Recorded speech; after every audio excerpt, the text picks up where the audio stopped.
There we go. Good evening. I would like to call to order the Kaiser City Council in regular session. It is Monday, January 5th, 2026. Happy New Year, everybody. And ask our city recorder to please call roll. Councilor Parsons? Here. Councilor Kohler? Here. Councilor Cross? Here. Mayor Clark? Here. Council President Starr? Here. Councilor Christopher? Here. Councilor Duran? Here. Youth Councilor Guptill? Here. Thank you all very much. I invite all of you, if you are able to rise, and all join us in the Pledge of Allegiance. I pledge allegiance to the flag of the United States of America and to the republic for which it stands, one nation, under God, indivisible, with liberty and justice for all.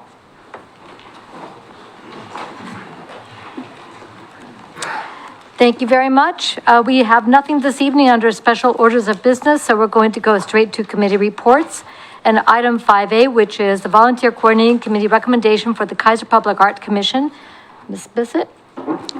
Mayor and City Councilors, the Volunteer Coordinating Committee met on December 11th to review an application for 2 advertised vacancies on the Kaiser Public Arts Commission. Following the interview, the committee recommends appointing James Merrill to position 5 for a term expiring June 30th, 2026. Position 6 was not filled and has been reopened for recruitment through January 20th. The recommended action tonight is for the City Council to accept the committee's recommendation and make the appointment. Thank you very much. Are there any questions on the staff report or the appointment of Mr. Merrill? Councilor Christopher? Thank you. Not necessarily about Mr. Merrill, but they had one position open that was a 3-year position and one that was a 6-month position? Yes, there was one. And did Mr. Merrill only apply for the 6-month position? The committee recommended that appointment for him, yes. Okay. He was interested in some other committees as well, so. I'm sorry? He was interested in some other committees as well, so I believe Okay. they wanted him to try that one out for 6 months. And Okay. then see. Thank you. Okay. Any other questions? Council President Starr, would you put a motion on the table, please? I move the Kaiser City Council accept the recommendation of the Volunteer Coordinating Committee and appoint James Merrill to position number 5 on the Kaiser Public Art Commission for the term expiring June 30th, 2026. Second. It's been moved and seconded that the Kaiser City Council accept the recommendation of the Volunteer Coordinating Committee and appoint James Merrill to position number 5 on Kaiser Public Arts Commission for the term expiring June 30th, 2026. Any discussion? All in favor, please signify by saying aye. Aye. Aye. Any opposed, signify by saying no. Motion passes unanimously. That is all we have under committee report action. Do we have anybody here from a committee that would like to make a report this evening? I do have Carolyn Holman from the West Kaiser Neighborhood Association, if you'd like to come on down.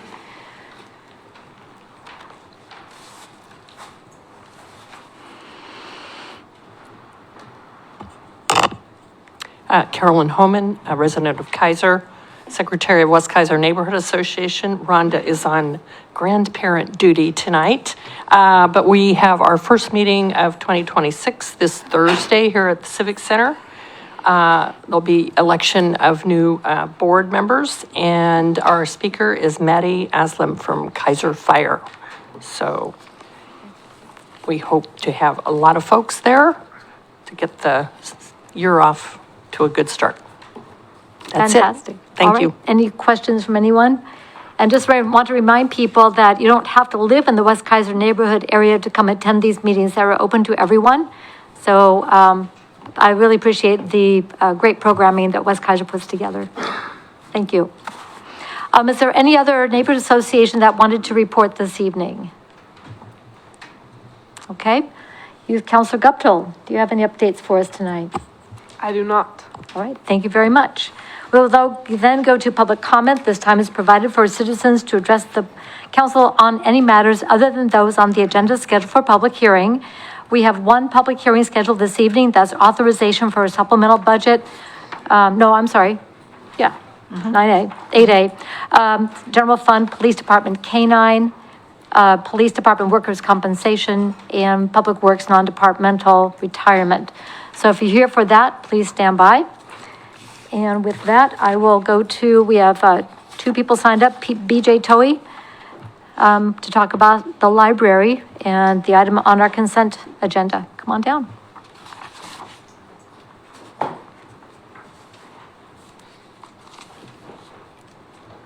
Don't need to touch the button anymore. Wonderful. I'm BJ Toey. I live on Lake Fair in Kaiser, and I'm so happy to be here tonight again to talk a little bit about the library and address our request for a fee waiver to use the meeting rooms. The library statistics we see every month go up. Our attendance, our checkout, the use of the library, the number of people who have library cards continues to rise. So it's kind of a joy to be working there in my retirement and furthering the cause of literacy for families throughout Kaiser. I wanted to just mention how much difference it makes to especially our summer reading program and our bilingual program, to be able to use the meeting rooms here for our summer programs. Every other week, we do a craft on the patio behind the Heritage Center, and that goes wonderfully. But the other week, the opposite week, we have performers that we hire to come in, magicians. We do have Shaney's Counselor Shaney Starr's favorite performer coming back this summer. I know the Reptile Man will personally allow you to come up and help him if you'd like to. Wonderful puppeteers, all kinds of programs that pull in children and their families and get them into the library to check out books on related subjects and anything they want to read. The participation of kids in the summer reading program is critical to maintaining their reading skills throughout the summer, so that when they get back in September to school, they haven't experienced what we call the summer slide. Getting the larger room, because as you know, the library is quite small and we have no actual meeting room over there. Being able to use the rooms here in the event center make all the difference in the world when we're bringing performers in. So I would just like to thank you for your past fee waivers for us to use the room, and plead with you to do it again tonight to allow us to use it the 5 times, and also for a special event that our bilingual program does called Dia del Nino, which is a program that attracted over 100 people from our bilingual community last year when we did it. We'd like to repeat that kind of success and use one of the event center rooms to do it. So thank you for your past support, and we so appreciate it. Thank you very much. I've got 2 questions, and they're slightly related. One is, will we be seeing a return of Princess Storytime? We do expect our princesses back. Okay. That is I a can't tell very... you which princesses will be available yet. Okay. That's a very, very popular event, I know for a fact. The second is, another event that we host here is the book sale. And do we know when the spring one will be happening, or will that be pending? It's actually in May, but I don't have the dates on the top of my head, but it will be Friday and Saturday in May. So as people are doing their New Year's kind of refreshing in their library and so forth, can they bring books to the library now to get them moved on and ready for your book sale? We accept donated books. Anytime the library is open, people can bring their books in. 95% of the library collection has been created from books that have been donated by our community, which I think makes our collection probably one of the most reflective of what people in Kaiser want to read. Where most towns buy their libraries and are guessing what people want to read, we have it right from our community folks who are bringing their books in. So we so appreciate those donations. All right. Thank you very much. Any questions for Ms. Toey? All right. Thank you so much. Thank you. I also have signed up for public comment, Robert Dosler. And if you just give your name and city of residence, the time is yours.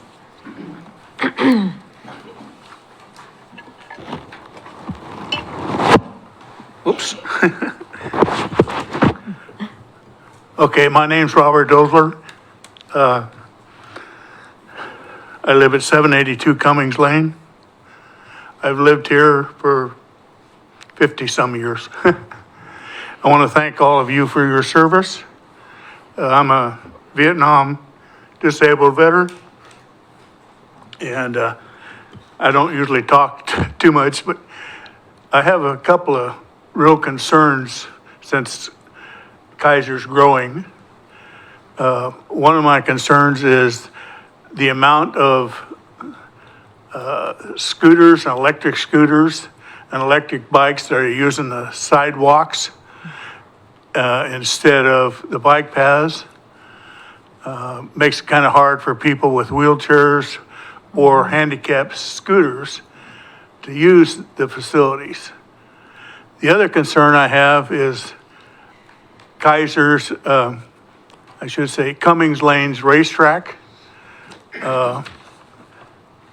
It's been becoming more and more speed-free. I mean, 25-mile-an-hour speed limit, that's like taking a candy bar to a church meeting. Like I said, I've lived there for 5 decades, and I've never, ever seen the speeding that goes on. I've been actually passed on Cummings Lane. And of course, you know, no way you're going to ever get a license plate. But I would like to see a little bit, and the traffic on River Road. I mean, I thought years ago, and correct me if I'm wrong, but I thought years ago we put in for buying cameras for certain streets, and I've never seen that as done. I don't know if it was bypassed for some reason or whatever, but the yellow light on River Road is just, I mean, unless it's red, they're not going to stop, and sometimes they don't stop anyway. If you're coming from a side street trying to cross River Road, you better make sure you're looking all directions before you worry about it. 'Cause we have a parkway supposedly supposed to ease up the traffic in Salem, but River Road's more of a parkway than the parkway is. And I don't know if it's 40 miles an hour, 35 miles an hour, or 50 miles an hour, depending on what time of day you are. But that's my main concerns. I'd like to see a little bit more traffic control. I know some of the police officers. I've known Mr. Copeland for many, many years. My kids all went to Cummings, Whitaker, McNary. They all graduated. And I think that I've always voted for Kaiser's budgets, whether it be for the police, whether it be for the fire department, or whatever, because we need to support our public officials, one way or the other. I just, again, I want to thank all of you for your service. That's about all I've got. You got any questions? Or? Well, first of all, thank you for your service, sir. We very much appreciate what you have done for our country and our community. Thank you for coming tonight. So I heard 2 or 3 things, so if we could kind of go down the list. The e-bikes and e-scooters on the sidewalk, 100% agree. I've had issues as well, trying not to get run down by them on the sidewalks. We have been discussing what we can do about that at our Traffic Safety Committee, and that is underway. So we agree, and we are looking into what we can do. We do know on River Road, we don't have bike lanes south of Jamawa, and widening for that is not something that's feasible. But I agree with you that we need to look into what we can regulate and what we can't. So that conversation is going to continue. But I agree they need to be not on the sidewalk, especially when there is a bike lane. And I'm not sure what we can do on enforcement. Speaking of enforcement, on the speeds on Cummings, can we work together to get the speed trailer put back out there and rescheduled for Cummings Lane, please? Madam Mayor, City Councilors, City Staff, and it was Robert, correct? Absolutely. I can work with our traffic safety officers, Martin Powell and Jorge Miranda, and we can ensure that that's out there Okay. in the near future. and I can relay your concerns to them as well, so we can start working on hopefully addressing those for you. Okay, thank you. And then the other was, just recently, we were able to fully staff our traffic unit. Is that correct? That's correct. So we have been down staff. And so this will be something that, with the increased staffing, we've been able to do more enforcement. Would that be a fair statement? Yes. Thank you, Lieutenant. And finally, on the speeds on River Road and red light running, it wasn't until recent years that the legislature gave cities like Kaiser the authorization to put in red light cameras. That was something that was reserved for larger cities and only in certain locations. So we now have the ability, well, we have the authorization on the state side to do that. And that is a conversation that, as we look into the upcoming year, that we might want to have conversations about, if so, and what that would cost and where. So I think that that's something that is a tool that is available that used to not be available to us. So that was, I heard, did I miss anything in what Mr. Dosler was talking about? Okay, and then our representative for Traffic Safety Bike Ped is Council President Starr. Did you want to add anything? No, thank you for coming and sharing your concerns. We'll definitely take these back to our Traffic Safety Committee and continue the conversations of how we address. And Microphone. we've oh my goodness, it's New Year and I forget, sorry. What was that? Multimodal, thank you. But we have talked about all of these and it's an ongoing conversation. Also, got to figure out in the budget how we do some of the things that if we bring them forward. So we are talking about it. Well, give me a call. I'd like to volunteer for that committee. All right. So you would talk to Miss Bissett right over there. I am gonna recruit right now. So Miss Bissett can help you get the information on how to apply to serve on that committee. There you go. So, we have it right here. Thank you. Thank you. I love it when somebody comes with a solution and willingness to serve. So thank you. Thank you very much. Really appreciate it. Thank you. All right. That's all the people I've signed up specific for public comment in general. Counselors, we have people who are signed up for two specific items that are 9A and 9B. With your, if you are agreeable, we can take everybody for 9A and 9B under those agenda items rather than spread it out. Is there any objection to having people speak under those agenda items? Do we want to move either one of those up? We're going to be going pretty quick here. Okay. Counselor Christopher? Madam Mayor, I was going to make a motion when we got to 9B that we do not take action on this agenda item this evening, but rather direct staff to come to schedule a work session. So if there's a second, I'll speak to that a little bit. And if the council passes that, then I would say we would talk with the folks that are here to talk about it, if they want to So- make a public comment.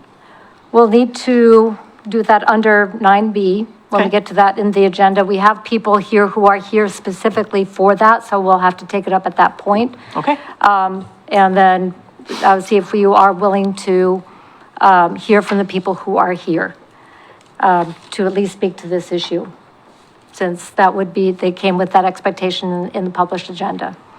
We have a lot of people here for 9A, and I would recommend that we take that as a unit. So do the consent calendar, public hearing, and then get on to 9A Okay. and 9B. Okay. With that, anybody else for anything not under administrative action? Going once, going twice, okay. Let's go on to the consent calendar. Council President Starr, would you please read the items on tonight's consent calendar? The items for tonight's consent calendar are A, approval of the December 10th, 2025 special meeting minutes. B, approval of the December 15th, 2025 regular session minutes. Item C, authorizing the city manager to award and enter into a contract with Turney Excavating, Inc. for 2026 water line replacement project. And item D, the event center use fee waiver, Kaiser Community Library Summer Reading Program performances. Thank you. Are there any polls? Seeing none, Council President Starr. I move that the Kaiser City Council adopt the consent calendar as read. Second. The consent calendar has been moved and seconded. All in favor, please signify by saying aye. Aye. Any opposed, signify by saying no. Motion passes unanimously. That takes us to public hearings. I will now open a public hearing. Resolution authorization for a supplemental budget, General Fund, Police Department K-9. Resolution authorization for a supplemental budget, General Fund, Police Department Workers' Compensation, and resolution authorization for a supplemental budget, Administrative Services Fund, Public Works, non-departmental retirement. Mr. Brown? Thank you, Madam Mayor and Council. These next three budget hearings will be handled by Mr. Wood. All right, thank you, Mr. Wood. Thank you, Madam Mayor, City Council. I have three budget adjustments for you tonight. Two kind of retirements and one insurance, so not really super exciting. However, if you don't pass the retirement one, I think our Public Works Director has to stay with us for another few years, so consider that tonight. The first supplemental budget is for the police department. They've determined that it's necessary to retire and replace one of their two existing K-9s. The K-9 program here at the City of Kaiser is primarily funded through donations. So the purchase and acquisition of an additional K-9 dog will be through the donated funds. We currently have approximately $70,000 in donations earmarked for the K-9 program. So tonight we're appropriating $22,000 of that for the acquisition and training of a new dog. The second adjustment, as you folks are aware during our budget process, our workers' compensation insurance policy requires that the city pay a low base premium amount and then pay claims as they're received up to a maximum premium amount. Unfortunately, we have received some claims, so the adjustment tonight is to transfer $150,000 from contingency to the general fund to pay those claims. And the final adjustment tonight, in anticipation of the Public Works Director's retirement, this budget adjustment is to transfer $85,000 from contingency to administrative services funds to fund the retirement costs. With that, I'd be free to address any questions. Unfortunately, you do have to take each of these adjustments separately when you make your resolution. Okay. Thank you. Knows what I was going to ask. Yep. We had a meeting of the minds. All right, any questions on the supplemental budgets that have been proposed? Okay, seeing none. Is there anyone here who would like to address the council on any of these three budget adjustments? The floor is open for anyone to comment. Okay, easy crowd. Anything further before I close the public comment, or before I close the public hearing? Seeing none, public hearing is now closed. Council President Starr. I move the Kaiser City Council adopt Resolution R2026, authorizing for supplemental budget, General Fund, Police Department K-9. Second. It's been moved and seconded that the Kaiser City Council adopt Resolution R2026, authorization for a supplemental budget, General Fund, Police Department K-9. Discussion? All in favor, please signify by saying aye. Aye. Any opposed, signify by saying no. Hearing no objection, motion passes unanimously. Okay, next one. I move the President Starr. I move the Kaiser City Council adopt Resolution R2026, authorization for a supplemental budget, General Fund, Police Department Workers' Compensation. Second. It's been moved and seconded that the Kaiser City Council adopt Resolution R2026, authorization for a supplemental budget, General Fund, Police Department Workers' Compensation. Discussion? All in favor signify by saying aye. Aye. Any opposed signify by saying no. Motion passes unanimously. And I move the Kaiser City Council adopt Resolution R2026, authorization for supplemental budget, Administrative Services Fund, Public Works, non-departmental retirement. Second. It's been moved and seconded that the Kaiser City Council adopt Resolution R 2026, authorization for supplemental budget, Administrative Services Fund, Public Works non-departmental retirement. Discussion? All in favor, please signify by saying aye. Aye. Any opposed, signify by saying no. Motion passes unanimously. That concludes public hearings this evening. We will now go to administrative action. Item 9A, the resolution repeal of Resolution R 93-616, reopening of Fourth Place. City Manager. Thank you, Madam Mayor. This item is going to be addressed by Mr. Witham. Okay, Mr. Witham. Thank you, Mr. Brown, Madam Mayor, Council. So yeah, before you is the consideration of repealing a resolution that was passed in 1993 to place a barricade on Fourth Place temporarily. In the staff report, I tried to kind of outline some of the history. I've been around for a really long time. I've worked here a really long time. I've lived here forever. I do remember driving in through Sandy to go to school when I was in high school. And while I was in high school is when that barricade got closed and it got shut down. So a little bit of the backstory in the early 90s, I think it was in 92 at some point, the neighborhood was pretty frustrated with excessive traffic from McNary High School that was in there. It also happened to be called, and this is not for personal experience, but it used to be called Smoker's Corner right out there. That, Mom, if you're watching, not personal experience. But so there was some issues that were happening, and so in the early 90s, in 1993, ultimately council chose to put up a temporary barricade to help resolve some of that issue. And then it got revisited in 2005. Which came up because of the legal department, not Joe, but Joe's predecessor. They kind of said, oh, wow, this resolution in 1993 had a clause in it that we were supposed to revisit it, and there was no record of anything formally happening. So in 2005, it got brought back, and I kind of put a little bit of an outline in there. Went to city council referred it to traffic safety came back. There was a high level of interest in the neighborhood about that barricade and whether or not it should go or it should stay. It should stay or go, but at that time, the recommendation was for it to stay and for it to be a permanent barricade. Council ultimately tabled it because there was an uncertainty as to what might happen with the St. Edwards property. Obviously, the large remodel that's been done and the connection to Claggett did not exist. The access points to McNary are very different than they were for sure in the early 90s, but even in 2005, they're very different. So this summer, we had a land use application that came in for a 3-lot partition on Kestrel, and this issue of connectivity and access and safety was raised by our fire district. And so there's some concerns because the layout of the street system does not meet currently what the fire code would say it should, because if something bad happened, there's only one way out for the neighborhood. So all that to say, we find ourselves in this space. The fire district did make a formal request through the city manager that we would consider removal of the barricade. Ultimately, staff is in support of that.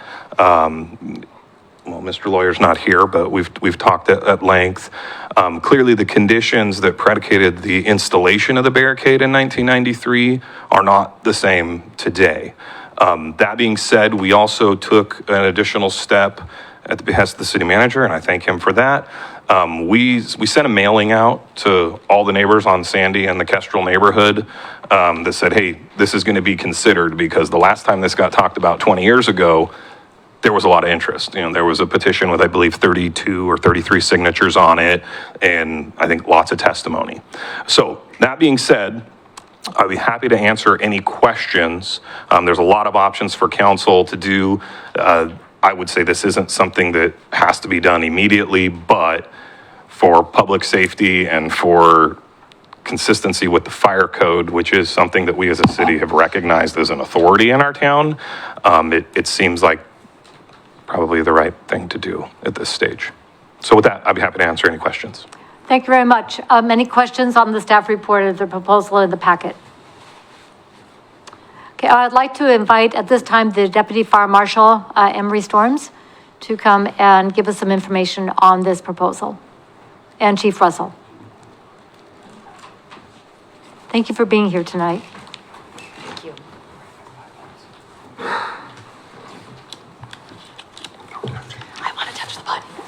Good evening, Mayor Clark, City Council, and city staff.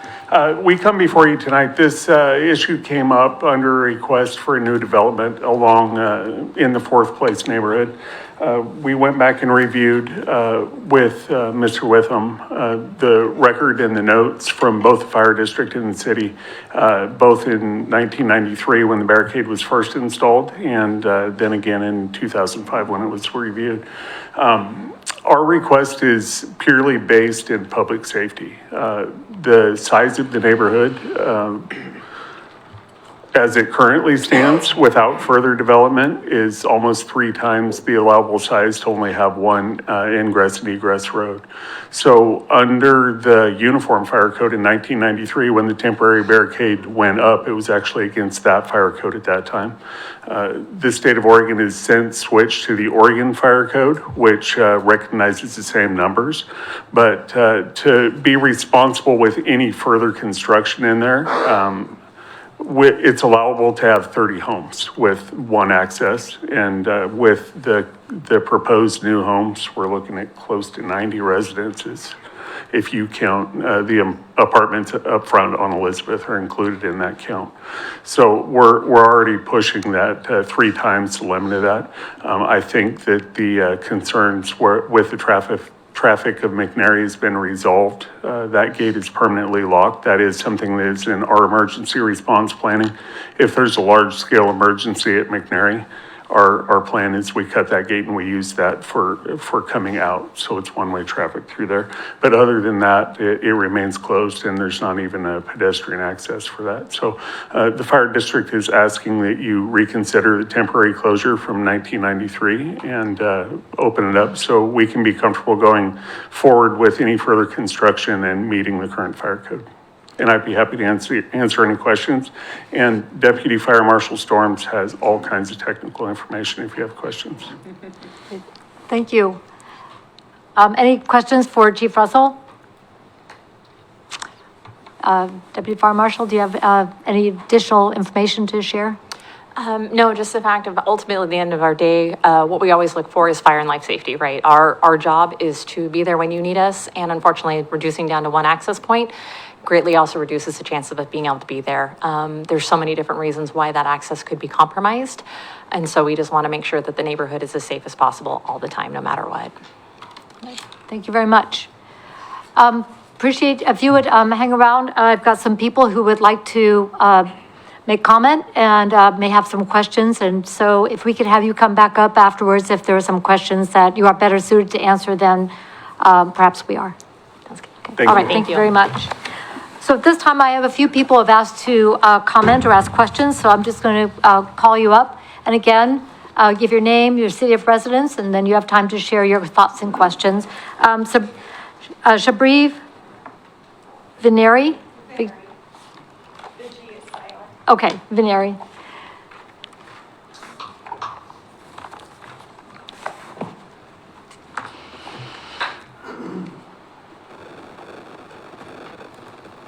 There's no button? The button's on. Okay, great.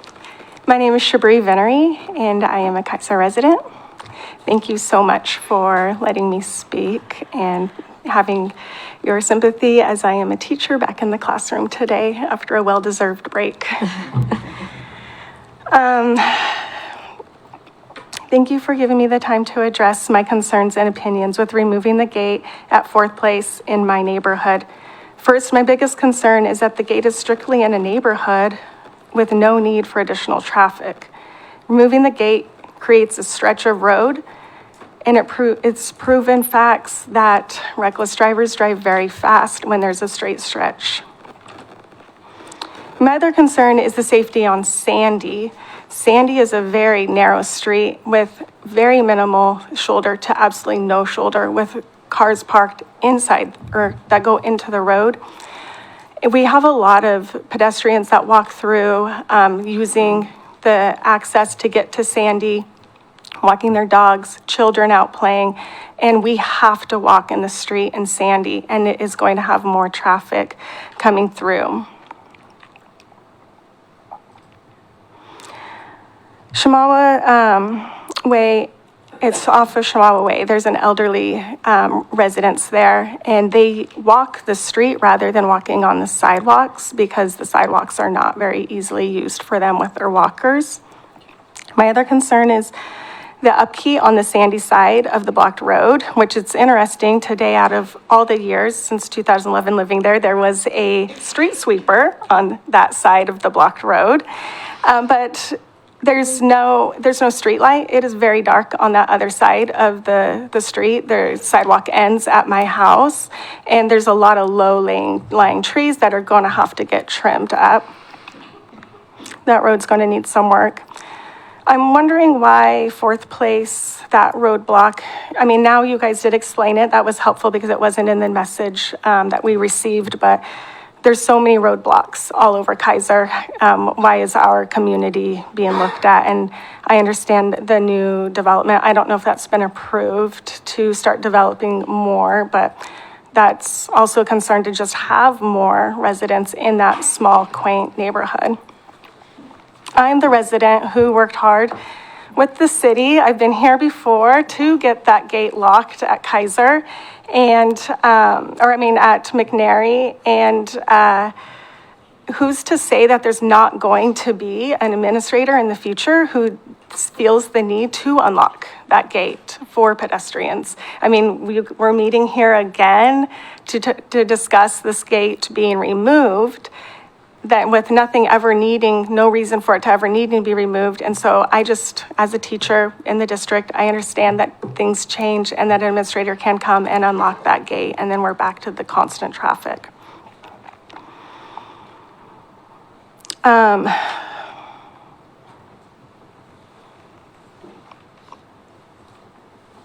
I just want to say also that I just hope before you guys make a decision that there's an alternative choice that can be made.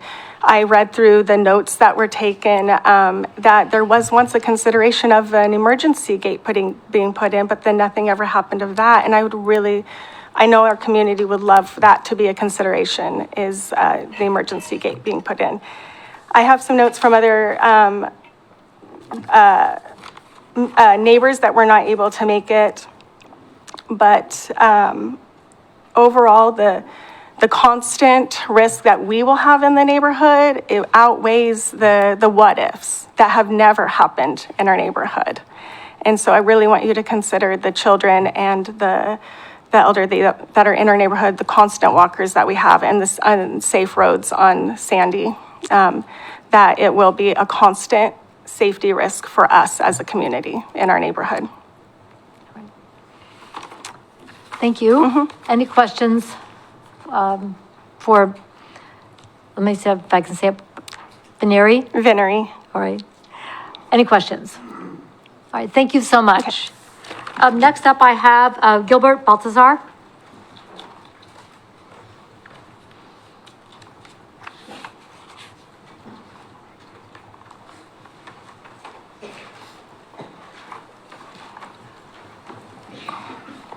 All right. Can you guys hear me okay? Yes. Okay. So I've got a speech that I've written just because I'm not very good at this. But good evening, City Council members, Mayor, and staff.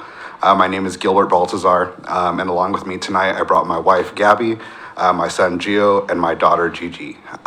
We live right next to the temporary road closure on 4th Place, and we are among the residents who would be directly impacted by the reopening of 4th Place to through traffic. This is why tonight I'm here to respectfully oppose reopening 4th Place. Since moving to Kaiser in 2022 to purchase our first home, we instantly found this home as a perfect place to raise our family. The benefit of having the road closure allows not only our children, but the neighboring children to play safely. The temporary road closure has worked for more than 30 years as it's been made aware. Reopening the road would bring cut-through traffic back into the area, increasing speed, noise, and risk for residents, pedestrians, and children.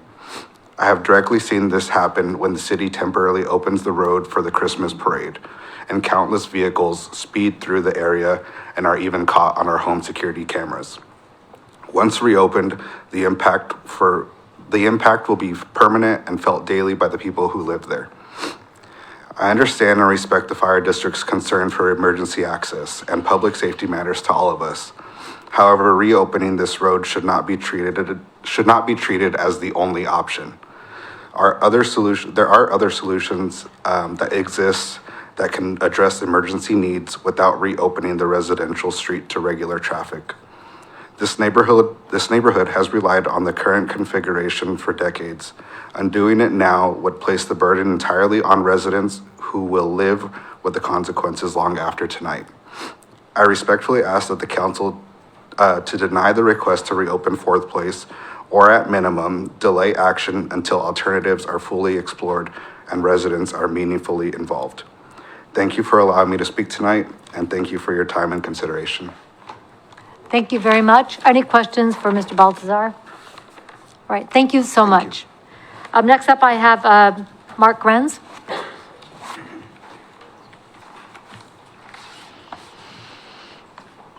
Mayor, I had my hand up. Oh, I'm sorry. Councilor Kohler, do you have a question for Mr. Baltazar? I did have a question. He said that there are some other options. What are some of the other options that he might suggest? Okay.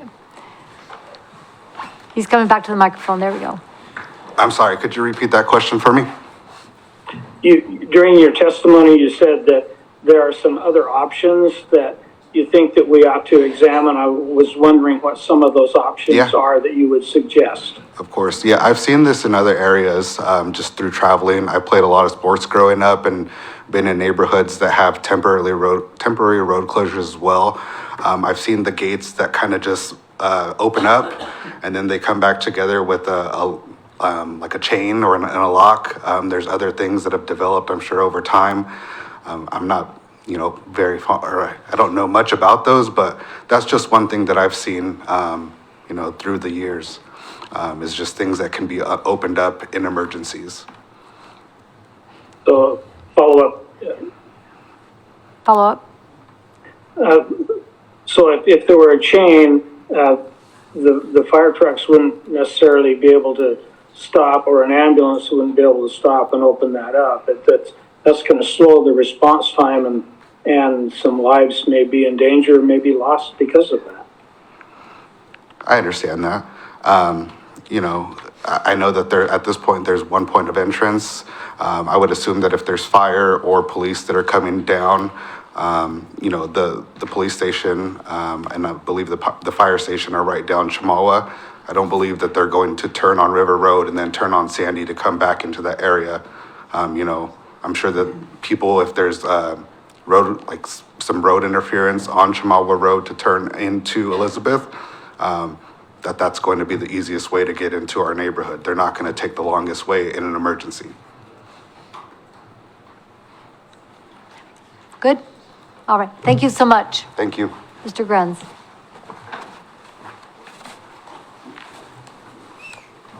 Good evening, Madam Mayor and members of the council. My name is Mark Grenz. I am a Kaiser resident as well as one of the principal engineers with Multitech Engineering.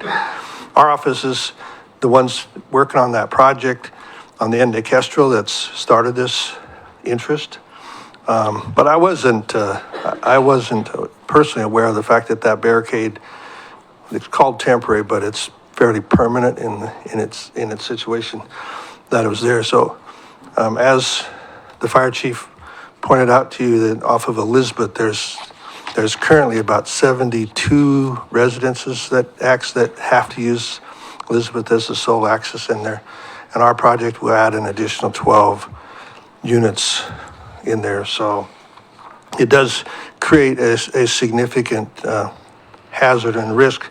I provided, the staff report didn't include, but I provided a copy of a section out of Appendix D of the Oregon Fire Code, and that's Section D 107.1 that points out the provision that's in the code that specifically limits the number of dwelling units to 30 off of a single axis.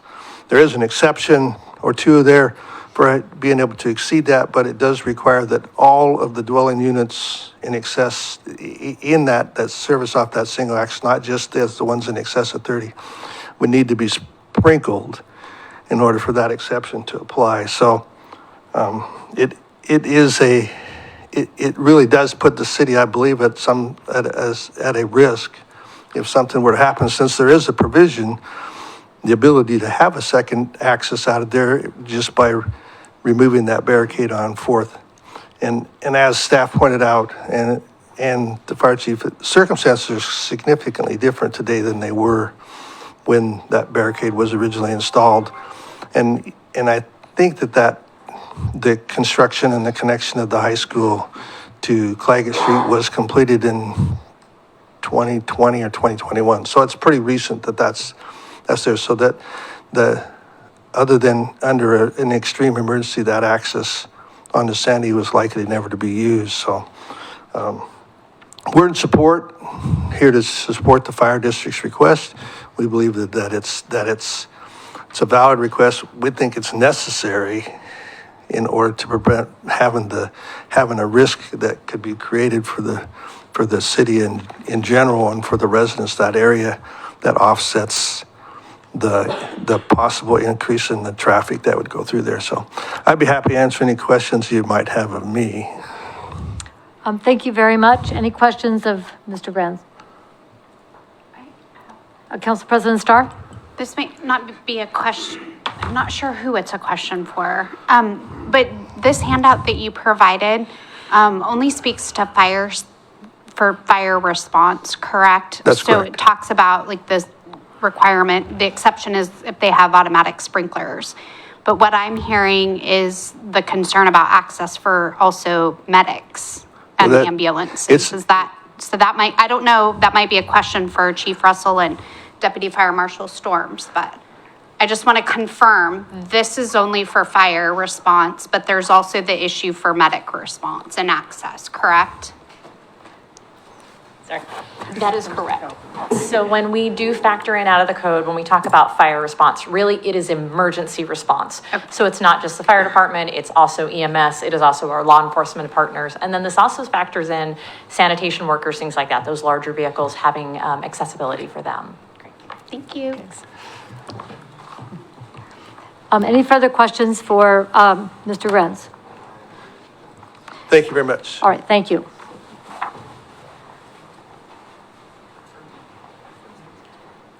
Okay, make a note to myself. Nancy Cameron.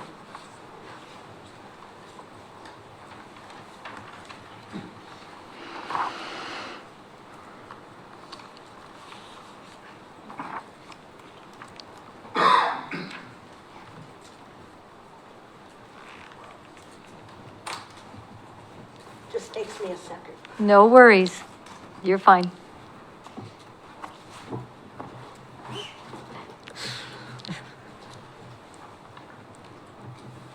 My name is Nancy Cameron, and I live at 404 Sandy Drive in Kaiser. And it's actually, my lot is on the corner of Sandy and 4th Place. And the barrier is at the end of my lot. And I have lived there 45 years. And so I'm very familiar with all of the issues and have gone through all of them during that time period. And I read the letter and I understood the gist of it about the safety concerns. But when that barrier was put in, my husband, excuse me, he was concerned about the safety. And we were told that that was a breakaway barrier, not to worry about it. And at the time, we kind of laughed and said we thought that was government BS. But we were wrong, because years later, the police were chasing a car, came down Sandy, came on 4th, and it drove right through one side of that barrier. Over the years, kids have taken those boards out of that barrier. The barrier is 3 boards. They set in there, you take the boards out, and you lay them alongside the street. In fact, at the Christmas parade last month, excuse me, I'm getting nervous. The one side of that barrier was taken out, and we had vehicles driving, coming from 4th down around there. I live alone. I intend to live there. I feel perfectly safe. And understand the concerns, but I also wonder why, I got a little off track, I'm sorry. I want to back up. The point I want to make is, if you had a fire problem or school problem, I think we would be able, even if you guys couldn't get down there, neighbors could take those boards out, cut that post right in the middle of that road, and any fire truck, any SWAT team, any vehicle, anything could drive through there, and we would not have a problem. I have to catch my breath, just a minute. But I think the barrier is fine, but I didn't know about all the construction that you guys have been talking about. I have to become more aware of what's going on around me. But I understand that concern. But I do think there are options that maybe can be considered if you guys want to go ahead and proceed with that. The one thing I wanted to ask was, if you decide to take that barrier out and open up from Sandy down clear to 4th, so it's a clear road, that you would program the street sweeper to come down there, because I have asked many times over the years, could they please clean that from Sandy to the barrier? And I was told, no, it's a dead end, and they wouldn't do that. Well, I have to share this with you. At 5:30 tonight, when I went to get in my car, I saw this thing come down the street with his flashing lights. And I thought it was a garbage truck.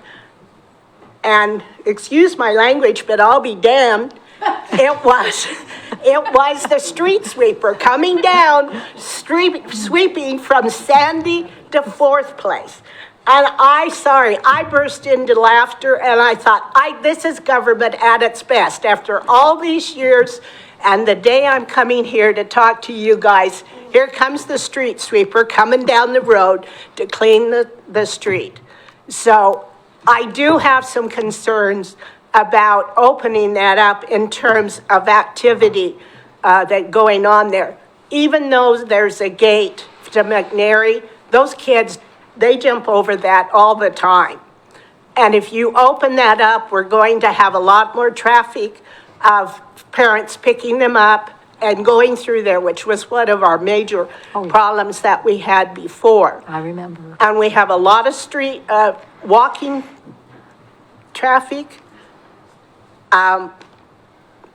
walking their dogs, just people walking in general, or getting from one part over to the River Road, or et cetera. I know my time's up. You're good, you're good. Okay. I just wanted to have my say. That's all I wanted to do.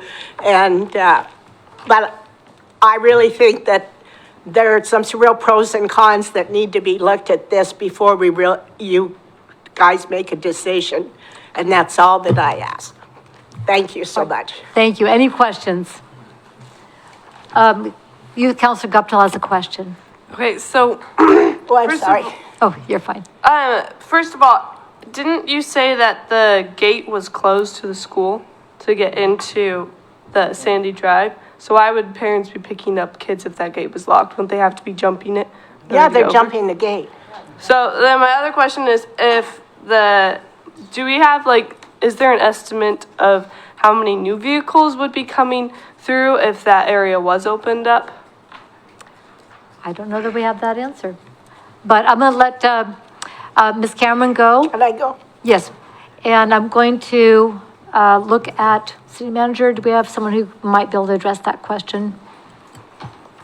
I don't think we have data on that. I mean, the Traffic counts? Oh. Yeah. I mean, so generally, and actually probably Mr. Gorenz would know better than me, generally a single family home, it runs at 9 trips a day. And according to the Institute of Traffic Engineering manual, 9 to 10 trips a day is on the average. I think the question that Youth Councilor Guptill had is what would it look like for the cut through traffic? That's, I think, very hard to know. It's been closed since 1993. So there's been no cut-through traffic or that opportunity. Clearly, during the Kaiser Lights Parade, I think the last couple years, they have removed a section of that barricade to get people out of the neighborhood because River Road gets closed down. So you're going to see a huge spike during that specific event because that's specifically used to do that. I don't, without doing, I mean, normally you would go out and do a traffic study and they would put out counters and they would, you know, put up their cameras and go, okay, how many cars are going down here? But there's just human behavior and where people are going to come in and out. Like the Kestrel side's going to mostly still go out to the Shirawa side, and the Sandy side's going to still go out to the river side. Maybe the Sandy side goes through a little bit more. I mean, I think obviously if there is a traffic accident that blocks either of the intersections, that's going to increase it. But I do think you'd have to do some traffic studies. You could look at overall count volume that the neighborhood's going to anticipate, but generally what a traffic engineer does in a traffic study is they look at an overall area and they look at the paths and they go, okay, this many cars are going to go this way and this many cars are going to go that way. It doesn't actually guarantee that's what happens, though. That's a non-answer. That was long, sorry. No, that's very helpful. Councilor Parsons. Thank you, Madam Mayor. This might be an Adam question. They closed the gate at MacArthur finally after a couple of years of the neighbors coming, and it's been closed, and of course it can open. Have we had any complaints about the kids jumping the fences and hanging out there like they did before? I have not heard of any. If, I don't know, Mr. Witham has. It definitely not for a while. I mean, I think when they finally, I think they shut the gates and removed. Yeah, there was the like a little remodeling, I think. gathering space there that kids would hang out at. And I think once they removed that and, you know, designed it through the physical environment, it kind of changes people's behaviors. Yeah, because I was around when all this happened on 4th and Sandy, and there was a lot of problems. In fact, the principal used to stand on the roof and watch down so he could see what was going on. And that's when they finally decided to shut that, you know, they shut the gate and then they put the barricade up first, then they shut the gate, so. All right, thank you. All right, Council President Starr. Thank you, Madam Mayor. So whoever the lucky person is of my questions, I think first I want to understand why that original gate didn't go up. Counselor Starr, I think that's an excellent question, and I have no idea. So the memo, and Bill and I talked about, Mr. Lawyer and I had talked about it, because I said, hey, check this out. I found in the minutes here where when Wally brought this to council way back in the day, they talked about, because there was basically, the fire district wrote a letter in 92 before it ever came to council that said that should not be closed. And then there was a different letter written by Joel Stein at the time, who was our deputy fire marshal back in the day, that said, well, if it were a gate, that might be acceptable. And so council directed the public works director at that time to go forth and shut the road and make it work. And then it just radio silent from the public realm that I could find in any of our city records and that the legal department could find.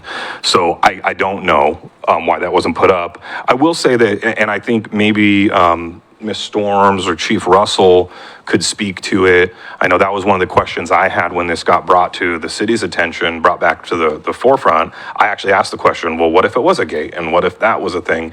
And the point that was made to me, which honestly, I was like, oh, yeah, I didn't think about that. I'm not an emergency responder though. But one of the points is that, well, if you have a catastrophic event, let's use real world example, catastrophic event at the gas station, and nobody can get out to River Road off of Sandy, and everybody gets stuck on Sandy, there's nowhere for them to go out.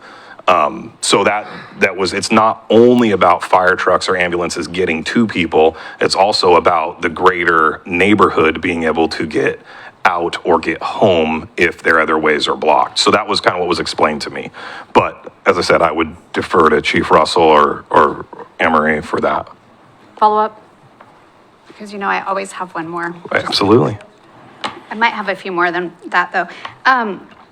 So thinking about other alternatives, is it an option to leave it as an access point for emergency vehicles only or emergency situations only, and put in like a gate that would have the little trigger things, like when a, police car, they would have the gate code, or there's like the button, right, that you can push and it opens the gates. Super technical. Yeah, no, I love that. I love that. That's my style. But, I think when like the fire engines or the medics come up to a red light, they have something that makes the lights trip, don't they? So can they have a button in there or something that would make the gate open if they needed to get to it? And then other times, thank you, you're Thank you. back. I was going to say, Bring them up, bring them up. Feel so popular. Yeah, that would allow it to open in the case of an emergency. So there is a provision in the fire code that does allow a gate. I'm going to pick on McNary Estates for a moment with that one. Gates come with pros and cons. Manual gates, that takes time, right? Somebody's got to get out, you've got to access the key, you've got to unlock the gate, you've got to open the gate, you've got to drive the fire truck through the gate. You get back in and then you carry on to your time. With fire, with an medical call, everything is about time. The faster we get to you, the faster we get to your emergency, your fire, the quicker we are to put your house fire out, to take care of you in that cardiac event. So the longer it takes us to get there, the more likely you are to have more critical issues physically, or your home is more likely to have unsurvivable outcomes. What we have discovered about fire is it doubles in size every 30 seconds. Today in modern fire, sorry, you're gonna get a quick lesson, your smoke alarm goes off about a minute.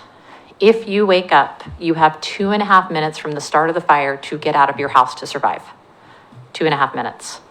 From that point after that is fatal or highly probable. So the delay in the fire truck getting there also increases that possibility, because then it's going to take us longer to get there to rescue you. Now keep in mind, most of our calls, 85%, are medical. So if you are having a cardiac event, the longer it takes us to get there to give you oxygen, to get an IV started, to give you critical life-saving drugs, again, the more damage to your heart, to your body, whatever the medical situation is going on. So time.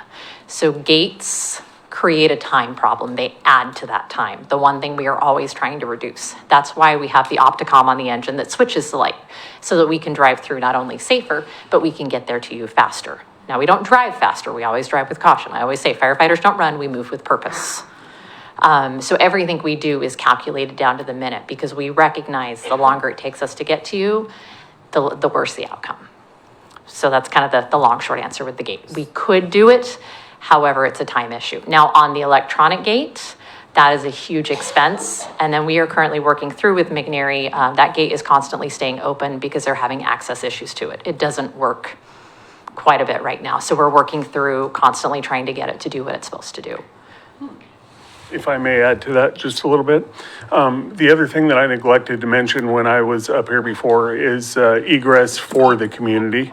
With the one access and egress now, if you look at a large scale event, if you look at last January in California with whole neighborhoods on fire, any sort of a gate is going to be an issue. It's no different than fire code for occupancy inside of a building. It's all about how can we effectively get people out in an amount of time that they're safe. So with any sort of a gate, you create a choke point where people aren't able to just flow freely out of the neighborhood. And right now, with it being 3 times what the code allows, it is definitely a pinch point at Elizabeth and Shamala. If there was an accident at that intersection, we'd be unable to access for any sort of event at this point without taking down the temporary barricade. But if there was a larger scale event and you had 86 or 88 households with 2 to 3 cars apiece that are trying to get out of that neighborhood, that access isn't going to be accessible for us for quite a time. One last follow-up. And just one more? Just one more. I think this is for Mr. Lindsay. So this is the legal code that we are required to follow. Well, so the fire code is incorporated in our codes, and we do agree to recognize that and follow it. But we're not. On this particular. What I will say is, and this is always, because my job is to protect the city, I wouldn't play my hand and give every argument. Maybe it is a temporary gate, right? Maybe, I mean, the way that we are operating currently, it seems less than temporary and it seems less than a gate. And so my, So good. I'm trying to give like a slippery answer for you, but the idea is I don't want to, necessarily sit here and admit like abject liability, but it would be better if it wasn't a permanent barricade in order for us to follow our own codes. And these guys are here not to have some secret agenda, they just are here for fire, life, and safety. The other issue I would say is, if we talk to our guys in blue, they would probably like connectivity so that if something was going on, they could have more than one way of accessing and the way that they operate too. So connectivity can be a good thing, and most of our city, we strive for that, right, in our planning and whatnot too. So roads are actually supposed to be connected. Open. Those are my answers. Thank you. Counselor Cross. Thank you, Madam Mayor. I'm not sure who this question is for, but when I was reading through this, it says that a letter was sent to the neighborhood. When was that letter sent? There's actually 2 letters sent. One on December 8th that had January 5th, 2025 listed. And then one sent on December 10th that said 2026. Okay. So, yeah. Was there any other sort of contact, social media or newspaper? I just feel like it was very nice for all of you to come out and just hear from all of you neighbors, and it was just great to hear how this has affected you. So in us trying to be better about communicating, was there any other way that we've communicated? We felt our best option was to go letter directly to every single home. So that's what we limited to. Okay, just wondering about that. And then, maybe Mayor Clark or Councilor Christopher could answer this. I see in 2005, I'm not saying that you were here in 2005 by any means. Okay. Okay. Is that it went to like the Traffic Safety Commission and whatnot. Can you even provide some hindsight on that? From 20 years ago. I don't know. 30. Oh, 30 years I ago. was like, I just did the math. I remember the subject generally. I do not remember the nuances or the specifics. But I do remember, it was a temporary solution. Temporary. Yeah, and here we, 32-year temporary. well, define temporary. Yeah, I mean, it was supposed to be a temporary solution, but there's a lot of things like that if it doesn't yell, it doesn't get addressed. And so now that's what's brought this. It's the new homes coming in that has brought this back to our attention. So now it probably is the time to address it and do something more permanent. Thank you. That's it. Mr. Witham? Yeah, I was going to say, I can add a little bit of just light, not that I was at all those meetings, but part of the fun research of my job to bring this before council was I got to go back and read minutes from all those meetings. And yeah, it was great times. And I was actually, Councilor Christopher, I was going to kind of put you on the spot because you were around, and then I was like, is Richard here? I'll ask him, because it was Richard's motion ultimately. It was his motion that tabled it and didn't take action. So, but it was one of those things where it literally got brought back because the legal department found that it was this one-off hanging out there. Oh, we'd never finalized this thing. And so they brought it back in 2005 as a simple cleanup. And in 2005, it was actually talked about making it permanently closed, which we received the same letters and the objections from the fire district at that time. But in addition to that, the neighborhood did come out. There was a petition that was circulated. I mean, it's, like I said, it's 32 names on the petition of people that lived in the neighborhood. I think some of the people that came tonight probably signed that, right? They know better than us. But it ultimately was referred to traffic safety, and traffic safety actually made a recommendation that said, yeah, let's not only permanently close it, but let's add a landscaped buffer and barrier so that it's just not a street anymore. And then coming out of that, when it came back to council, there was concern about, again, the same concerns for the safety piece. And I think it was that balancing. And I'll be honest, reading through the minutes, I felt like the councils before you all, I think they did a good job in 92 to address the acute issue of I mean, and I can attest to, I went to high school in that era, and it was a problem. I wasn't really part of the problem, but some of my friends might have been.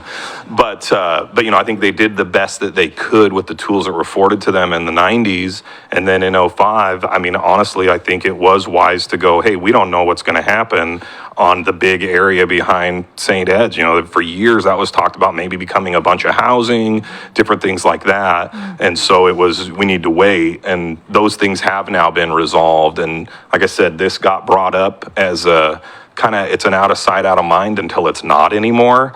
And so when the partition application came through, fire district said, whoa, hold on, this is kind of a problem. And we said, oh, you're right, that is kind of a problem. So I don't know if that helps, but. It does. Thank you. I have a question. I'll go back to Councilor Christopher. Liability. So I appreciate the nuanced answer from the attorney. But with this attention to this issue for the city, property owners, current and future, is this something that is going to need to be addressed to bring into compliance? And that's what I'm hearing for both liability now, but also for future property owners. And I can say that our relationship with the fire district is great, and we were able to, when that plan, when the plans were for the new development were coming in, this was discussed, because the idea is like, we have new people coming in, and are we going to make everybody put sprinklers in all their houses in the whole neighborhood? And the idea was, well, I think the path of least resistance would be come before you guys and see if you can't reverse this temporary closure that's 32 years old, that now doesn't follow our code. So our response to them at the time was, you probably don't need to sprinkle get all the houses to have sprinklers in them, you know, to follow your code, because I think we can at least try this avenue first, if that answers the question that you're getting at. Partly it does.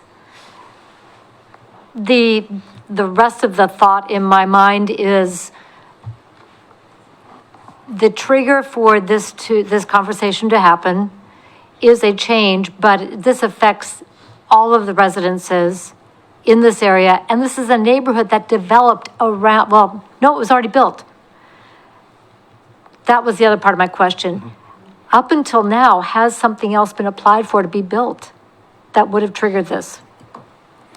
I don't think anything's been built in that neighborhood for a long time. But looking at House Bill 2001, the changes we've made to our codes, we are going to see more properties have the option to redevelop, especially if they have deep lots. So I've got an arrow. If you're wondering what I'm looking at, I have my computer screen and I've got the map showing your neighbors, the aerial that we were all provided. And property owners in the future are going to come up against this again, aren't they? Yes. Yes. If the not so temporary barricade remains. And I'm Okay, no.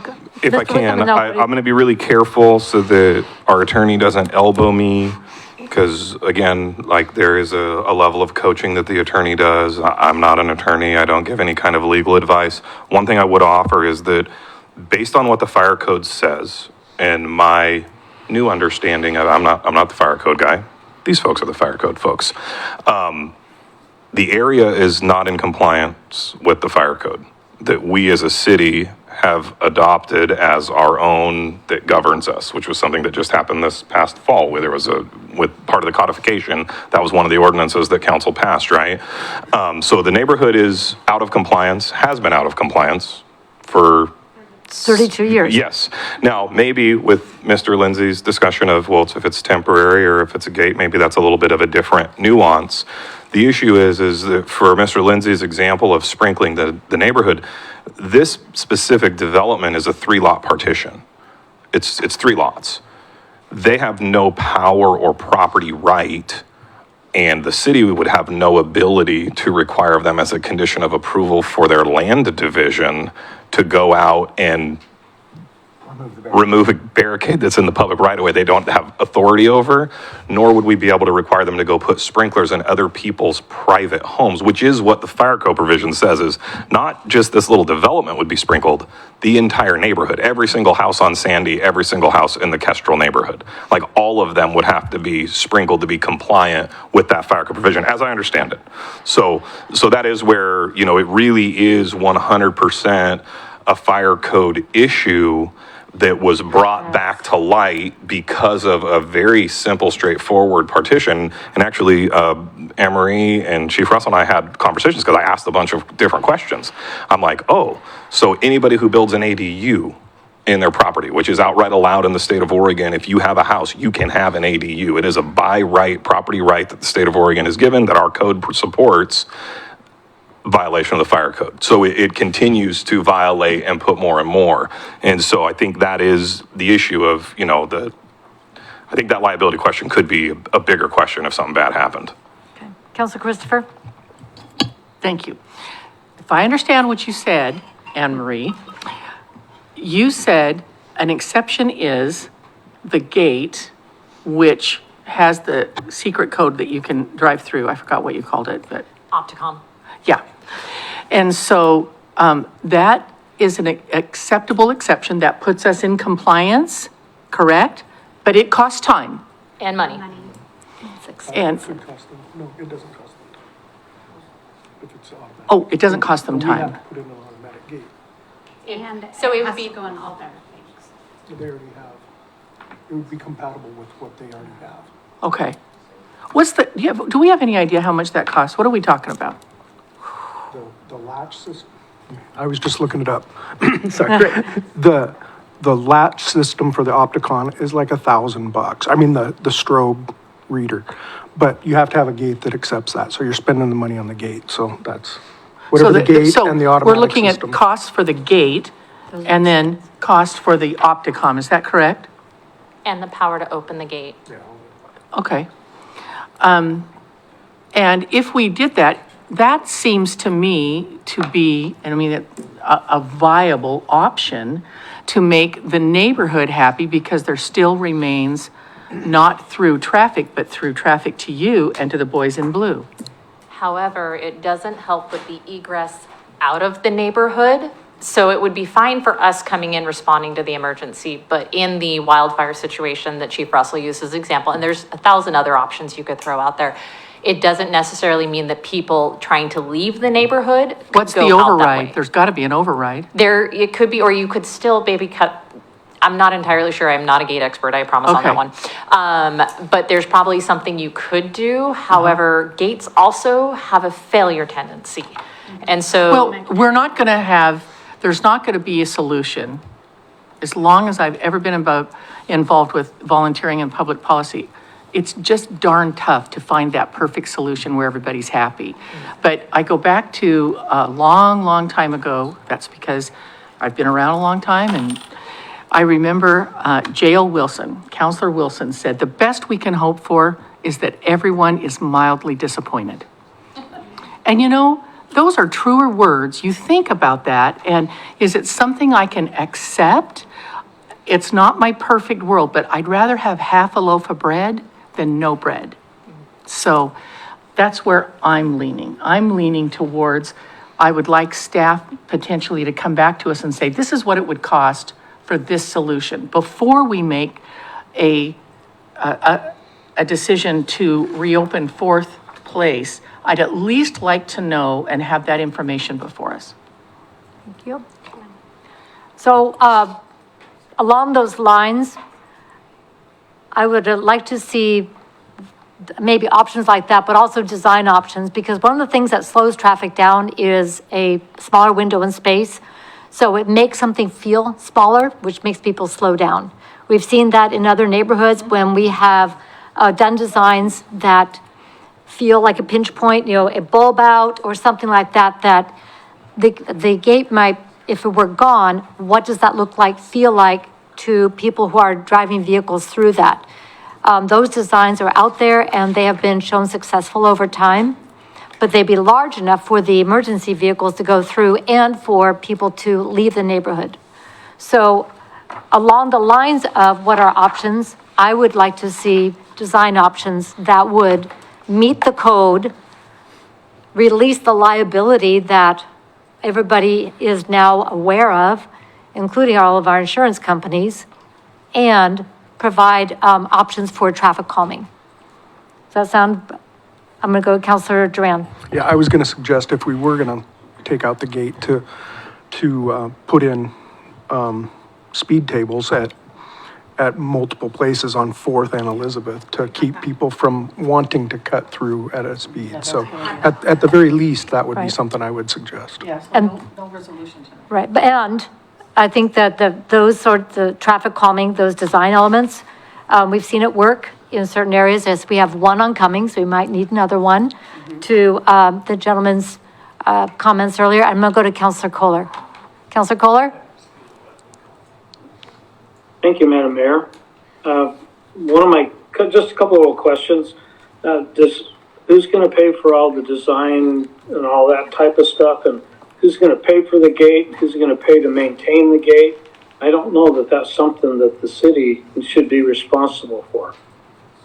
It's a city street. Right.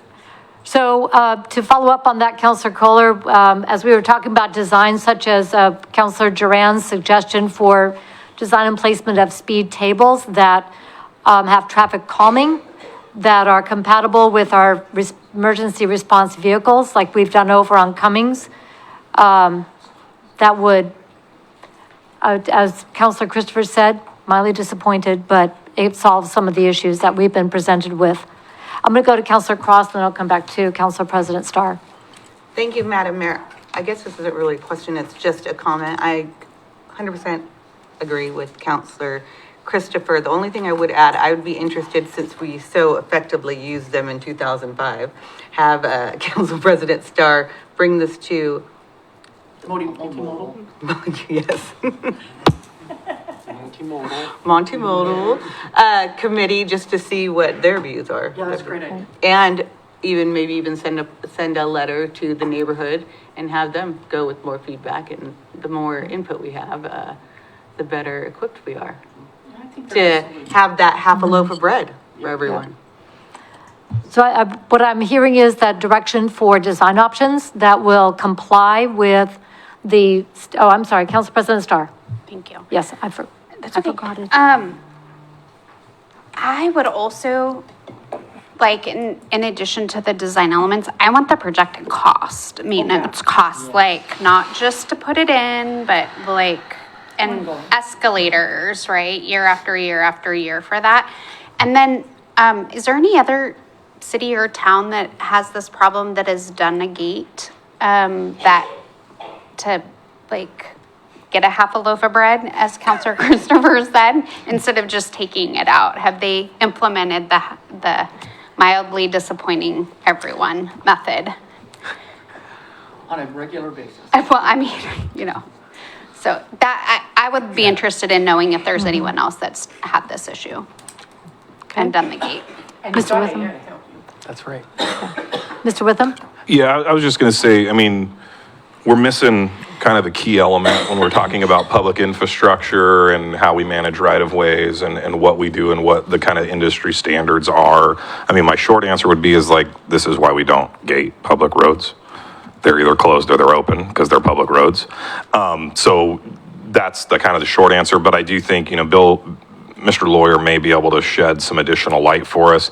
He's definitely going to be the guy to kind of figure out what are the ongoing costs and maintenance of those things, and not to be out of pocket or anything like that. But I mean, I think realistically, the road was open in the 90s. It got closed because there was a problem. And I think that it's absolutely the right move to hear and to go, okay, what are we going to do? Clearly, it's a public street. So if the barricade came down and then all of a sudden, holy cow, there is a ton of cut through traffic where you could go out and actually measure it, and you could go do traffic counts. You could find out if there's a problem. You could do a study. You could then, I mean, at any time down the road, one, the road could be reclosed, or we could do what we've done in other places in town, which is, oh, this actually merits the traffic calming costs. This merits whatever solution there might be, versus trying to maybe build the airplane before we've even, run it down the runway, just for what it's worth. Right. Council President Starr? Just one more. Just one more. I have had a family member transported code 3 in an ambulance before, and where the seconds mattered. I would be curious to know the timing and how long it would take a gate to open where you guys could get through.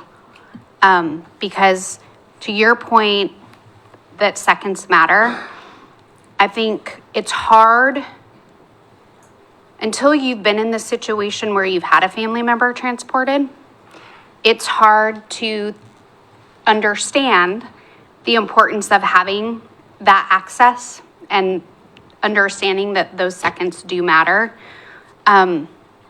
So I would be interested in knowing how long it would take a gate to open, and I don't know if we can kind of get an idea of that through the McNary gates or whatever, but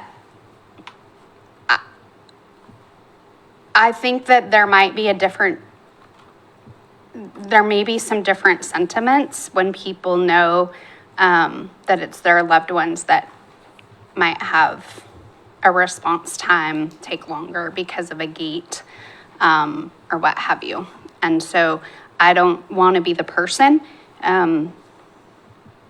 that didn't support the removal of a barricade and have somebody's family member die or be, I'm thinking of a stroke, I'm thinking of a lot of different things where seconds do count. So I want to know the time. Let's get some answers. Okay.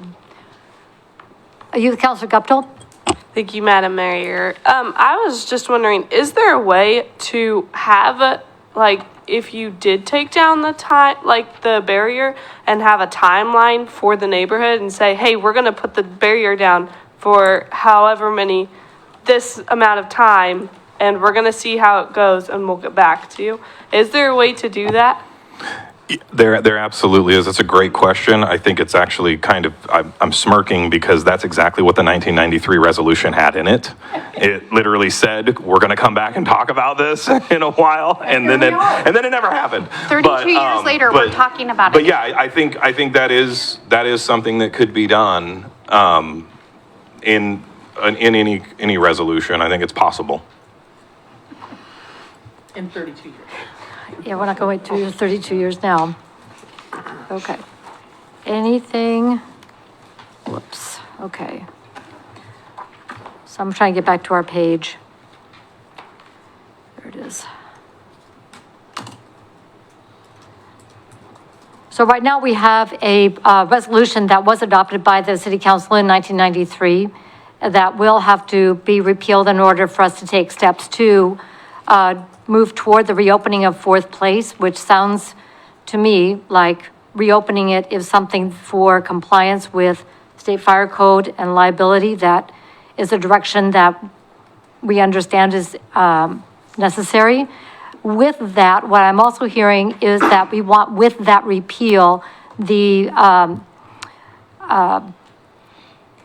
plans for traffic monitoring and traffic calming, recommendations for changes and the costs associated with that. I'm getting a couple of confused looks, but what I'm hearing is that this resolution is going to have to be repealed at some point.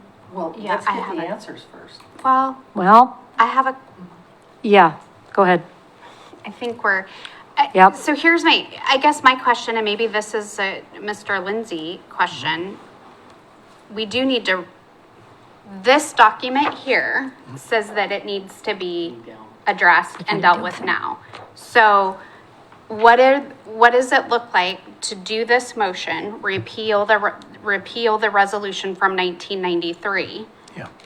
Get that barrier down, and then we look at alternative, then we look at putting something else up. Yeah, you Or can, how does that- do that and take down what seems to act a little bit too much like a permanent barrier now. And then you could prospectively just say, hey, let's do a shortened timeline where we take it to the multimodal, group. And maybe even look at designs and costs and things like that and what is feasible. And then in that time, maybe you're paying attention like a scientist, hey, how is it looking? Does it all turn to craziness, or does it actually sort of just look pretty normal? So, I mean, there's an opportunity to find out. But you're right, the fact that we've adopted the fire code and the fact that this is sort of supposed to be our own rules, let's, make sure that we're following our own rules. I think that if we've adopted a code that says we are going to be in compliance with the Oregon Fire Code, like, I may not have to like the decision or agree with the decision, but that's our job. Yes. Is to be in alignment and compliance with the fire code. Correct. What we do to maybe mitigate issues and impact on the neighborhood down the road, I think is something that, yes, I want to look at. But right now, Yeah, this says it needs to come down. correct. Am I clear on that? Is that what I'm understanding? Okay. So it sounds like we're getting toward deliberation. Do you want to put a motion on the table and we will debate it? Am I correct, Councilor Christopher? Were you going to debate, or shall we? Okay, let's go to the first motion, and then I have a proposed second one. I move the Kaiser City Council adopt Resolution R2026, repeal of Resolution R93-616, reopening of Fourth Place. Second. It's been moved and seconded that the Kaiser City Council adopt Resolution R 2026, repeal of Resolution R 93-616, reopening of Fourth Place. Discussion. Councilor Christopher. Friendly amendment. Can we add a timeline in there that we will put some type of timeline for determining some of these traffic calming? I would like to do that as a separate motion if that would be okay with you. Oh, so you'll do. As a follow-up motion. So we need to repeal it, and then we'll have another motion with the timeframe. Okay. And so I completely agree with you. Yeah. I Yes. want to make sure that we then do a direct to staff and let's have that conversation about what that looks like. Yeah, I don't want to leave the I agree. neighborhood hanging. No, I totally agree. So this is, the debate right now is on the repeal to bring us into compliance. Any further discussion? Councilor Cross. I just want to reiterate, thank you for all the neighborhood to being here and testifying, and that we hear you. But yes, we do have to follow the code. But we will follow through. So I appreciate you, Councilor Christopher, in making sure that we're getting with the neighborhood and the neighborhood association. Further discussion? All in favor signify by saying aye. Aye. Aye. Any opposed signify by saying no. Motion passes unanimously. Now, we've been talking about options for what are the alternatives and designs and so forth, and it was mentioned for the multimodal committee. What I might suggest, though, is going directly to staff for the first recommendations, and here's why. We've heard from the neighborhood, we understand that there are concerns, and in order to be able to expedite the process, yes, have conversation with the multimodal committee, but I think we have a pretty good idea, thanks to Councilor Duran, of some of the things to look at right away, which is possibilities around speed tables, the narrower hole in space, if you will. I don't remember the exact term, but design options that will be traffic calming and retain that walkable character of your neighborhood. I really, really get that. I live on a cut-through street myself. I live just south of McNary High School, so I understand that. So there are design things that can be done, and I'd like to expedite that process to make sure it happens not over months, but weeks, to bring us options. So with that, I would like to propose that as direction to staff. Discussion. Well, what's the motion? The motion would be to direct staff to come back with traffic calming options for this neighborhood that would be in compliance with the fire code. For us to make a decision, and let's give ourselves a timeline. Let's say within 90 days. I That's a decision. So, and if you want to do it lower, less, I just don't know if we can do it less, I but would say 90 is good. I think so too. I'm going to go, I see you, Counselor Cross. I'm going to go to Mr. Brown first. Thank you, Madam Mayor and Council. What I would also appreciate adding to that is let's put a countdown and see how it, after we open it, let's measure it. and Yeah, data. For That's a great, but final decision. 30-day period or something. Yeah, Final decision within 90 days, so that these folks aren't hanging out yeah. there. Data and designs. Design options. Okay? By consensus? We're good? Yeah. Data and design within 90 days, so we know what steps to take, and we'll be in full Okay. communication with the neighborhood. And I appreciate the letters going out. I think that's a very effective personal way to make sure that everybody gets it. Yeah, the data, yeah. Yep. Just. Mr. Witham. Just a kind of a nuts, again, sorry, Bill's not back. Just from a, like, I don't think anybody's going out tonight to remove the barricade, for example, right? I mean, I'm not going there on my way home to like take it down, right? So, it's a little, I worry a little bit about time frame, just the practicality of when the barricade comes down. Is there a certain time that council would like to see before we throw down counters? If we're going to count it, one of the things that's hard, I mean, just not an engineer, definitely not a traffic engineer. We've talked about the black box arts of traffic engineering. But normally you would design a traffic calming function to the impact of the development and or the amount of trips that are coming through, like what would be an effective traffic calming. I mean, I think that Mr. Lawyer, and I'm speaking out of turn, but I think he could probably give us a decent idea because we built some speed tables. Hey, here's a very rough estimate of a cost of a speed table. Here's a rough estimate of a cost of this. But one of the things is, again, like this road's been closed for 30 years. Like there's not been a massive assessment on, okay, depending on what we're doing for traffic calming, are we going to have to rebuild sections of the street? Are we going to have to, I think those costs could fluctuate greatly, and I appreciate council wanting to get answers quickly, but I think it might be helpful to just know what would be, in your minds, the appropriate time frame to actually look to get the data. Because I know Bill will punch me when he comes back and be like, Shane, why didn't you ask this? Yeah, first information within 90 days. Okay. If an extension is necessary or additional information is necessary, but we have ongoing reporting back. Okay. So the dialogue will continue. The other thing that Sandy's already doing for traffic calming is street parking. That's slow. Yeah, I'm getting head nods in the back. Street parking really slows people down.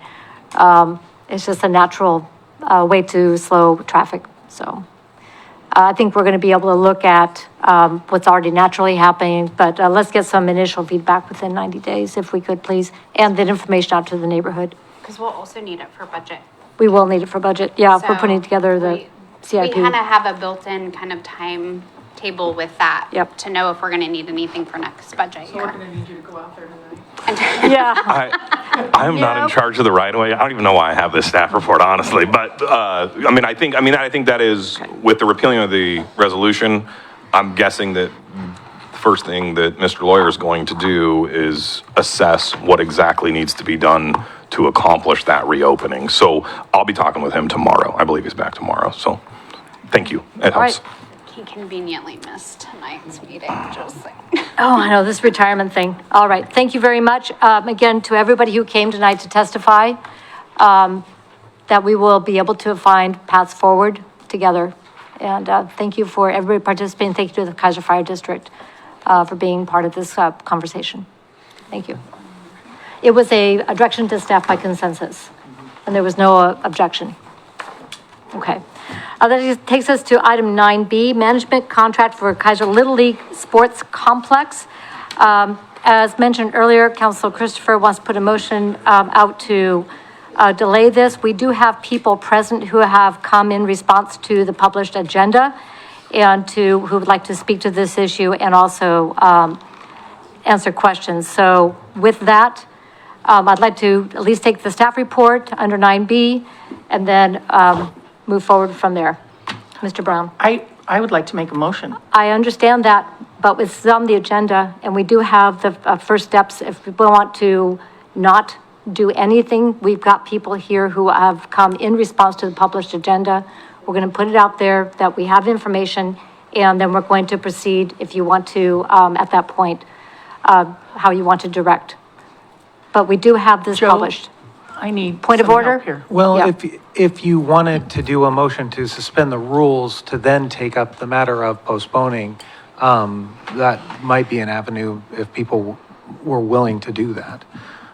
That would be maybe a way to, So I need to do a motion to suspend the rules. Yeah. To take up the matter of postponing this until a later date. That's my motion. We have a motion to suspend the rules, take up the matter of postponing this entire agenda item to a later date. Second.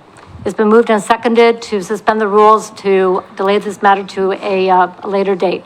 All in favor, please signify by saying. Don't we get a discussion? No, this is, the motions to suspend the rules are without discussion. It is a motion that does not have discussion. it's only to suspend the rules, then you would have a second motion to set it over. Okay, gotcha. Correct. Thank you. All in favor, please signify by saying aye. Aye. Opposed, signify by saying no. No. Motion passes 5-2. And then, so we have a motion to suspend the rule, take up the matter of delaying this. I want to not take action on it and set it up for a work session. Okay. That's my motion.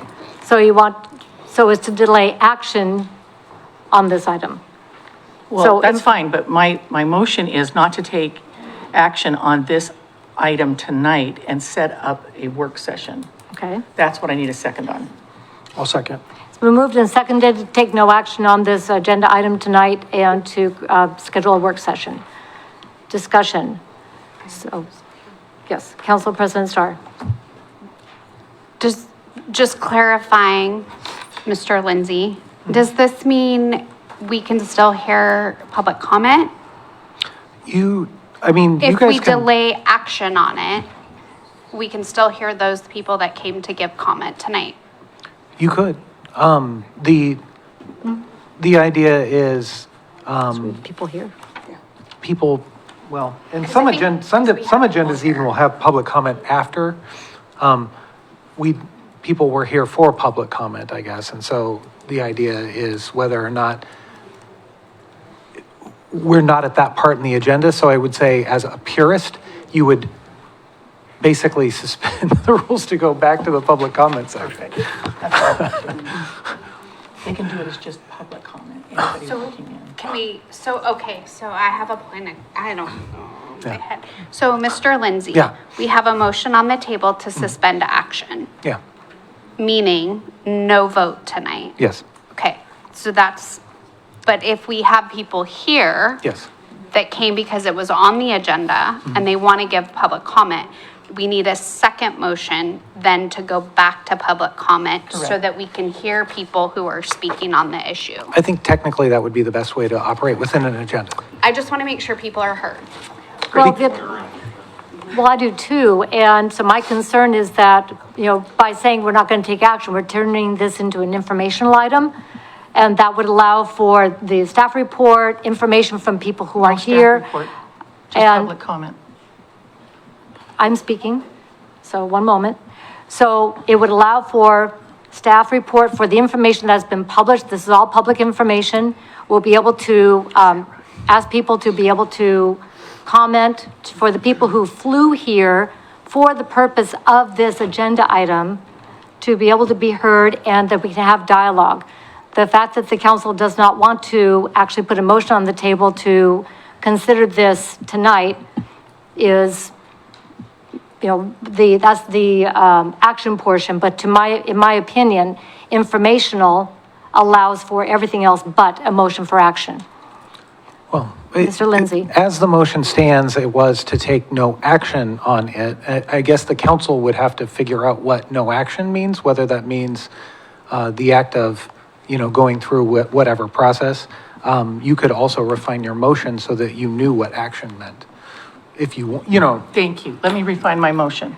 So I'm going to go to, I've got another question before I go back to you. Well- Counselor Cross.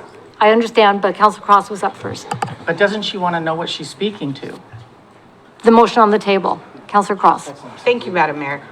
I am just piggybacking on what Counselor Starr said, because I want to make sure that the people that have patiently waited here to speak, including the representative from the sports facilities companies, that we hear them, and if it's under public comment, it's under public comment, however we navigate that. And I know I see Joey Jewell here from Travel Salem, and just for the record, I am on the Travel Salem Sports Commission and Travel Salem SGPA committee for my paying job. So I would love to see what he has to say about, for public comment and baseball. So however we figure that out, Mr. Lindsay, I would love that. Great. So help me. Counselor Christopher. Help me, what I want to say, I agree with you, Counselor Cross, and I agree with you, Counselor Starr.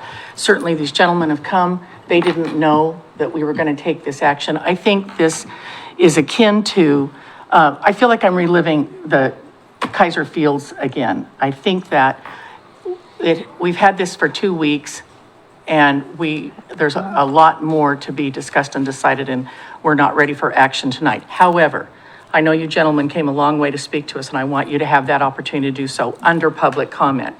Ditto, I forgot his name already, sorry. Mr. Jewell, sorry.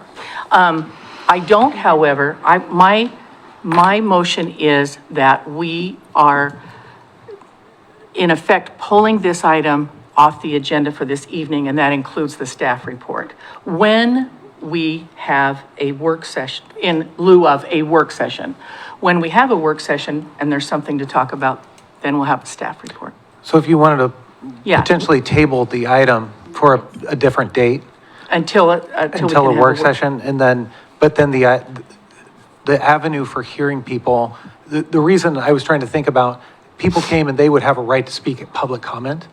But because during public comment, we told them, we're going to reserve whoever is here to speak on that until now, you can go back to the public comment section. But I think it would be better to say, we're going to suspend the rules and go backwards in our agenda back to the public comment section and allow people to be heard there. I agree. Yeah. Okay. So that's my motion, that I would like to table item 9B until such a time as we can have a work session on that. And so it won't be to a time certain, it'll be till after the work session. Madam Are Mayor. you still okay with that? I'm still okay with that. Okay, so the motion still is now restated to table item 9B to a work session, and then it would be on the agenda after that. Do a motion to suspend it. Mr. Brown? I think the council should be aware that we're getting at a point in the season where we cannot do this. We can't extend this decision any longer, maybe 2 weeks. But after that, it is past the time to be able to make this decision. It's too late in the season to try to make a changeover. I will leave town tonight if the decision's not made. Yeah. I will go to a different city. So, Counselor Cross? Who's he? It's one of the What was my tournament question? managers.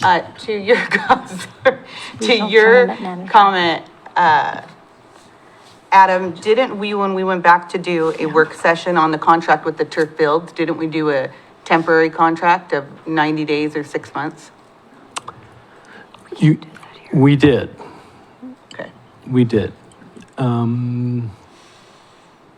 We'd have to ask sports facility companies if that's something they'd be willing to entertain. I just. Good question. I don't Yeah. even think that was a question I was going, sorry. I don't think that was a question I was going to ask, but that just reminded me of that. Let's vote. So, one of my questions is, why?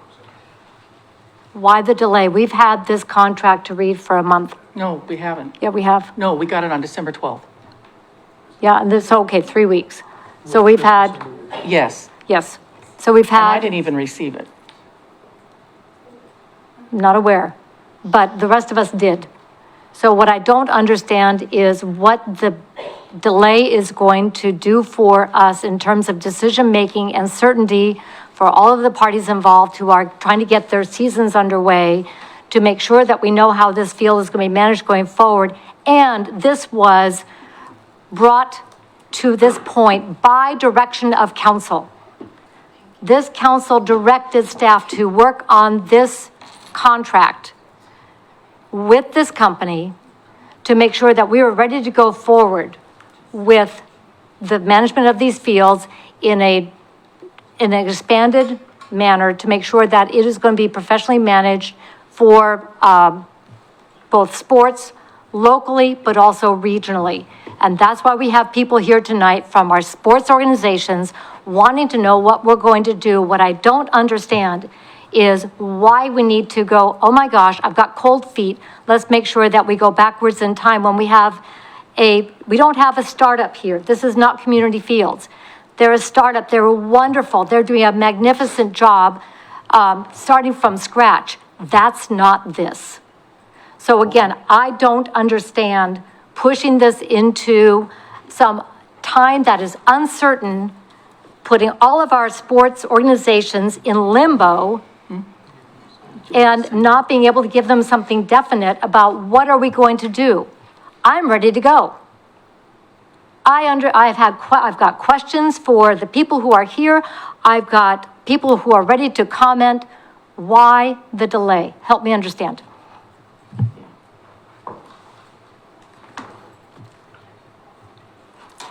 Who do you want? Anybody. Well, I'm happy to speak to this. The Kaiser Fields was much different situation than this is situation. And when we went out for an RFP, we did not anticipate receiving the type of response that we received. And we're looking at the first year, $500,000. I'm not sure we're prepared to spend $500,000. I'm not sure that we're prepared in our city to pay a management fee of $17,000 a month the first year with a promise of success.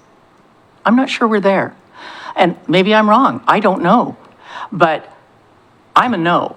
So if this moves forward to this tonight, I'm a no. I'm not going to have my name associated with this type of contract, spending this kind of money for a 14-acre city park. 14-acre city park. The intent of that RFP was we would hand over that land worth $10 million to an organization for them to put together a plan for us that would make it successful for their organization. The way this contract is written, it's $17,000 a month for them to manage our 14-acre city park. And then we will negotiate together what improvements need to be made to that park. Well, let me tell you, if I'm that organization and those improvements are reliant on my success, I want a fully loaded Cadillac. And if I don't get a fully loaded Cadillac, I'm going to tell you I can't make this successful. So is that the tax money that you want to put into this 14-acre city-owned park? Because I don't. So I'm a no. So that's a great way to show the difference between how we're looking at this facility. One is at a park and one is as a sports complex where we are actually doing baseball and softball and related activities. Those are two different things. If we want to manage it as a park, let's scrap the whole thing and manage it as a park. Let's have those discussions. That's what I'm saying. That's what we did up until now. That was what the RFP was. That's what the whole process has been to get us here. This is what we've been doing, and we directed staff to come back in response to the RFP and to draft this contract. So yes, I am going to be a no on putting this off, and if that's what you all want to do, and then we'll have that conversation. But I think it's irresponsible, and I don't think it's fair to our local organizations and to the company that came here to deal in good faith with the city of Kaiser, who is ready to go and help this place evolve to be able to better serve our baseball and softball community. So I'm a hard no on putting this off. Let's get this done. Any further discussion? I have questions, of course, sorry. Okay. 6 minutes until we probably want to take a little bit of a break. I think here's my, I call it heartburn, I'm not sure what we what we want to call it, but my hesitation.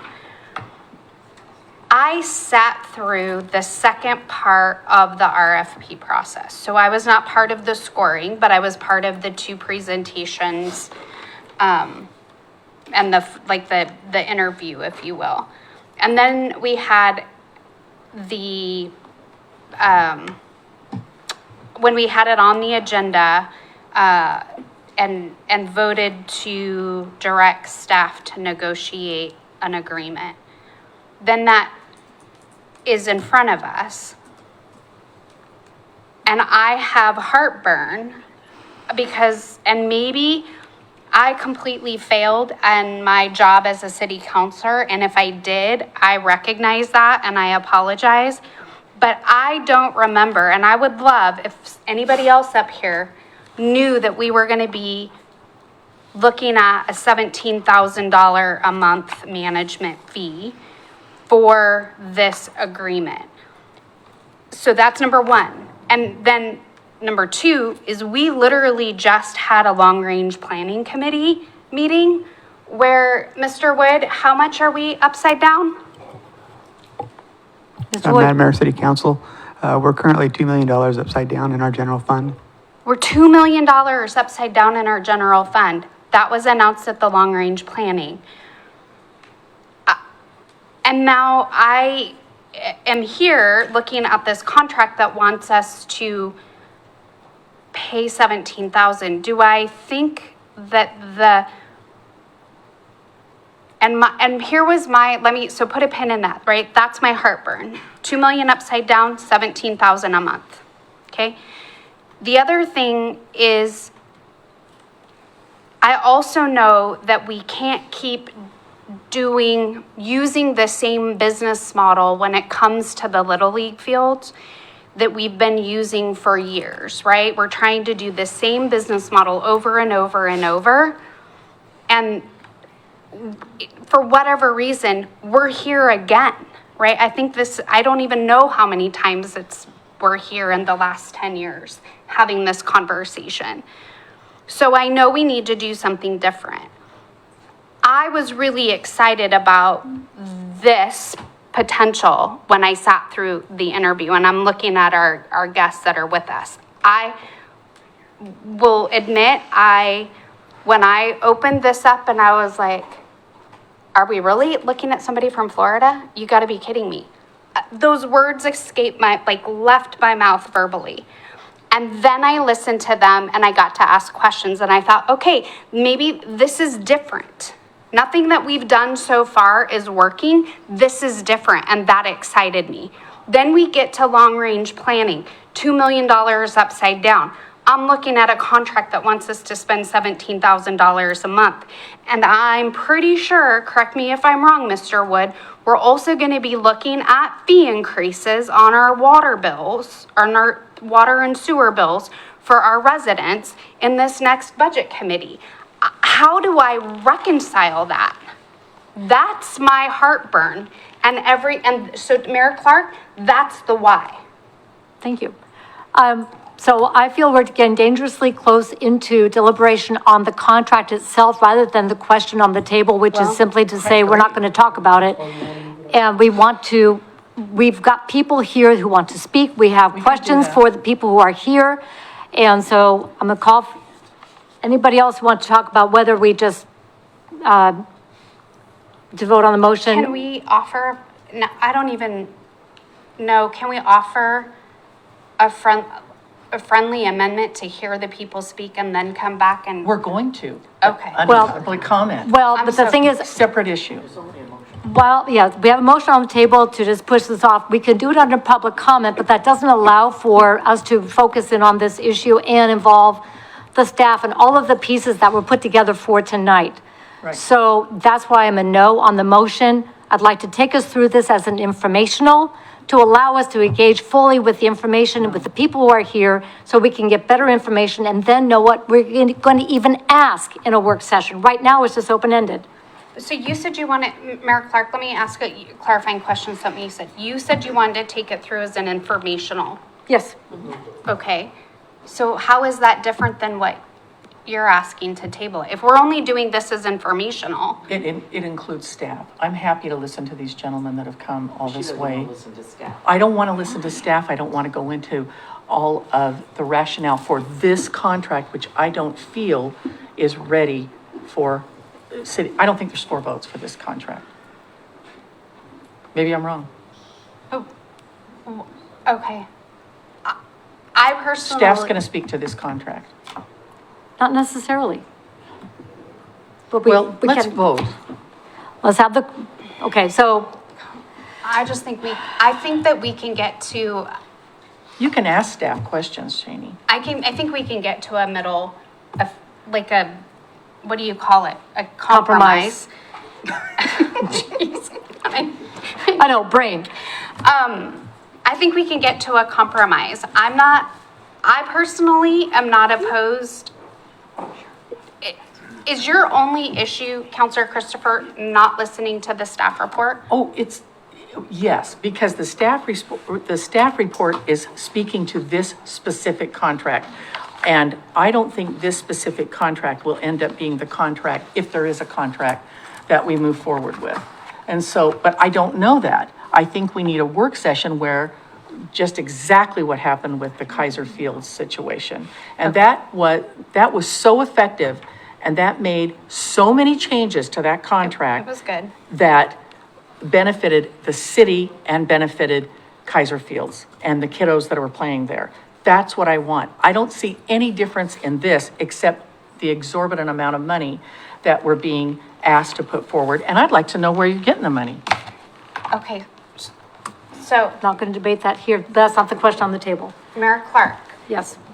when you say informational, what does that mean to you? Is it mean simply hearing from the comments of the people that are here that have come to share their comment that originally would have done public comment, and then hear from our guests that flew in?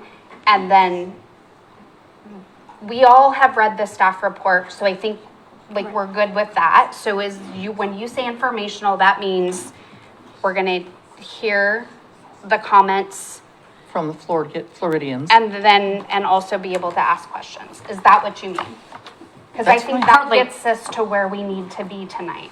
What I believe we need to do is go through the process of this particular agenda item. And we have 3 proposed motions, and what I'm hearing is a 4th one, which is to take this to work session.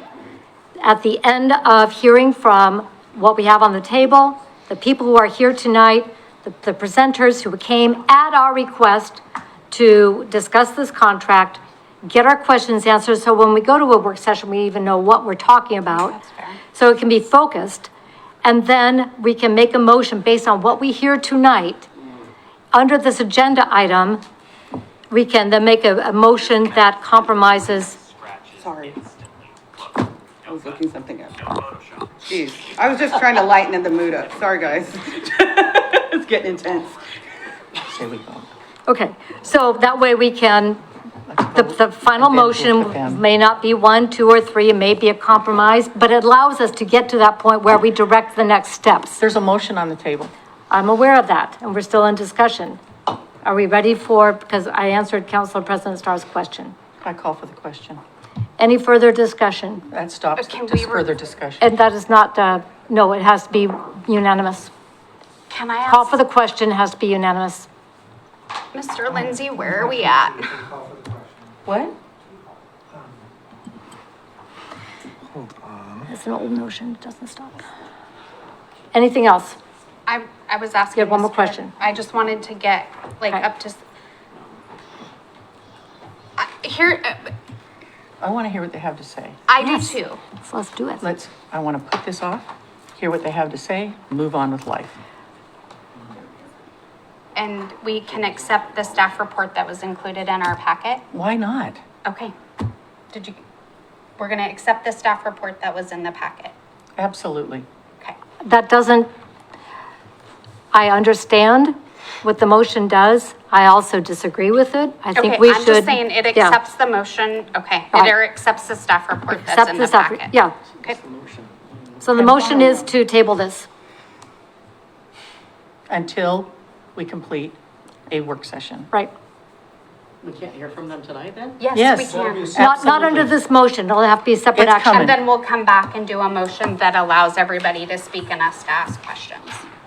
Okay. So it's essentially turns this, what if we did this as written and then made it informational, didn't take action at the end? Or maybe we do. No, so. All in favor? Aye. Aye. Aye. Opposed? No. Okay. Counselor Kohler, aye or nay? No. So this is 4-3. Counselor, Mr. Lindsay, does this require 5-3, does this require a simple majority or a, Oh, to table?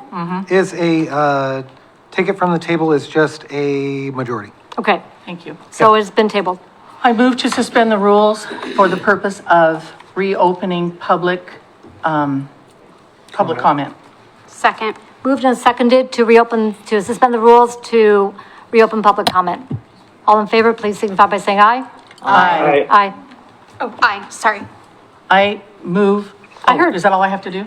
And we just voted on We it. just voted. But so then they can just come down. Okay, great.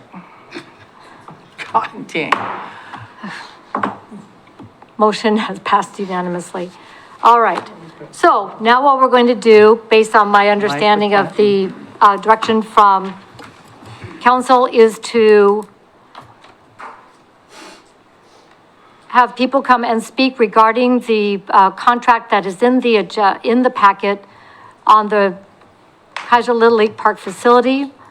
What I would like to do, because people have waited and been very patient, I would like to invite up the sports facilities people to come and talk to us about the contract and answer questions. And thank you for bearing with us through this 5 minutes? interesting, Procedure. it is as public comment, and we can, each one can get 5 minutes. Hopefully no temporary gates over at the baseball fields. Sorry, I apologize. Anything that we can answer for you all, thank you guys for having us, obviously. A little disappointed, obviously, that we're here at this point, but happy to answer any questions or address any concerns on the contract. That seems to be the kind of the biggest hurdle right now. Okay, questions from counselors? Mayor, Yes. if I may, I want to throw a few things out and then certainly maybe it will help kind of clarify here too, but Councilor Christopher had mentioned, the allocation of money out of the budget. So basically, as a reminder, this is an enterprise budget. So we're the experts in running sports facilities around the country. We kind of dog and pony show. We did it in response to the RFP. We're very good at what we do. And we come in, run the facility professionally. We run it to a level that supports the budget that we prepare and give to the city for approval. Now, you're right as our client to approve that budget. So again, it's not coming out of your budget. It's an enterprise budget that if we don't raise money running the facility, the money's not available to be spent. So just point of clarification there. A worrisome piece here too. I think, we have people that would rent the facility here that I know they're getting late in their season. And I'm worried about supporting that budget if we wait much longer. It would be a very, very different situation. So I'm sure that opens some questions. So Absolutely. kind of similar to the way you did with, there's two choices here.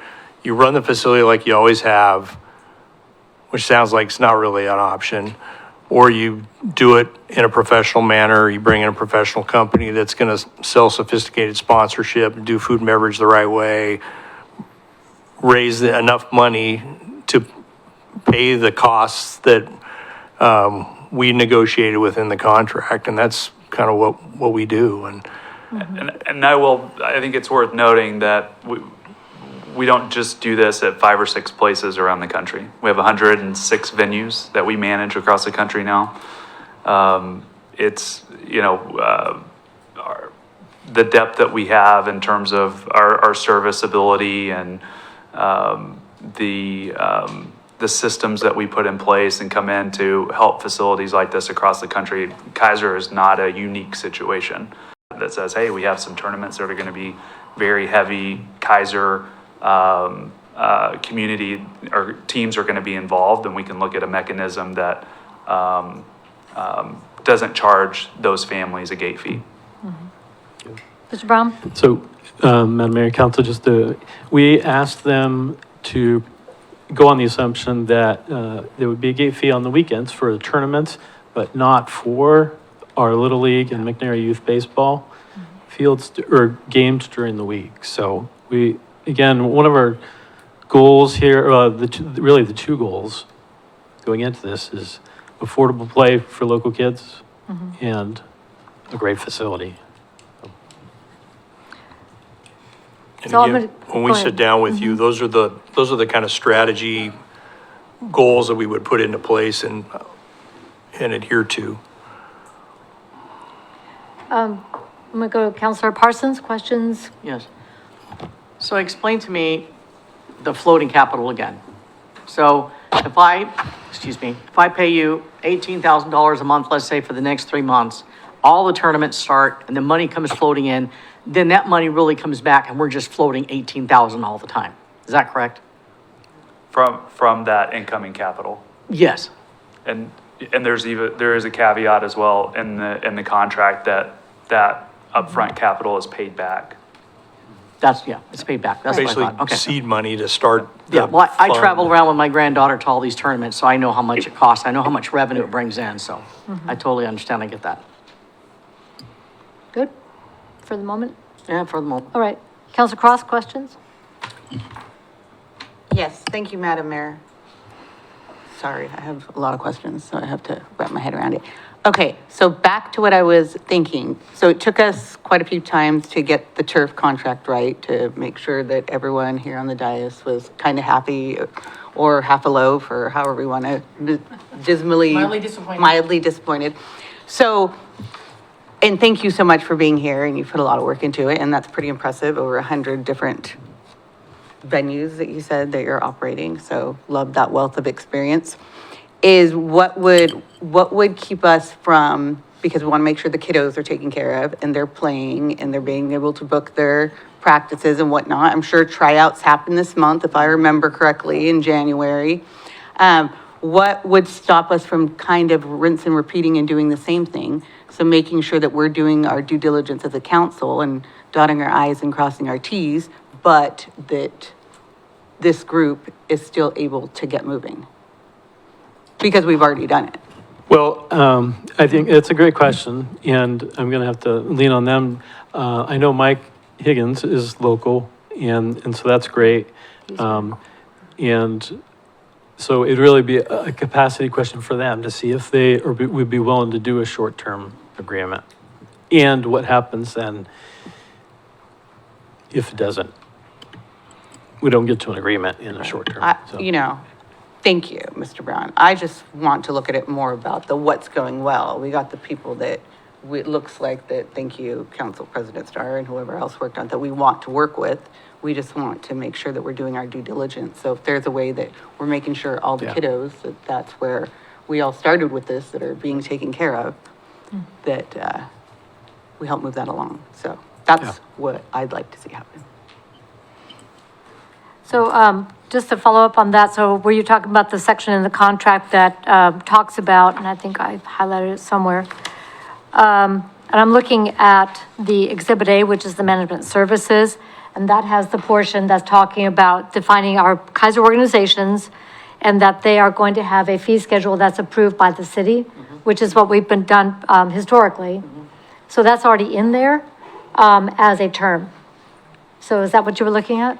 I'm looking at more so if we're tabling or doing a work session and then really just going through and asking all, because we've already tabled this agenda item, is in the meantime, if however Joe is going to walk us through this, if we decided as council or whatnot to just put a temporary motion in, so make sure that we're getting moving along, how we did with the turf fields. You'll have to, I don't remember if it was 90 days or whatnot, just to make sure we're moving along, but to make sure the kids that are trying out for baseball at the end of the month can play and schedule. Yeah. And I think they was said, but it's probably worth repeating. Their first month is coming in and saying, working with us, saying, what do you want? We did tell them to, in creating this, that the fee schedule for the local teams wouldn't change. But where we see the opportunity is in tournament play. Right. Good, follow-up? This would be ongoing as well. There'd be an annual, so that could change. You know, your goals might change after you get into this, so. Yeah, and just to follow up to that, I mean, I can only speak more so from a conference point of view or meetings point of view, but I'm sure you're looking at tournaments, what, 1 or 2 years out? Is that correct? Yeah, I mean, I would say most of our venues are already booking well into 2027, 2028. Okay, thank you.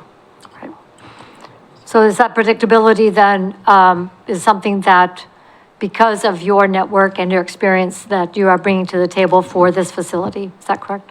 Yeah, and so, and Mike, you could back clean up here, no pun intended or pun intended.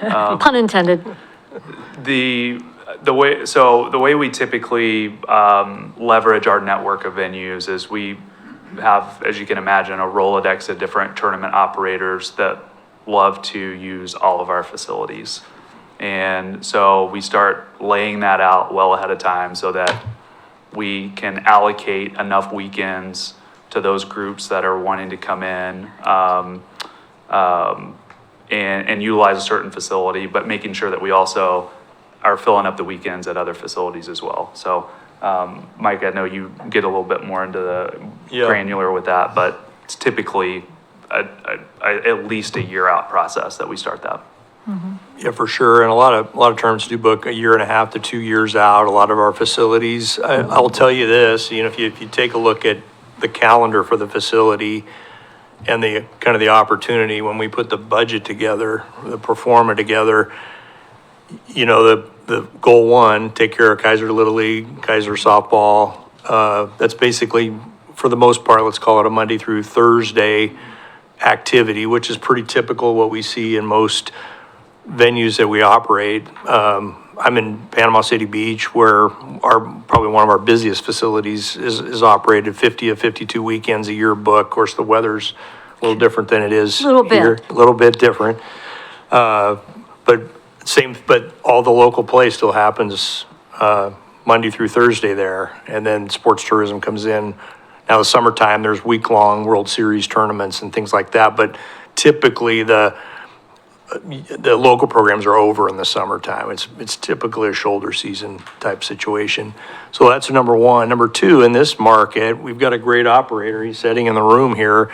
As I keep putting him off, he would like to book a large number of tournaments, basically over 20 tournaments, which is really, if you look at the fair weather period in Oregon, I'm a lifetime Oregonian, so I know this well. That's basically every weekend except for the 4 weeks of August that we have good weather. Now, August is kind of a slow period for a lot of tournament play, teams reorganize and that type of thing. But we have an opportunity with Salem, does a great job with USA softball and national tournaments as a spillover site during the month of August. So really, if you look at those three factors, pretty darn full. But if anything starts to compromise, you know, if it gets late for Todd, as he's saying, that it can be very difficult for us to, on short notice, book a replacement. So certainly with national notice, and if it was a different situation here and there was no Todd or no historical operator here, we would tap into our network and find an opportunity, but we've got a great one here that's done a great job of running tournaments at that facility. Good. You can, yeah, follow up. Yeah, Keep thank going. you, Keep Madam going. Mayor. Just one more comment, and just kudos because I love this connection you have here with Travel Salem and Billy Powers over at City of Salem softball. And I know he's been with City of Salem for over 20 years, so just that whole continuum of baseball, softball knowledge just is really setting us up for success. So thank you again. Yeah, it's a great partnership for spillover there for, those tournaments are so big and they can use extra fields, and he's said that we're the perfect facility for that, so it's a good match. So kind of piggybacking off of that, this is more than, slow down brain. Okay, so on the management services, to your point about taking care of our kiddos, it's right here that, the manager understands that a minimum regular youth league play must be available Monday through Friday, scheduled in advance. And then it has other provisions in here that are specific to our, quote, Kaiser area teams, which means teams from leagues with their physical home office in Kaiser. I think we have representatives here tonight from those organizations that have also looked at this contract and been able to provide feedback. So given those baked in pieces, those are things you already understood as part of the equation when you put together your pro forma, correct? They are. That's correct. Okay. I think the one missing piece is in that first conversation in the 30 days is sitting down with staff and setting formal pricing. We took a guess. We don't know what we know what the Little League piece is, what your desires are there, but is that, what do you think about tournaments? You know, we've kind of used a historical kind of a number, but, you know, certainly the more you charge, the less, you know, you'll maybe either have to subsidize or the less pressure on the operator to deliver a break even. So again, more you give away, the less money that's there type thing. So if you give all the bread away at Safeway, there's no money in the register, right? So Well, we don't want to sell our hamburgers for, $18, yeah. yeah, we don't want to do that, but we also don't want to undercut where we end up in the deficit, because as a professional organization coming in, you know, you have proper expenses. This isn't free, but it's reasonably priced so that we can get production. But I want to go back to what this looks like for the health of our business community. This is more than just what it's going to do for our kiddos in providing well-managed facilities on a regular basis. But when you come in with the sports facilities, and I remember hearing this before, this is a benefit to our business community, our local business community as well. Can you talk a little bit about what that looks like in your experience? Yeah, I think in this specific exercise that we do with our pro formas is we create that economic impact number. I believe for year one, we were around $10 million of economic impact. So that's direct dollars brought to the community that wouldn't necessarily be here otherwise. I think year five got it to around 15 million. And we can provide some hotel room night numbers as well that would come along with those numbers. I'll give you an example. One of our busier facilities, Panama City Beach, $180 million a year economic impact. And we do a report for every tournament based on Sports ETA's economic impact calculator to show, and it's based on where people come from, how many nights do they stay, how many people do they bring. So they know you're going to buy gas, you're going to stay at hotels. Some of them are going to stay at hotels. They're going to shop in the area. They're going to go to, you know, support local business. So it's most of the facilities that we operate facilities for are doing it for economic impact. They're taking care of the locals as well, but they're really looking to ring the cash register. Yeah, typically the operating surplus at the facility is icing on the cake for most of the communities that we serve. It's really all about the economic impact. I know obviously there's different ROIs in each community. Biggest ROI here is making sure that the community has a great place to play and learn to play baseball and be a gathering place. But at the same time, we want to make sure that it's a sustainable model. Can easily be both. Yeah. Yep. Yeah, we're talking cake. Yeah, and eat it. We like frosting, but I think what I'm hearing is that we're talking the cake as well, because as you heard, because of Oregon budgeting quirks, let's just put it that way, and being from Oregon, you're well aware, the city operates on a really thin margin in terms of our general fund. So operating this as an enterprise, that does not impact our general fund. The way that's structured is going to be very, very important for keeping our general fund as whole as possible and to facilitate funds coming in through TOT and other general fund dollars. And I know Councilor Cross said we have someone here who can talk to us about the TOT, the transient occupancy tax. So I'll put a pin in that. So several conversations that Adam and I have had, we have gone into the unique, situations and communities in Oregon because of no sales tax, and that makes that TOT that much more important, and making sure that those hotel rooms are filled on the weekends, and attracting and helping our operators attract as many out-of-town teams as we can, so that as Councilor Parsons is well aware of, families make these travel tournaments into family vacations, and they're not just bringing the one kiddo, they're typically bringing all their kiddos, and not because they want to all the time, but because it's out of necessity, so. Yeah. Oh, I traveled a great deal as well with sports, not baseball and softball, but I paid the price. I'm sorry? Yeah, I was going to say, we have an in-house housing company. I think our CEO, Jason Clement, had mentioned that when he was presenting before too, but we would want to tap into that because the dollars from that piece there will really help sustain the budget as well. Okay.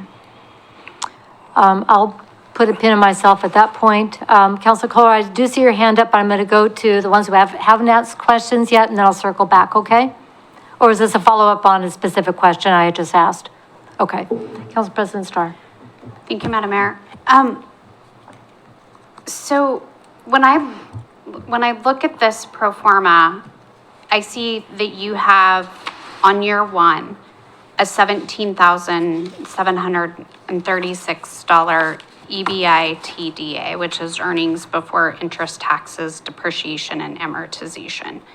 So that's the amount of money that you're making.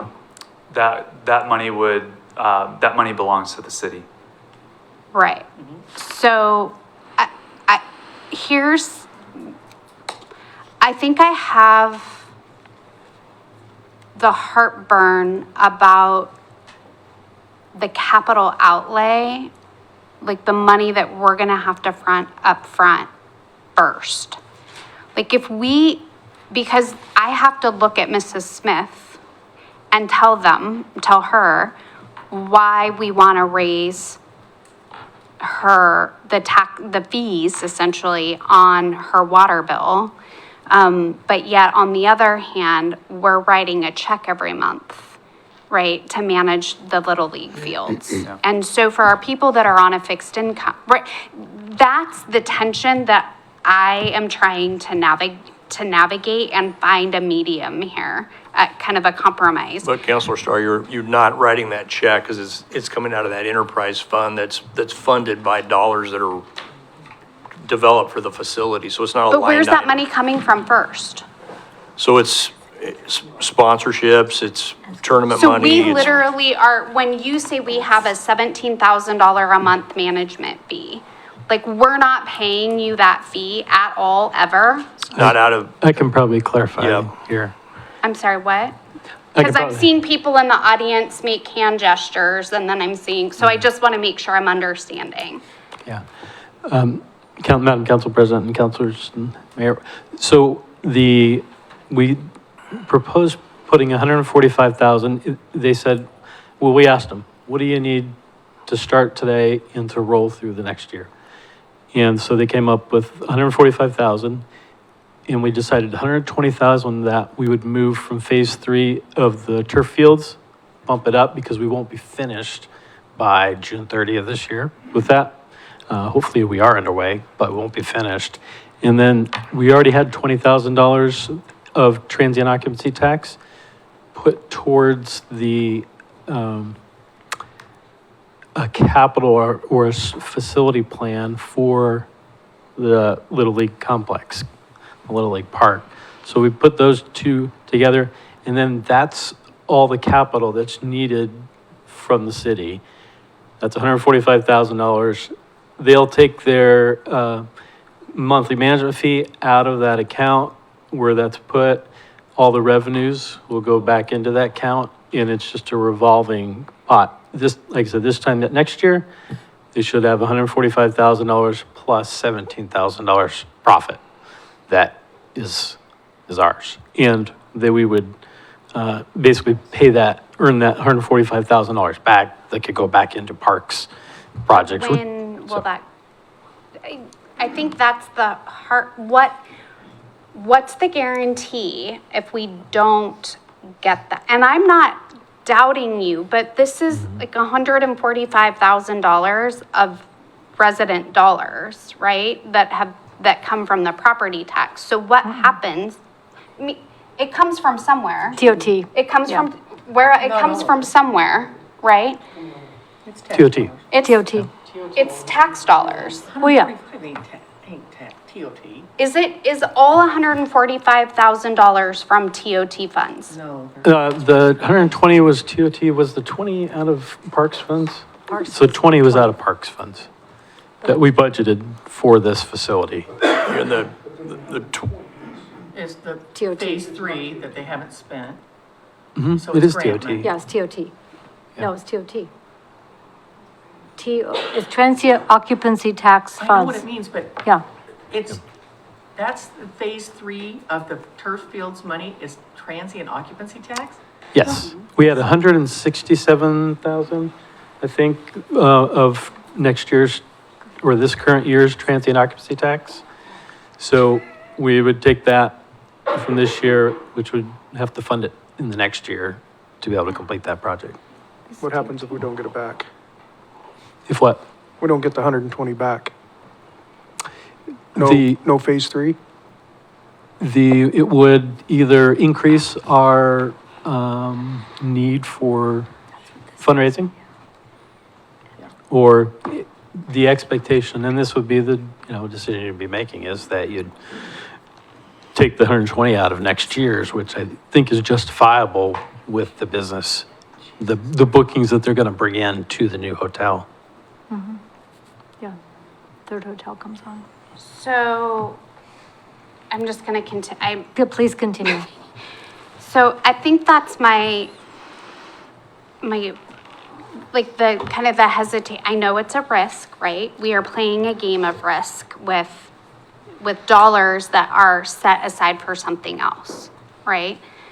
So what happens if that doesn't, if all of the, and I'm not doubting your ability, I just want to be able to look at Mrs. Smith and say, know what is going to happen if we don't get in those sponsorships, or you don't sell the food and beverage, 429,000 in food or beverage. Like, what's the fallback? What's the contingency? Yeah, I think. Do we lose that money? No, I mean, the goal is to get it paid back, obviously, and we need to drive that overall budget to deliver that goal. And what does that mean? If revenue's not there, then expenses need to get cut. So it's kind of the normal P&L kind of exercise that you go through. So if sales aren't there, we've got to cut expenses to deliver where we're at. And so if the food and beverage doesn't come in, if the sponsorships don't come in, if all of those revenue line items don't, I'm sorry? Keep going, keep going. I said that's the risk.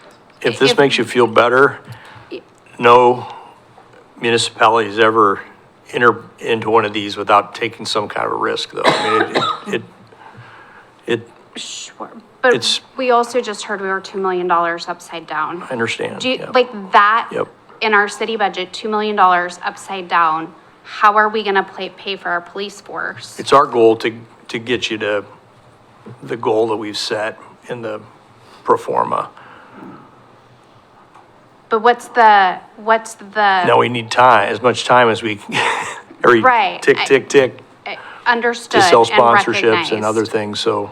But I think part of, this isn't that I'm doubting No. that you can't do it. I think it's just, and I want the folks in the audience to hear this, like,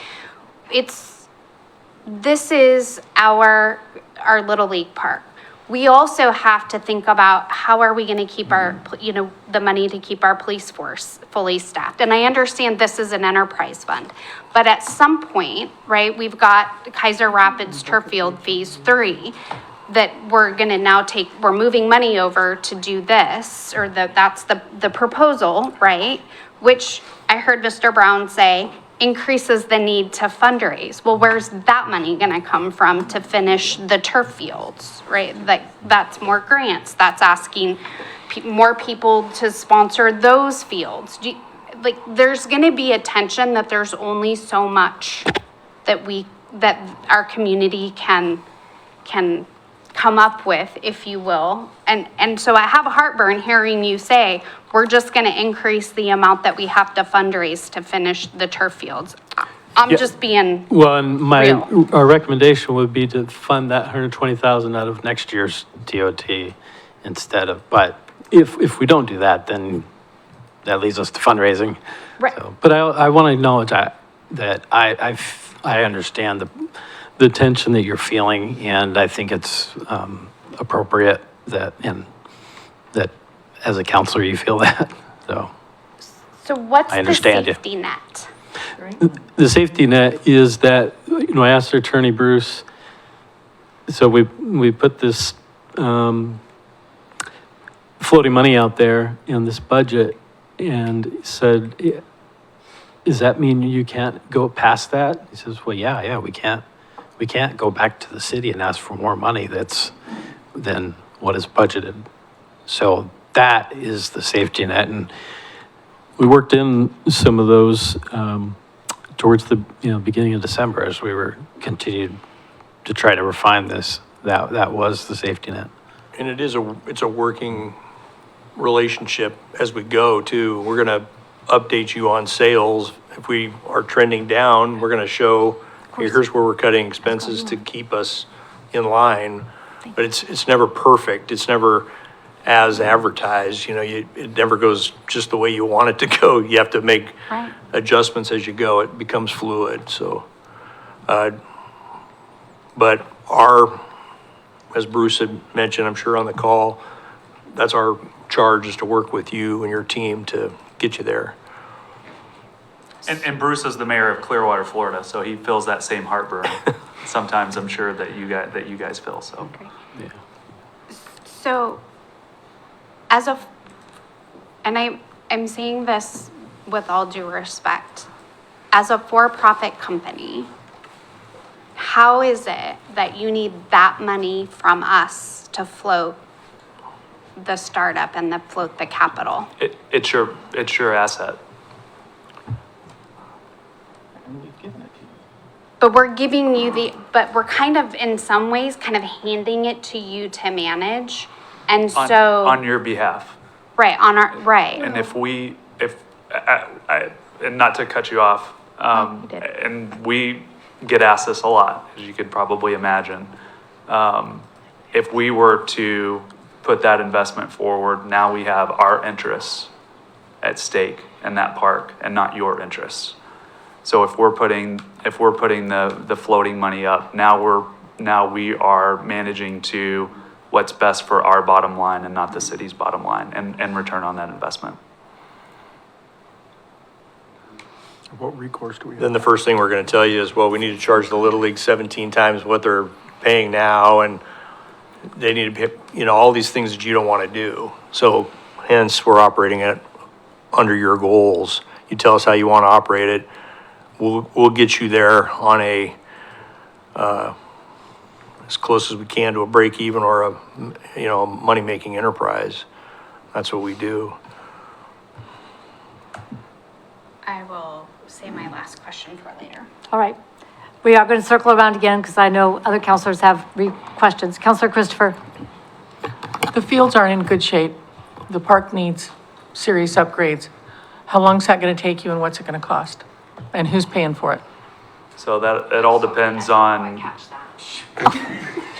I'm sorry. Siri, about me. Apparently somebody's cell phone tried to answer the question. so that one of the initial things that we'll sit down with city staff and you all to determine is what that capital improvement plan looks like. But you've been through the park. I'm sorry. Oh, yeah. I mean, you've got a sense. 100%, yes. Before you even put in your RFP or at the same Yes, time you ma'am. put it in. So, and But with your level of experience, Yeah, how we would do it might not align with how you guys need it done or how the city needs it done based on, I need a ballpark figure of how much it's going to cost to get that park up to the standard that you're going to be able to sell tournaments. I think the answer to that is within that first 30 days is, you know, you guys, what's your collective thoughts on that? I can tell you in Panama City Beach as an example, they want it to look like an extension of the visitor center and the grass is, you know, expertly mowed by the top landscaping company and there's water figures and all kinds of different things. But those are their goals, so that's how we manage it. Here you might say, hey, we have a shortfall and we don't want to spend money for 2 years, but what's the plan after that? What are the first things that you would recommend doing? And we'll give you some recommendations on that. But at the end, it's your decision. You look at, you come back and say, hey, we want to do the lights and we want to get to turf or. Are you saying you could have tournament play in that park the way it is with no improvements? We've got to get it season ready, but yes, we can play tournaments there for sure. The fields are in good shape and, not today, I mean. And then my last question is, so why are you interested in this? You said, our hope is to break even and maybe make a buck. Really? So you're in the altruism business? Because you're in this to make money. So if we enter into a business contract with you, yes, we care about our kids. We want our kids to be able to play on those fields at a reasonable cost so that their parents don't have to sell a kidney for their kid to play baseball. But at the same time, you're a business for profit and you have to make money. So I think it's disingenuous that you say, well, we're hoping to break even. You're hoping to make some money. Otherwise you wouldn't be here. and I think that might have been misinterpreted. Our goal for the park and for the city is to break even so that the city is not subsidizing the park. You're gonna make your money, okay. The enterprise fund, many of our facilities, on an annual basis don't break even. But if you take that amount of money, if it's, let's say it's $100,000 to run the Hoover Med in Birmingham, Alabama, they look at that and say, God, we brought $175 million to our community, it only cost us $100,000, we do that all day long. And if you talk to, so that's the other piece of it out there is how do you want it run, what are your goals? So we have to go through that whole goal setting piece to kind of really see where you want to go. And I think that is what's difficult for all of us because we want to do what's best for our community and our kids.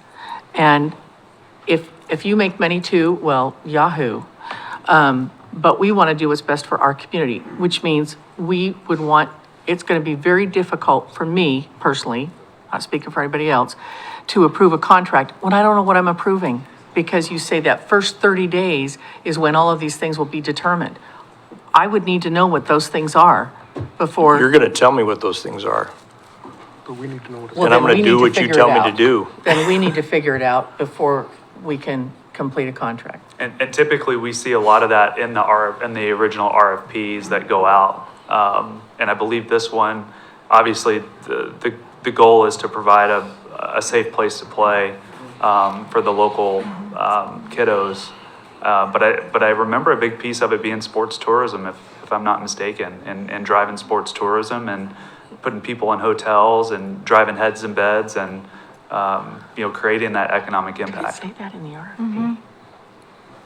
Yeah, economic development. I think Mr. Lindsay will mention, he's been on the calls with our attorney Bruce, but I think he has mentioned, I think the wording that we have in our agreements clearly states that you hold the rights to set those procedures and strategy each year, bring forth, approve the budget, all those items. We're truly running your facility using a real estate version. It's like property manager. Yeah. You own the house, we're running it, how you tell me how you want to price it and what improvements you want to do, what color you want to paint it, we'll paint it for you.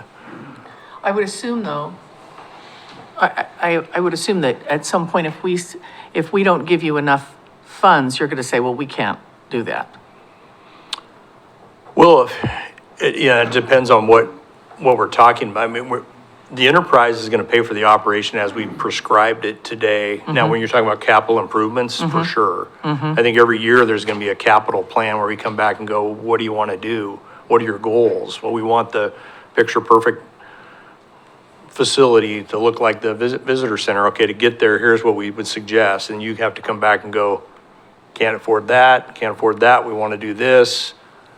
Then you bring it back and go, we want to do this, manage it for us. We want to bring in lights, leverage your connections and get us lights like you do at other facilities. And I think during that those goal setting sessions, that's why it's so important to understand, like, what are the top capital improvements that you guys want to go after. We're going to tell you what we would advise and what would happen if you pull this lever or that lever.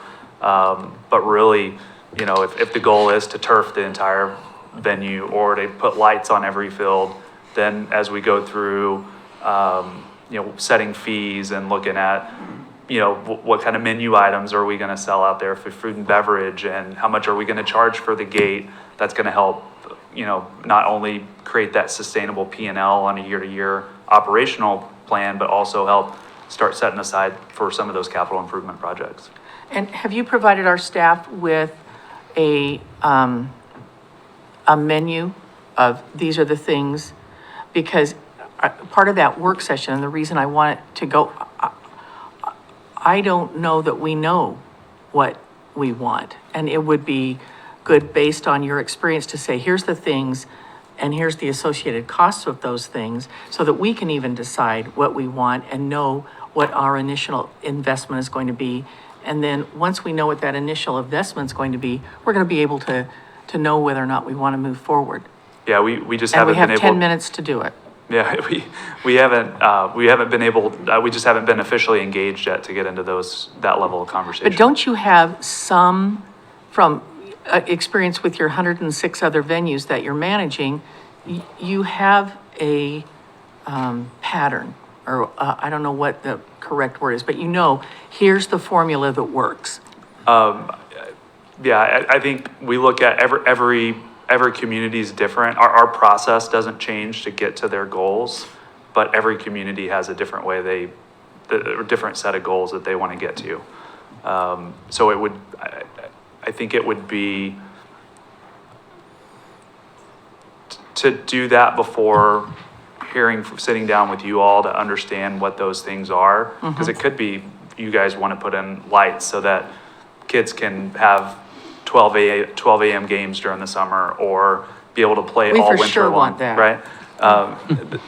Those are just things, those are conversations we just haven't gotten to yet. Playing at midnight. Counselor, we'll do whatever it takes to get you comfortable with our experience and being able to deliver really whatever you want at the facility, because we've done it at these other facilities. We're a little out of step, as Billy's kind of mentioned. That comes out of, hey, you hire us, and then within that first 30 days, or when doesn't have to be in the first 30 days, but part of a capital plan every year. Here's the things we would really like to see done out there. We'd like to see turf, or we'd like to see lights, or we'd like better landscaping or new dugouts. And then we get to work and roll up our sleeves and come back with a capital plan, and it might be twice what you're expecting, and you come back and go, let's cut it in half and let's try to get to these items first.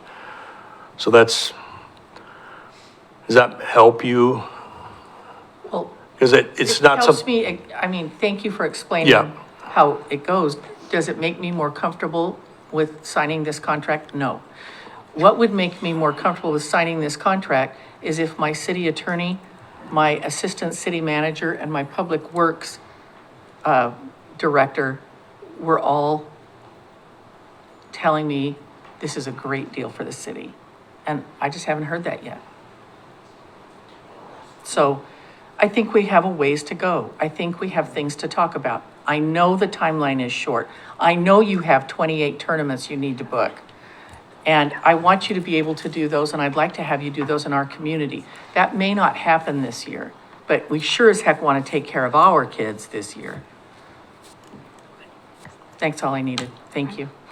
Thank you, Mugo. Councilor Duran, and then the plan is we are going to need to suspend our rules to adjourn at 9 o'clock so we can continue this conversation, hear from people who have been waiting patiently, and then we can wrap up this conversation.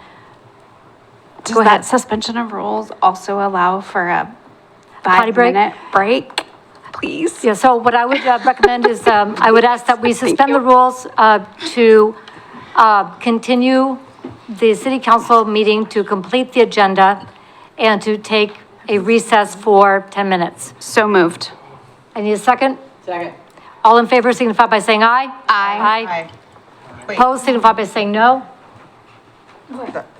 Go. 10-minute break, we need a potty break, and then we'll reconvene. Kathy?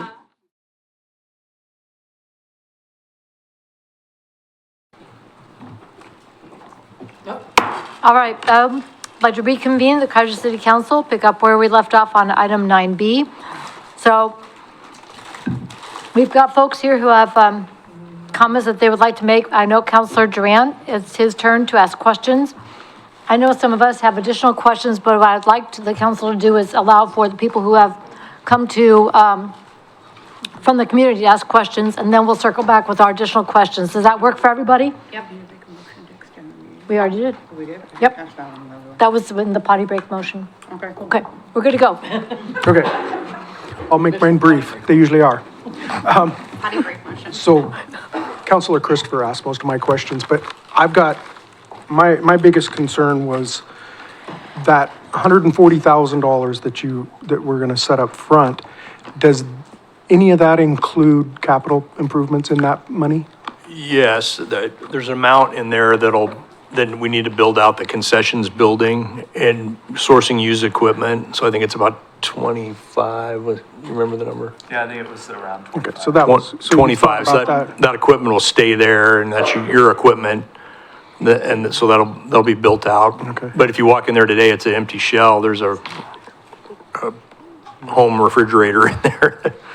Okay, so, And just to clarify as well, that money doesn't just get dropped in and then you don't know where, like, everything is documented and that plan is put in place itemized on everything that is, being purchased on the capital improvement list or any kind of, operational expenses that money goes, startup operational expenses. one of my biggest concerns is in the 30 days of negotiations on what we're gonna spend, we have, it comes up that we need to spend way more money than we can front for you guys to be able to make this viable in the, immediate future.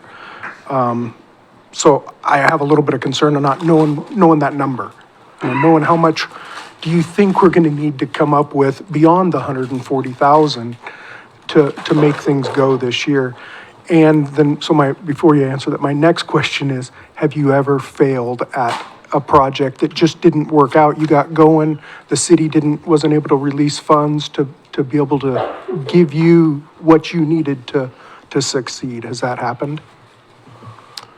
I think one thing I'll say is the 100 is cash flow, gets us started really as an enterprise. And again, the goal is to pay it back at the end of the operating cycle for sure. I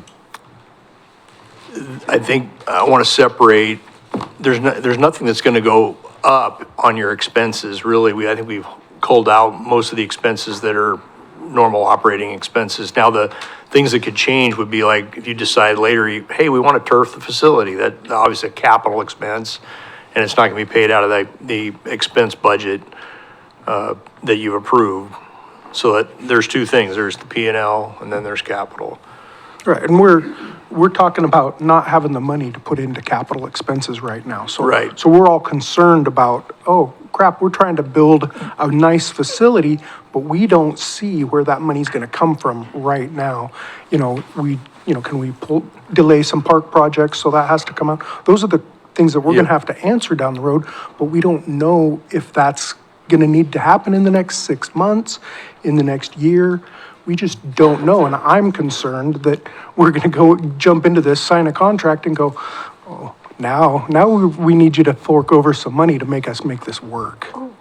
Yeah, I mean, we're accepting the facility the way it is, to run it the way it is now. I mean, if you come back later and say, hey, we want to turf it, we want to add great landscaping, we want to add lights, I mean, obviously it's an easier product for us to sell at that point. And it's a better facility for the community, but those are decisions that you 100% make. We're not gonna, we have no ability to force you to make a decision like that. I think the only, I think the only situation that I could foresee something happening along that kind of scenario would be around safety. If we came to you and there was a safety concern at the facility that puts everyone at risk, I think that would be a breaking point for us. Well, we already have some safety concerns that have been brought up over the last few years. And if you come to us and say, we can't make this work because of these safety issues, then, where's that money gonna come from? We don't feel like we have a cushion right now to spend money on that. Right. So that's where I'm concerned, and I think, hearing from others that's the concern is you're gonna, we got 30 days to figure out, to iron this stuff out. Well, we don't have the money to iron this out. Yeah, I think right on a now. larger picture, if you guys are having those kind of issues, that's gonna matriculate to any operator that's there, whether it's Mickey, the Walkers, or us. But we're not paying them right now, so that's the concern is. But the safety issue's still there. Right. Or whatever issue you're worried about is still there. It's not, it's gonna be worse because there's gonna be fewer dollars available to pay for their repair. Yeah, so I think beyond looking at us as the operator, I think that's something that you guys would need to look at collectively from the city standpoint on what safety issues need to be taken care of. And obviously, we would come in and definitely help put a plan in place to get to those. But whether you choose us not to operate, if there are safety concerns out there now, then they're going to continue to be there. Okay. So what about, have you ever had a failure or a business that, or a city that couldn't make this work? Sorry. Go ahead, Billy. Yeah, take it. I think there's definitely been cities that haven't been able to make it work, but not within the cycle of us being there. I think they either determine that prior or and I guess the best way to put it, I think there's been one case where I think we've had any kind of termination since I've been here. Yeah, I think the key is just alignment of goals. What are your goals? Can you tell us what those are, and then we tell them back to you, and we're gonna take your lead and go with it. That's the way our contract's set up. Yeah, it seems like we're signing the contract before we've got some of this stuff ironed out that I'm worried about. So that's why I would rather have a little more time a little more conversation with us to iron some of that stuff out. Okay, I'm done. All right. So at this point, I'm sorry, Youth Councilor Guptill. Thank you, Madam Mayor. First off, I appreciate you guys coming back here because I know that, you guys just sat here for a while, so we appreciate that. But it seems like after looking over the numbers and listening to everyone on here, it just seems like right now we might not be in the position where we could even afford that or even expand our facilities. And so my question is, how much would it cost if we just hired a manager, an assistant manager to manage our fields and to make sure they're brought up and they're good? Like if we hired our own manager. Gotcha. If we did a staff? Yeah. Thank you. I forgot, yeah. So it would be at least the amount of the management fee of $200,000. Because on top of salary, we have to pay PERS, which is 35% of the salary. So our operating the park is the most expensive way to operate a park with our staff.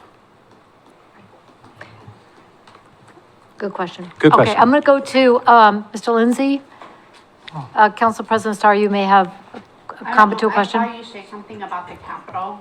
Oh, it's just that, in general, my understanding of it, and I was trying to find the exact wording, any capital improvement itself, which is over $5,000, isn't part of their general operating. So like anything that's going to be over 5,000, basically is decided separately.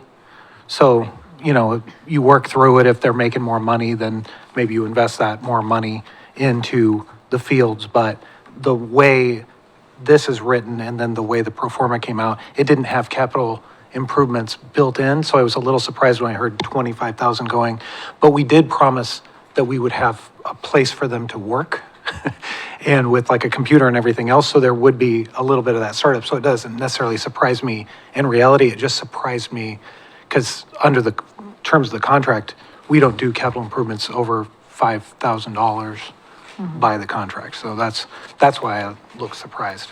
Okay. I just hadn't heard that $25,000 mark. And that was for the concession stand specifically. Yeah, and those are. Doesn't surprise me. Different items. Yeah, So There is a couple of computers and a safe and just cash registers Right. on a POS system.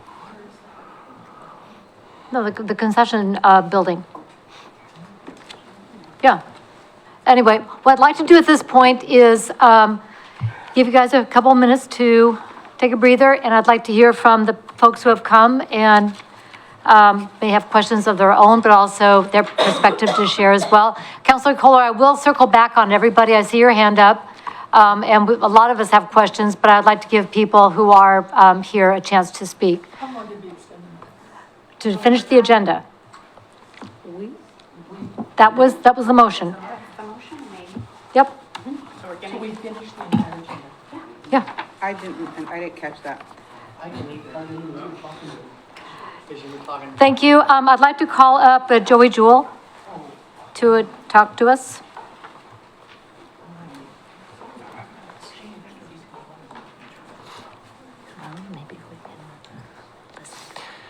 Thank you for having me. Today, my name is Joey Jewell. I'm the Executive Director of the Salem Area Sports Commission, which is a separately branded arm of Travel Salem. Thanks for being with us tonight. I'd love to hear from your perspective what you have learned about this process and working with professional management for sports facilities and what your experience has been and what your ideas are for the Willamette Valley. Yeah, there's a lot to answer with that one, so I'll kind of go as best I can and then continue with questions to remind me of the rest of them on there. But, I'm very familiar with sports facilities companies. I've been in this industry for over 10 years now. Started in Eugene, had a little bit of time in Houston, Texas, Corpus Christi, Texas. Now I'm back here in Salem, where I get to be back in Oregon, which is one of the states that I love. But what we've been trying to do here is really increase the tourism capacity for our region and our area within Salem. Now, I know that's not my purview for Kaiser specifically, but that is a goal of something that we're trying to do. Sports facilities companies, I've known them for, like I said, almost that entire 10 years. They are a board member of Sports ETA, which is our National Association for Sports Commissions. They use the exact same economic impact calculators that we do, and have a lot of the same methodologies that we have and what we go forward with. For this project specifically, I think it's interesting in the fact that we can't sell this for you because Kaiser doesn't pay into Travel Salem. So I think that's the first and foremost thing. If we were to book this facility, we would have to enact what we would consider a state of play. So all families that come into the area would need to stay in Salem. They would just pay the rental fee for the facility. In lieu of that, you have a group like this who potentially comes in and handles that. Now, luckily, we have a great working relationship with them. So whether we're working with Billy Powers for any of the softball nationals that need extra fields, we can reach out to them directly, help rent some of those fields, and get that economic impact to spread across the region a little bit more, which we're absolutely happy to do on that. For us, I heard a couple of different things and sentiments on here. The one thing I would kind of ask the council to think about is, what are your revenue streams as they are right now? There's not a lot that you guys can do. We've talked about fundraising if we can't raise taxes or do a few other things. So when we look at it, the TOT is really the best way to do that. That's your investment. You invest in sports tourism, typically your returns go up. We saw in 2009 with the housing market crash, tourism tanked. Sports tourism kept many communities afloat, and we saw a massive increase in sports commissions being started and created all over the country as a result of that. We do know that there's economic uncertainty right now. We've already seen leisure travel tourism go down a little bit right now, and so people are going to start looking at sports tourism again too, because we know that people are willing to cut a lot of things out of their lifestyle, but they're not willing to cut out their child's travel and their potential to play. And so that's one thing that continues to be relatively stable and sustainable for us.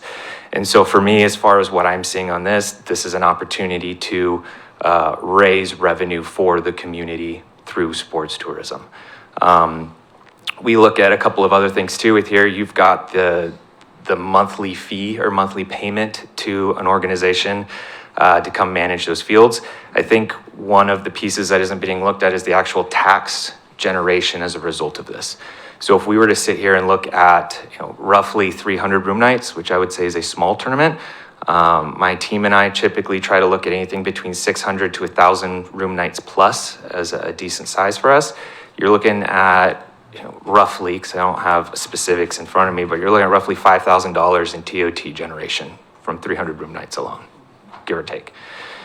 Right. And I don't know, but it sounds like there's an individual behind me that's already got multiple tournaments planned for this already out of the gate, which could potentially cover all of those revenue funds as is, based on from what I just hear from an outsider's perspective. I'm not familiar with the contract details or any of the conversations that are going on behind the scenes. I'm kind of going off of what I've heard tonight in the conversations. Thank you. Questions for Mr. Jewell? Anything? Okay, not at this point. Thank you so much, and thank you for being here tonight. Appreciate that. William Johnson.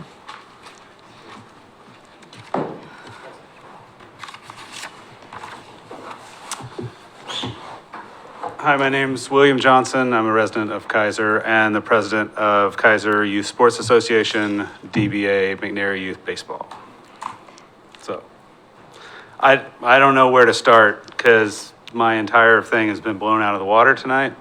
I'm honestly very disappointed because this had a shotgun start late in the season, and we earnestly asked you not to go ahead with it, and you put on the afterburners, and this was all foreseeable. And this is why we asked you not to do it when you did.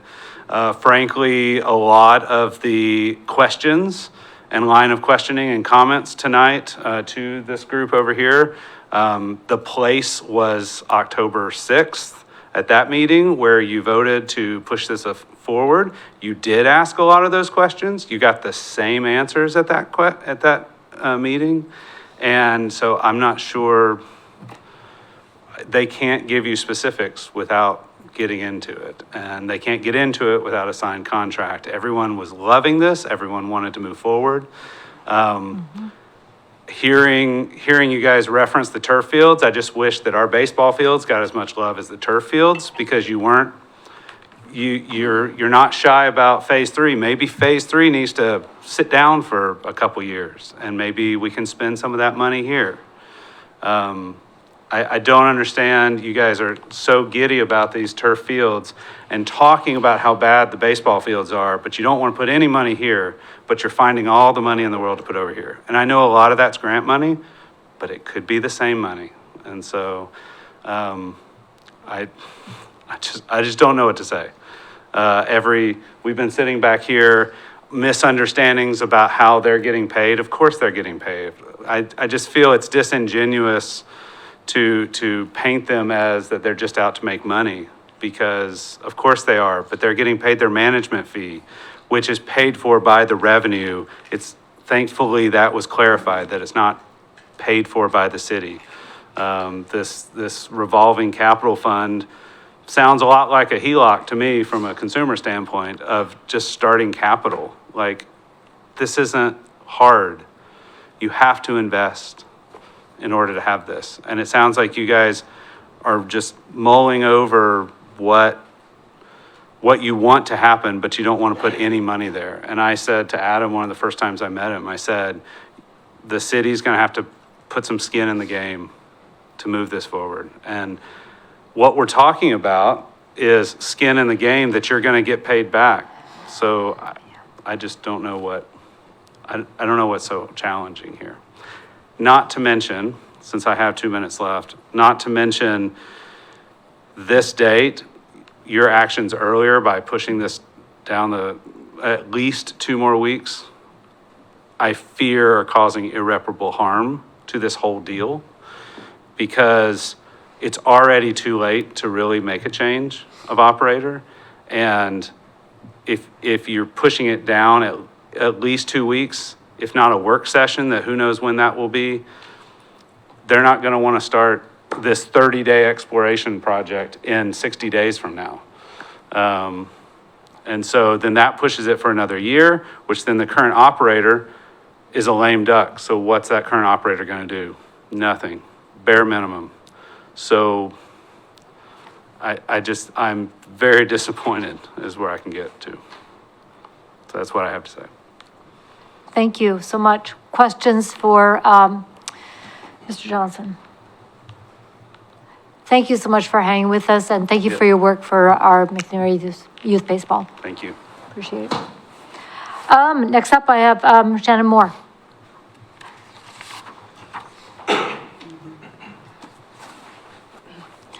Hello, good evening. Still evening, right? I'm Shannon Moore. I live here in Kaiser. I'm also the president of Kaiser Little League. This is not my first meeting either.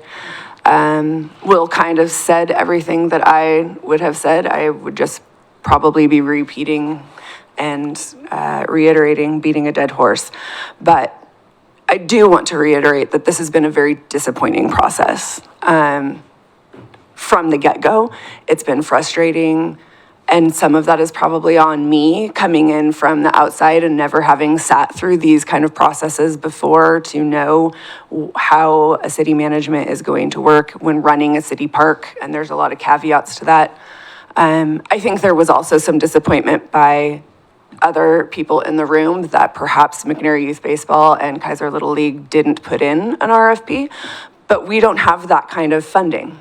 As we've said repeatedly, and I'm going to speak for Will, sorry. So as we've said repeatedly, it takes money to manage these fields, and we are both not-for-profit, just like a city is.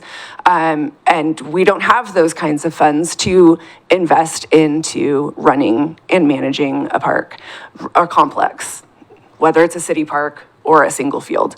It's expensive. And as much as I would have liked to be able to do that, that's just not that wouldn't have been responsible as a president of a non-for-profit to commit Kaiser Little League to trying to do that when we don't have the funds or the people, frankly. We don't have the volunteers to do that, the board members, the staff. I mean, we run on volunteer hours just like you guys do. So I think that, as Will said, a lot of these questions could have been and were asked months ago, and now to continue to postpone this is jeopardizing our season and how we can move forward. Not only for tournaments, but for Little League and McNair Youth Baseball as well. We don't know how we're going to schedule fields. We don't know what the fee schedule is going to look like. We don't know what our responsibilities are going to be yet as far as upkeep of those fields. Do we have to go out and mow? Do we have to go out and chalk? Do we have to buy bases? What is that going to look like for us? And it's just putting all of these youth organizations into a very difficult situation to continue to postpone this beyond tonight, when really it should have waited in the first place. But we're here now, so let's go, let's move, let's do this. We have the people ready. And frankly, I was really relieved to hear them say, if we as a company, if they invested the money, then they get to say how that money gets spent. And instead, by the city putting up the money and maintaining control of the budget, the city gets to say how that money gets spent and how that park is going to look and what the complex is going to look like. And so that to me, it speaks to some of the integrity of the company. It's not how I would have seen it all play out at the beginning, but here we are. So I think it's kind of I'm not going to come up with a good analogy, and I don't want to curse. So it's kind of a get it done or don't moment. And so we need to move so that we can move. So that's my piece. Thank you very much. Any questions for Ms. Moore? Okay, no questions. Thank you so much. Really appreciate, again, hanging in there and for your work for Kaiser Little League. Andrew Fletchall.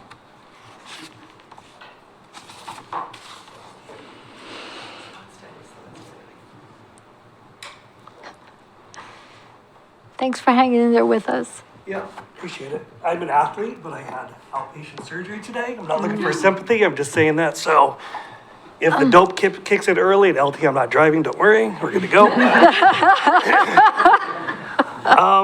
My name is Andrew Fletchall. I live in Kaiser. I'm the secretary co-treasurer for MYB, Kaiser Youth Sports Association. First of all, I wanted to start off by saying that very proud of the community. I was also at the October 6th City Council meeting.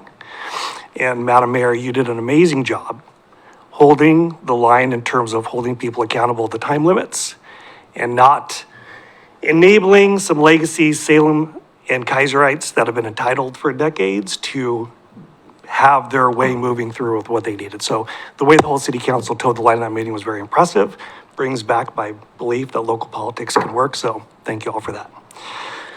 As far as the fields, so in addition to being a coach and our lead umpire for MYB, I'm probably one of the top 5 people to spend the most time at the fields. Going back to being very proud of the community, very proud that our police chief is homegrown. Again, very proud of the things that we did here in October. What I'm not proud of is having to take what should be a 60-second conversation prior to a game with coaches from out of town and having a 10-minute conversation about how unsafe the fields are leading into a game. And so as an umpire, meeting with the coaches and explaining the rules, explaining the safety hazards. It's really about explaining the safety hazards, and it's been that way for years. And having return visitors from other communities come back and just be like, what the heck? You guys had this broken issue last year, or actually you have more issues than the year before. So it's exponentially getting worse. Last week, before I get to, I just want to remind the group that we did have tournaments that were canceled last fall, and I think it was last spring actually, because the fields were in such horrendous condition. We're already losing revenue by not being able to support tournaments coming to Kaiser. Being very proud of being local. I'm all about being local. I like that The cops know my wife, so when they pull her over, they are very gracious with her and don't hit her up too hard. But being local, I'm very, very much for having SFC come in after their presentation, after talking to them, being a business owner myself and understanding their business model, a big proponent of it. So I'm not going to reiterate all the things that Will said. I agree with everything he said. You guys have done a commendable job. I appreciate it. It does sadden me that the breaks were put on hold today, not offending anybody. I just want to let you know that if there's any way to bring this back to the table much quicker to move forward, I think we're all better off. So thank you very much. Thank you. Any questions for Mr. Fleschel? Feel better soon. Thank you. Appreciate it. Okay. Todd?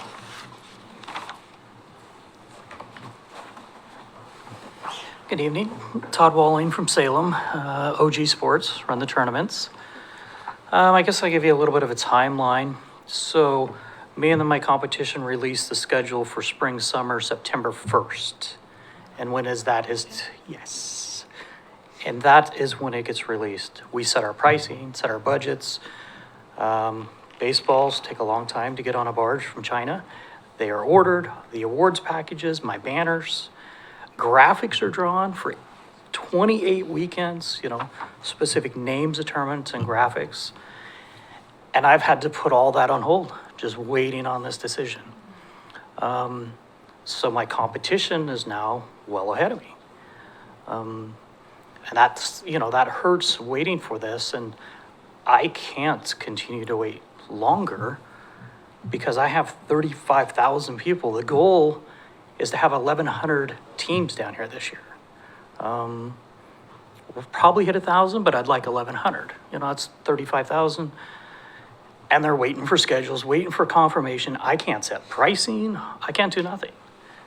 And I have another city that's courting me. And I was there this morning. And I said, I will find out tonight, and I will be there in the morning with the decision.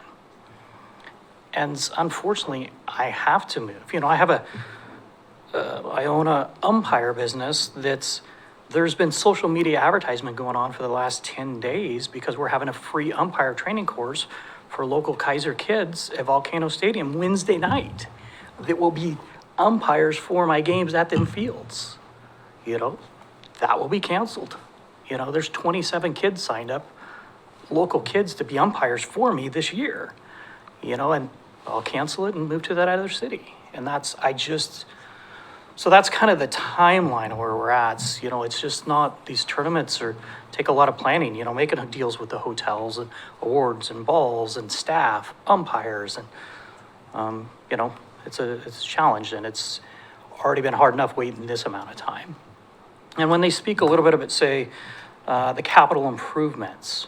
So I'm about $250 per team per weekend less what I charge compared to if I go to Medford, if I go up to Portland, and because that is the quality of the fields.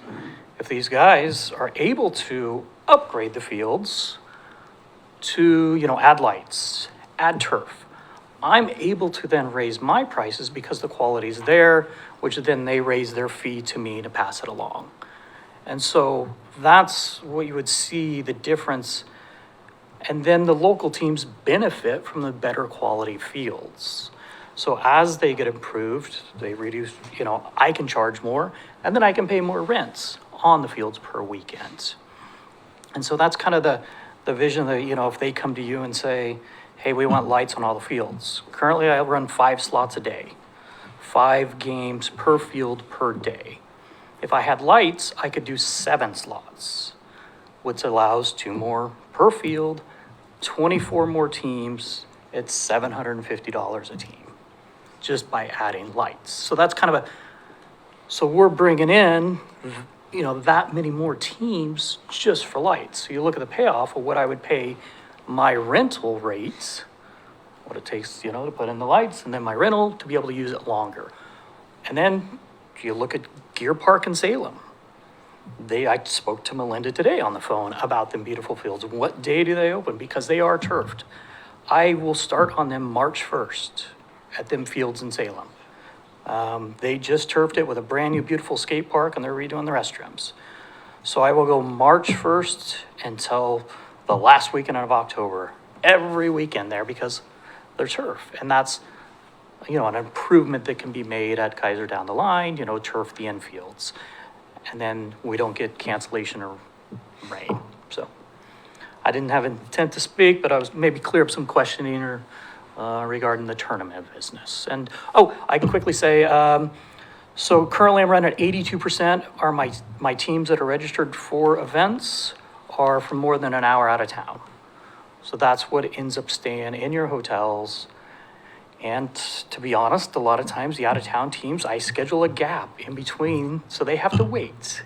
And what they do, they drive up to Kaiser Station because they have a game break in between. There's scenarios to benefit the community or, the hotels, so I can get them into more hotels, how I schedule them teams.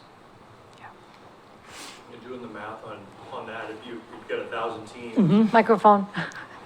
Is that- We're broadcasting, so we're gonna have to, Doing the math on that, 1,000 teams, let's say you said 82%, but if it's, let's just round number 75%, 750 teams that are staying in hotels, 12 to 15 kids per team.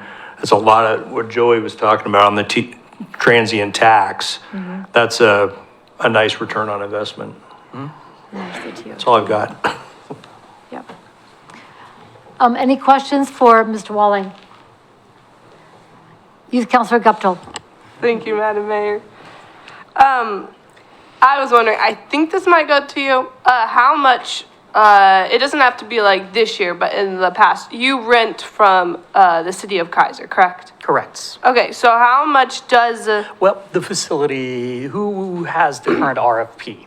Like say, currently it's Mickey Walker and these guys are, yes, who we're speaking about. So, okay, yes. so how much does Kaiser make off of you guys renting from us? So I have a maximum if I use, so I am 40 per slot, per game slot, per field.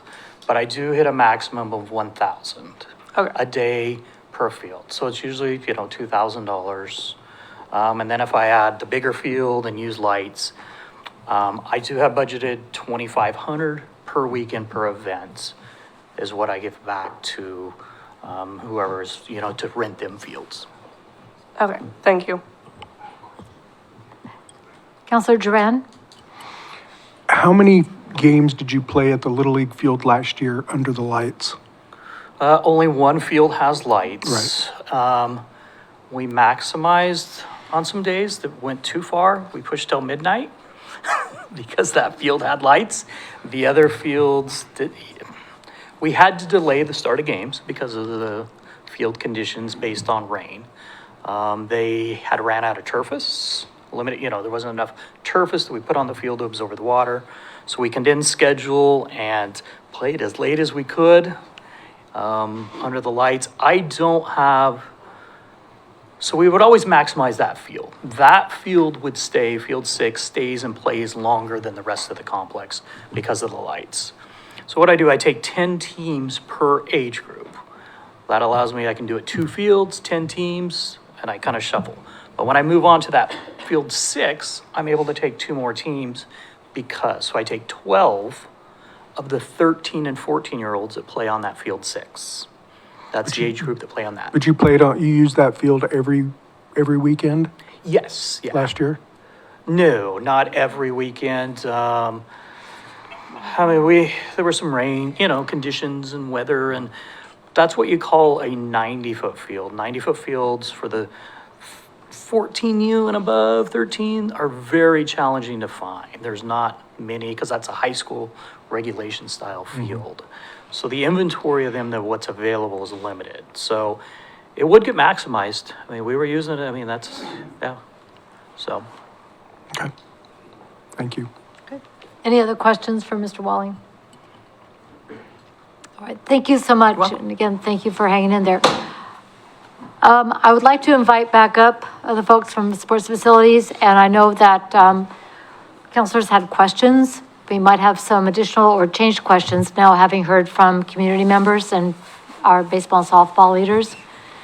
So if it's all right with you, I'd like to go ahead and start off with Counselor Kohler. I know I left you hanging, you had questions. Then I'll come down the line. Thank you, Madam Mayor. Gentlemen, again, thank you for being here. This is probably not the kind of meeting you thought you were going to have. One of the questions I have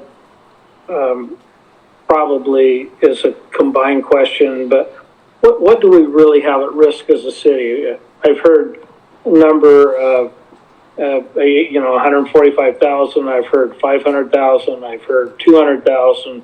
What do we really have here? What are we really risking by having you guys do this? Adam, you want to take that one? I can. I mean, I believe the 145,000 is the risk that we're upfronting, putting that money up front as floating capital. Yeah. And the risk is that it's not replaced at the end of the year. And I would say even to split that, I mean, the 25 for the food and beverage is an outright purchase of capital that you're going to own that equipment. You know, we're going to pay back the operating capital that seeds the operation, but the capital equipment is just a purchase. And again, as Billy said, we'll give you a list. Here's the things that we want to buy. If you approve them, then we'll go ahead and that's how we would start. Get the concession stand ready to go. Get the safe and the computers and the things we need to start going. Yeah, and the. Does that help?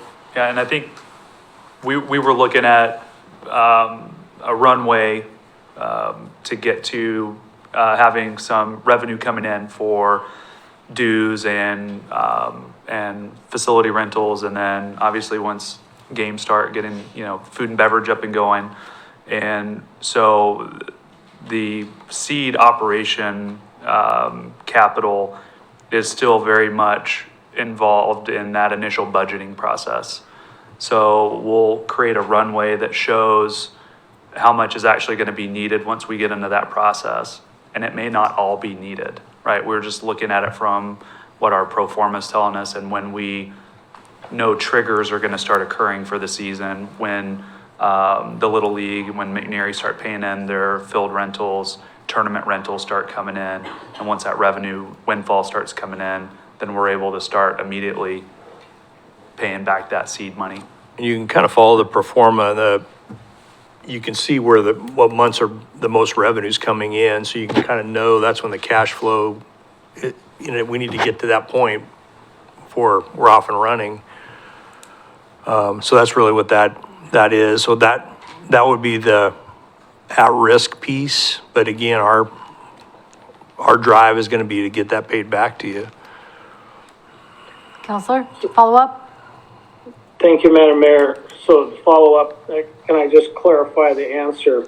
That 145,000 is what we have at risk, or is it 145,000 plus equipment and plus these other things? So 145 minus the equipment. So of the 145, the equipment is lumped in there. So about 25 of that is the capital equipment that we've laid out in a plan, and that's mostly food and beverage equipment, with some computers and point of sale system. And does that help answer the question? Yes, thank you very much. Yeah, we'll get you that schedule so you guys can see what we're prescribing there for those purchases. Counselor? Yes, thank you. I've heard the term local teams, our kids, are, several different times. I've heard MYB, I've heard KLL. There's also 4 teams that are made up of Kaiser kids that are part of North Salem, Cal Ripken. Would they be included in their reduced fee for local kids?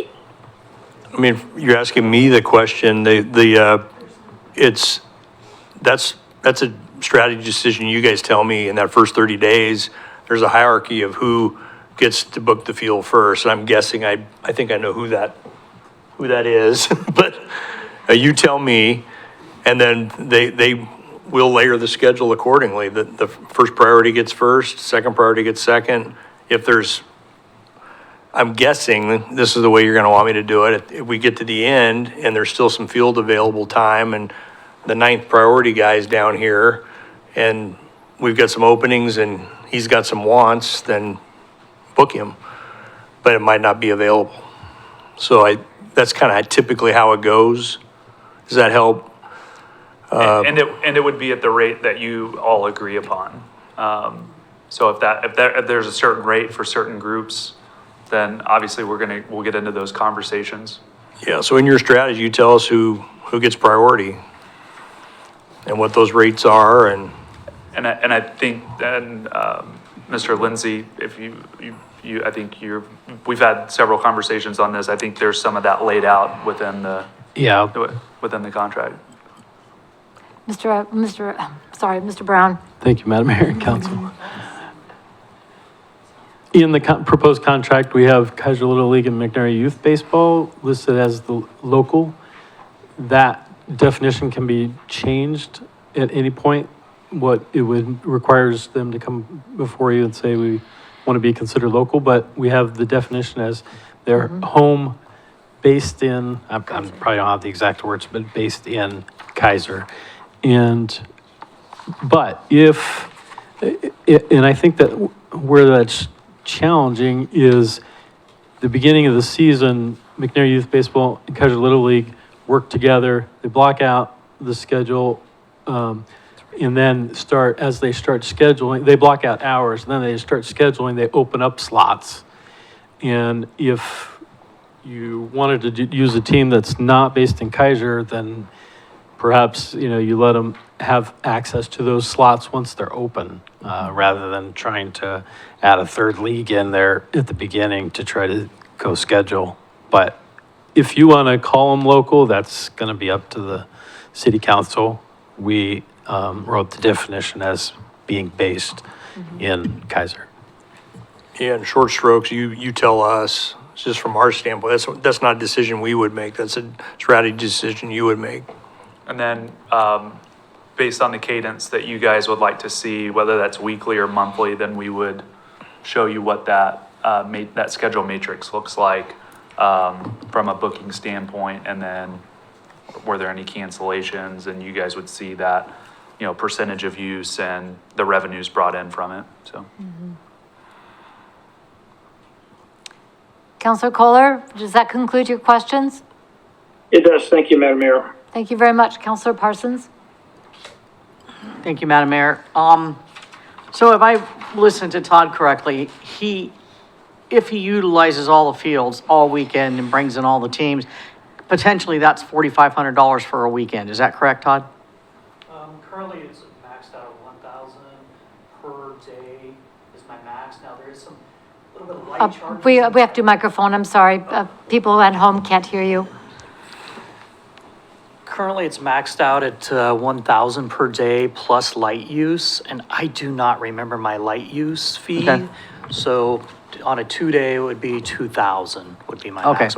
And that's under the existing RFP. I haven't seen pricing structure. Okay, so we say a minimum of $8,000 just from tournaments.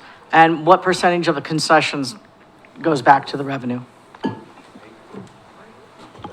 I want to make sure I understand your question. Concessions, What percentage is what tournament percentage based? would go back into the fund, into the capital? All of it. All of it? Yeah, all of it. I mean, Because it's the going to be expenses would be taken out, the food and cost of everything. goods. Okay. Yep. And that could be another couple thousand easy. So Oh, we're yeah. probably looking at $18,000 a month in concessions and tournaments. Now, sponsorships. If you got sponsorships, who gets that sponsorship money? It stays in the enterprise. Enterprise, okay. Yeah, we have a upside in the contract typically when we, for deferred incentive for selling some of those, but the majority of the money stays. So it's an overperformance piece. Just in short strokes for you guys, the way those work, to effectively sell sponsorship kind of at a larger level, it's about a 12 to 18 month process to get out there and make it. So we're going to see more of that down the line, but I think we're hopeful. Yeah, we have we approach it in two ways. We have obviously our local team on the ground here that's working on a local regional basis and really touching all the local businesses. And then we have a national team as well that's included that you get access to within the management fee. Sure. And they're having a lot of success right now. It's really exciting. I have one more question. Just one more. Just one more, like Shani said, just one more question. We know you don't want to fail, right? We don't want you to fail. So in your realm of 106 venues, have you had any failure in any of those?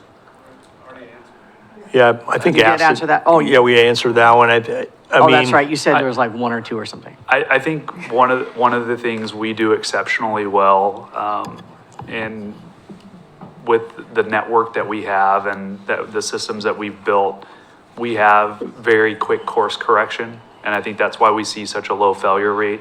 We're not coming to you in 6 months with surprises. We like to have that constant contact, whether, like I said, it's really what we prefer, a cadence that is at least once a month. But if that looks like once a week for the city, then, especially at the beginning, we want to make sure that the worst thing for us is, coming to you guys with surprises. And so we want to make sure that if we are seeing, if it is a rainier season and we're seeing some lower revenues in tournaments, how are we working with you to lower expenses on the back end of that to make sure that we're staying within that P&L? And to that end, too, on the seed piece, the much talked about at-risk piece here, I think one thing we've learned in dealing with municipalities is what Billy just mentioned. The number one thing is nobody likes surprises. So it's better for us to, hey, here's what it's going to take on a cash flow side to get it out there for us to be successful. We know what it's going to take for us. Well, thank you. This feels like a work session to me.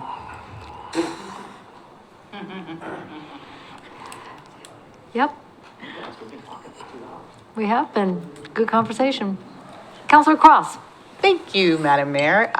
This question, well, it's kind of a question comment, but this is for Joey Jewell, because we've talked about, and I love that everybody has a fiduciary responsibility up here, because I am right up there with Councilor Christopher and Council President Sarah and all of us when we do not want the residents of Kaiser being impacted and nickel and dimed or the death of 1,000 guests with all these costs. But one thing we haven't talked about is that probably, Tim, you'd be able to tell me, have we ever raised the TOT? Our TOT here in Kaiser? No? Okay, so there's an avenue where it wouldn't affect our Kaiser residents, correct? And then I'd like Joey to just talk about what was implemented in Salem as far as STPA goes, and that's a whole nother line item that just goes to marketing that wouldn't necessarily, if we had another work session, but it's another resource that we're not borrowing from Peter to pay Paul, is that what it is? Okay.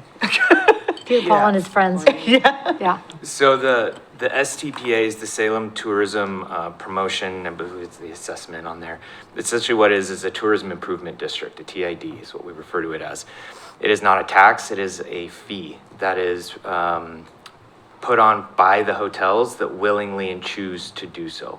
So in Salem, I believe it's a 2% fee or an assessment that the city does not pay. They only help manage the collections and the distribution. And so the Sports Commission and really the group sales teams of Travel Salem are strictly funded by that fund only. We're not funded or really use any of the TOT dollars in that sense.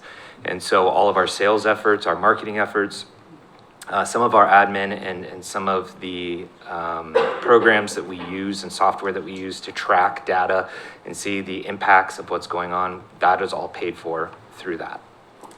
Follow-up. So if that's something, let's say in the future, what a wonderful staff did some homework on that, that could be a resource that maybe we use some more tools with Travel Salem because we don't utilize. Absolutely. I mean, there's multiple uses for that. It doesn't necessarily have to come to fund an organization like mine. Those are revenue streams that have been used in a lot of different ways. And these two gentlemen over here are very familiar with those as well, but they have been used to fund facility renovations, projects, builds. Salem just uses it as a way to take advantage and really maximize the ROI on the sports tourism side of what we have. Great. And then follow up for your organization. I would assume that a lot of your facilities are like 12 months year-round baseball. A good amount of them are, but not everyone's in Florida either. We have, Ohio. Thank you. Thank you, Joey. Yeah.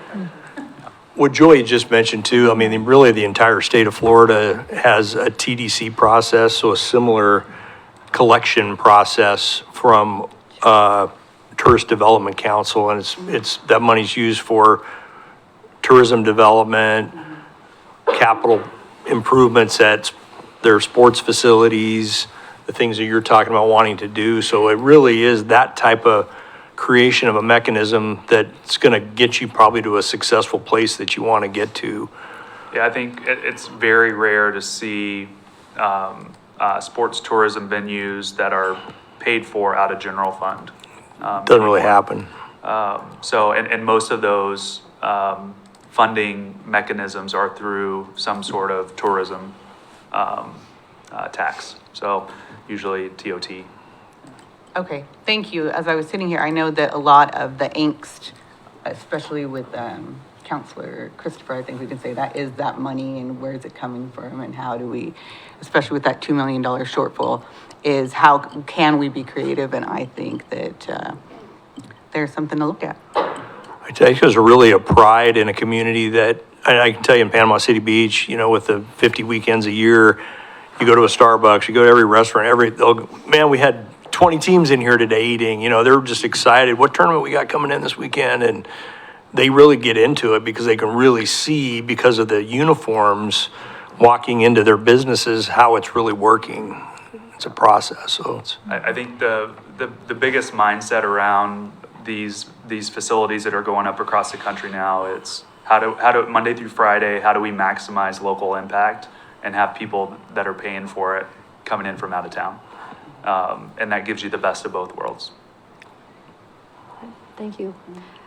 So well, just one little follow-up on that. With the hotel that's about to open across the way from the fields, I have had conversations with Chairwoman Dee Pigsley and some of her team on the Tribal Council for Siletz. And of course, they're partners with the Confederated Tribes of Grand Ronde. And there was a great deal of excitement about having something that would be such a quick way to get room nights into that brand-new hotel, which is hopefully will come online this year. So just wanted to throw that in there. Council President Starr, questions? Thank you, Madam Mayor. Out there. I really want this to work. I want our local Kaiser teams to be able to play on the fields. I want these tournaments that Todd has scheduled. I want them to be able to happen this year. I am honestly kind of vulnerable, transparent moment, scared about us taking this money. And I get that it's, we're taking it from the turf fields and moving it over here, kind of a shell game in a way. And it not coming back to us. And so. How many turf fields is it? I'm sorry to speak I don't know, out of turn. Two. And are you guys running any tournaments on those fields? I would assume it's local use only. I'm just looking at they have. Can't do much with two fields. Yeah. Not very many, but they're starting to, yeah. It's developing. just looking at the Little League, 10 fields versus 2 fields. and the amount of teams, I know Todd did the math a little bit ago. It's astronomical in terms of economic impact, what 10 fields can do, no matter whether it's 14 acres or 1,000 acres, 10 fields versus 2 fields is it's just dwarfed. And so just to help alleviate some of that concern on the turf fields. It's about us taking that money and using it in the enterprise fund to pay the management fee. Again, I don't recall, and I think and I understand we need to pay for the management. The old model didn't work. I guess I just I want to figure out how to get to yes, so we can get these teams on the field and get Todd's tournaments going.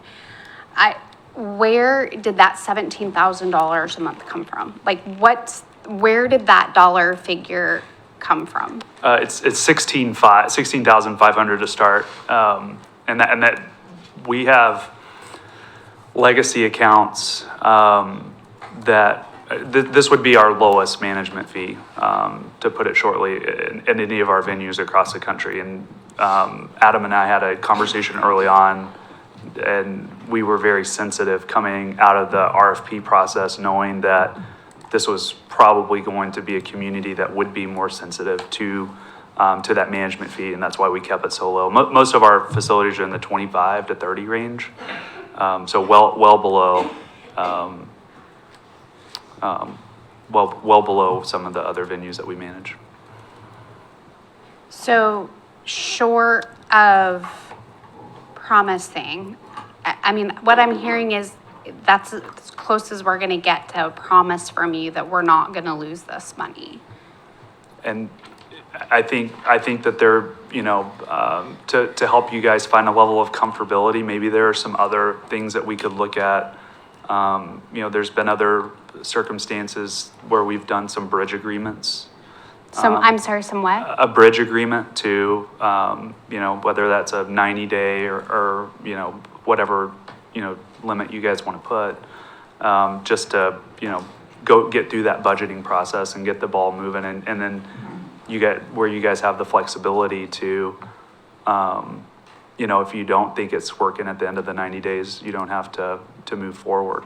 I think that might be an option. Was that an option discussed with Mr. Brown or Mr. Lindsay? Not previously. Not previously, okay. Wouldn't be preferable for us for a lot of reasons, as you can probably guess. Yeah. But yeah, I mean, we want to work with you guys too. Now, I mean, using an analogy, like if you go to hire a lawyer, they have a rate, right? They charge a hourly rate, and there's a fee, and it is what it is, right? And we're 20 years into this now as a company, and we're good at what we do. We're proud of what we do and how we do it, and you're hiring the best. Simply said, I guess. Follow up? I mean, I think I know the answer, but I won't be able to sleep tonight if I don't ask one more question. So, was there in your formulas or your financial agreements, is there ever is it an option to for you to front the 17 for a certain amount of months to see how it works, and then we settle it out and balance it out at the end of 6 months? I would say we've tried in our 20 years every which way you could look at it, and I think we've settled on this model because it's what works best for the community in terms of allowing you to keep ultimate control on the decisions that you're making. Happy to take anything back to our board to see if it's something that, and our CEO, to see if it's something that they would take a look at. And I'm just sorry, just one more. The capital, I'm sorry, I know, you'd be so disappointed. You're gonna tell us what equipment to buy for the concession stand and then we own that? We're going to advise you on what we think would work best and give you the best return on investment. It's ultimately up to you to say whether you want to purchase it or not. And we'll give you the, we'll give you the rhyme and the reason for why you need a side-by-side freezer to store pizzas, or, Yeah. you know, why you need But then, and then that stays with us And then for 20 years or Exactly. however long they last. Okay, Yeah. thank you. And then, If it lasts that long. What? Okay, just 10, sorry. yeah, and we actually log it in you probably know the name of the software. But it's Maintenance Care. Maintenance Care. So that gets logged with all the service and the warranties for that equipment. The preventative maintenance that's been done on it, when the warranty's up, what options there are for other warranties, all that good stuff. Yeah, basically, when we did the P and L, we figured the per cap for food and beverage based on a certain menu, hamburger, hot dog, nacho, pretzels, those kind of, but we need the equipment to be able to cook that kind of equipment to derive that revenue to hit those numbers. So it kind of works backwards, but, and we're going to suggest that. But again, if you come back and go, well, let's cut the freezer, well, we can't do pretzels in because they got to store frozen, you know, so there's a cause and effect. Yeah, and I know Mike's already been doing a lot of research on surplus equipment that's out there. And that's one of the things we'll, you know, hey, here's what it is with, you know, with our buying power versus if you bought it retail, and this is how much you're saving. And we can give you all that breakdown as well. Thank you. Okay, good. For now, yeah. All right, Counselor Christopher? I just have a couple questions for Mr. Jewell. I want to know more about this STPA. How long has that been in place in Salem? Ooh, Sarada, you might be able to answer that better than I could. And you just put food in your mouth. So maybe 4 to 6 years. And it's 4 to 6 years. And I and think. it's 2%. 2%, and everything dedicated to that fund goes to marketing. It has to go to marketing, so it's not like TOT where. And it's a voluntary tax? It is not a tax. It is a assessment. Very, A very pig is a pig. specific in how we utilize that term, with And the it's TID not- on it. It does not go on the resident, so. Okay, it but wait a brings minute, that's. Money. So, let me talk to him. So, but hotels do not have to implement that in their facilities. It is voluntary. It is a voluntary opt-in, that is correct. It's a voluntary opt-in. And how many of your hotels do that? All, Every one. Nobody opted out. to my knowledge. See the vision, right? Of course they do. There is interest in some surrounding areas in joining that so that they can get some of our services as well. And does the state get any of that money? No. Oh, my gosh. Why aren't we doing this? And to be fair, the 2% was an agreed upon number. It's nothing saying that it has to be 2% or only 2%. It's whatever the hotels are willing to provide. But they were at the table, they were the deciders. So I have 2 boards, technically. One was the STPA committee, which oversees those funds. They're the ones who dictate and approve our budget, our spending. We advise them on how we're going to spend it and manage it, but they do the overall approval of it. And then I have the Travel Salem Board, which oversees everything And you're else. on that board? I'm on the STPA board that oversees, and I think this is separate than the TOT funds that City of Salem collects. I think, what was it, $1 million? Roughly. Roughly $1 million in that 2%. Yeah. Why haven't you brought this to us yet? I was waiting for an opportune moment when you would be listening. Florida, it's 6.5%. Yeah. Yeah, but anytime we increase, thank you so much. I just want to know about that, and I didn't want you to go till we found out. Anytime we increase that, the state takes the the large amount. Right. It's the So it doesn't make any 70-30 split, sense. but Yeah. the STPA is just completely different. Yes. Yeah. Okay. Well, and then Thank we you. also get into the old money versus new money on the TOT. We're all 100% old money. So we can spend it as we determine to the benefit of the community. The new money has those different rules, which is why we never did it. And that's why we don't do it. Yeah. Bingo. Counselor, are you good, Counselor Christopher? Yeah. All right, Counselor Duran. All right. that is all the questions we have from the city council at this point. And according to the motion that was passed, this gets tabled to a work session. Okay. That was Mayor? Councilor Christopher. We have a work session scheduled for January 12th, That is next correct. Monday. Is that right? Next Monday? Yeah. And That's it is correct. on the urban growth boundary, which is like a Gordian knot. We'll be talking about that till we die. And Bailey Road. Couldn't both of those be scheduled to the 26th, which has nothing on it? It says work session with nothing there. Couldn't we move those and couldn't we make the work session next Monday and figure out what we want to do with this situation I know we're late. I know we're late. We're doing the best we can here. I'm gonna go to Mr. Brown to answer the question. And then Dan has. Oh, yeah, Dan has. Then Dan has a question. Go Oh, ahead. sorry. Councilor Brown, Council, good Lord. Yeah, this Mr. is what Brown. 4 hours gets you. If that's the council's wishes, we can defer, we can push those two items back. I think this is more important.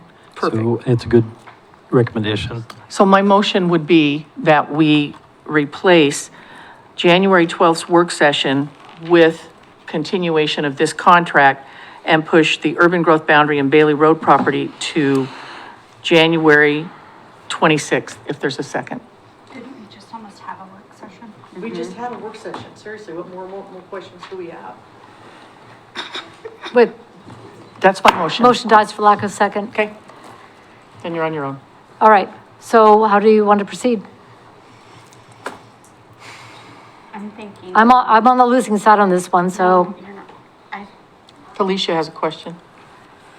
youth Councilor Guptill.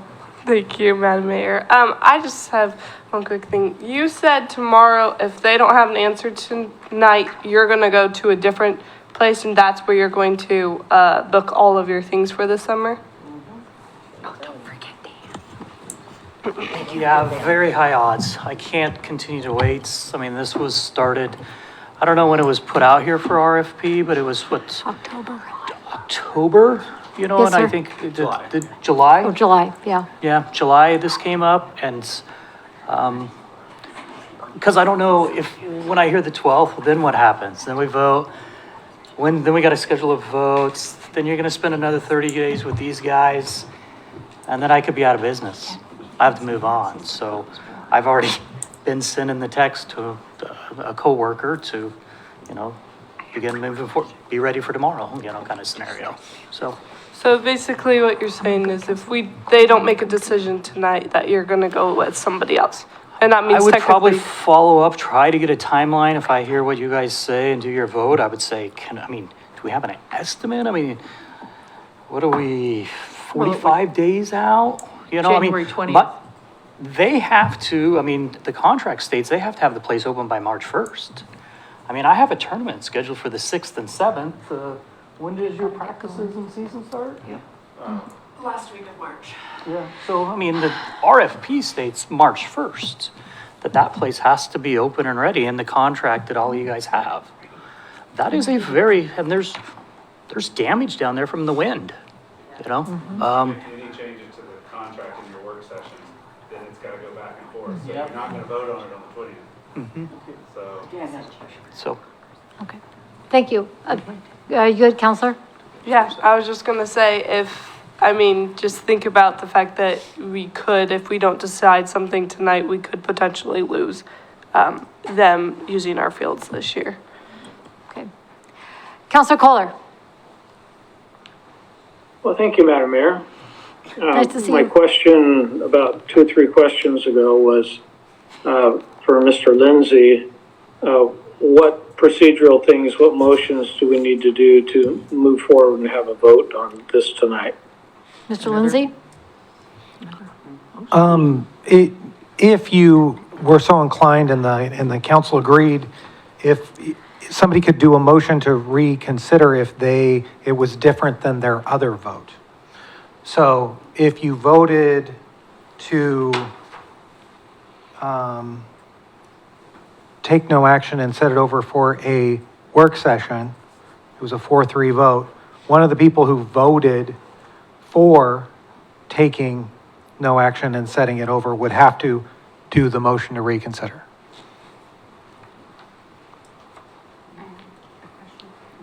Okay, Council President So we Starr. need to, Oh, we sorry. just, Go ahead. excuse me, to Follow up. clarify, we just need to figure out who had voted, yes on that, and they would need to make that motion to reconsider. Yes. Yes. Correct.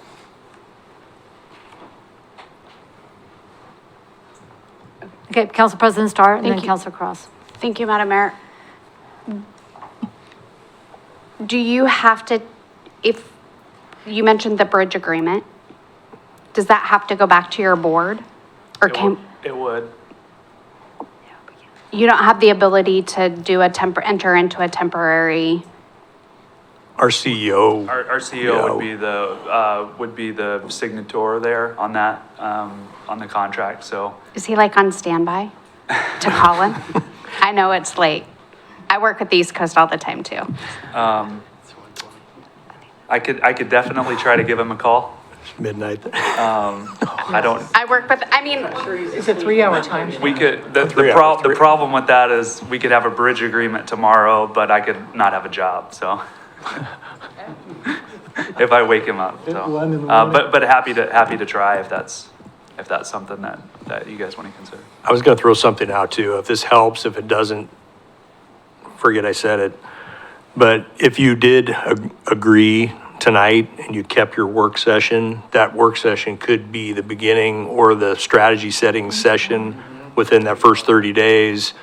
And then I can move ahead with getting the fields ready, getting the concessions ready, getting the fields booked. It's an Councilor option. Cross. Thank you, Madam Mayor. I think we just had our half a loaf moment right there. That's a great idea. So we can make everyone happy. We can still have our work session. And because I was one of the yes votes, I would like to make a motion to reconsider. So We have a motion to reconsider. I need a second. Second.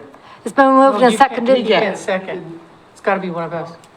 The motion has to be made by somebody who wants to reconsider. The second can be any of the people. Okay. Thank you. It's been moved and seconded to reconsider the vote to table this matter.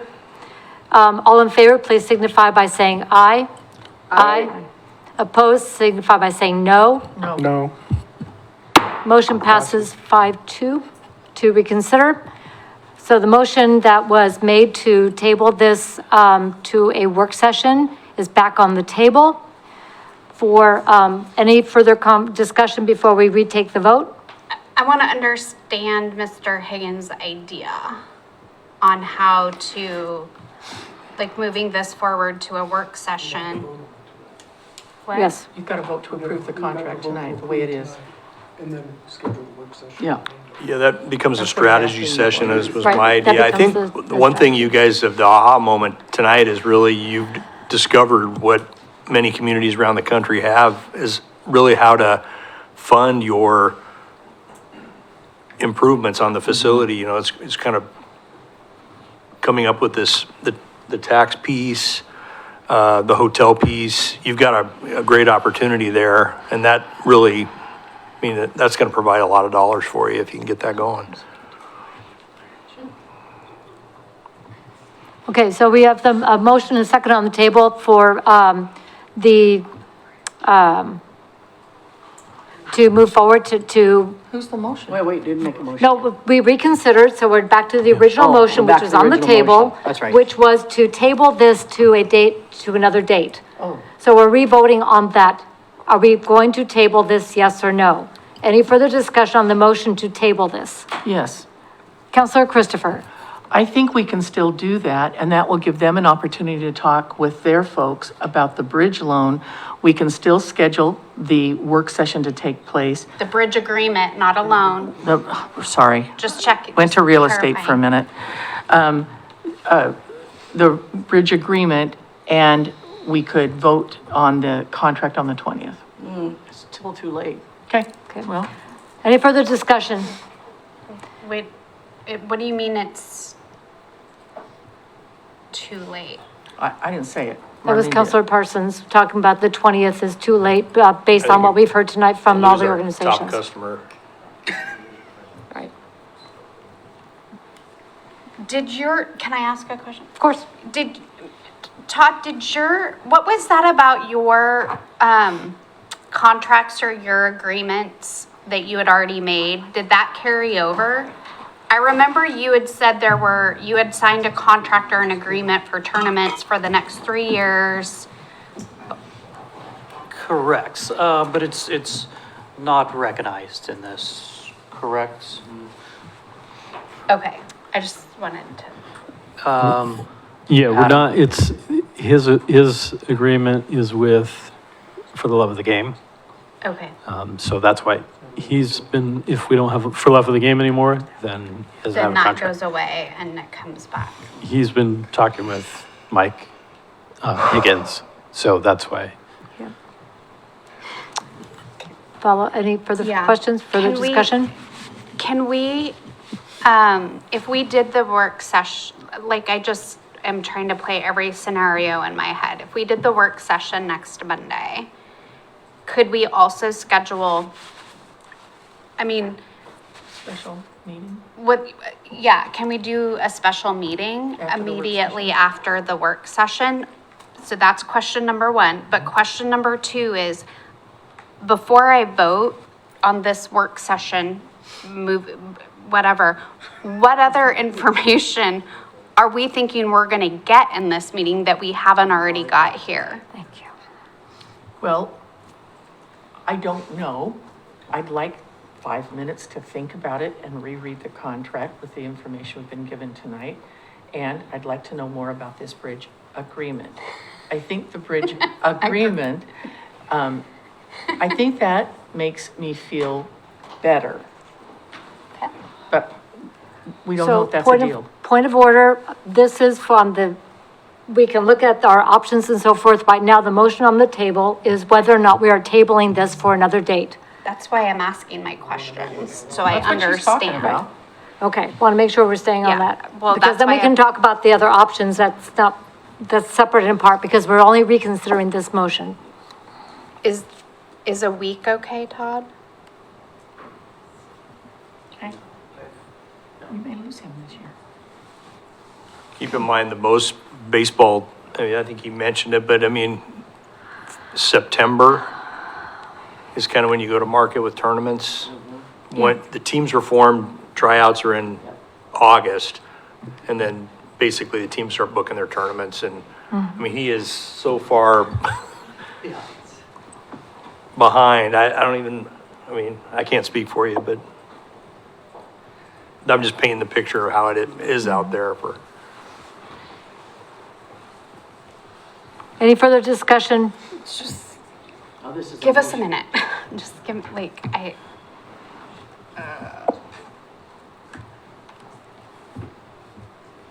and so the motion on the table is to. Whether we're tabling this. Just period, just tabling it till after the work session. That's the motion, that was the motion that was made and seconded that we have reconsidered. Any further discussion? Counselor Kohler?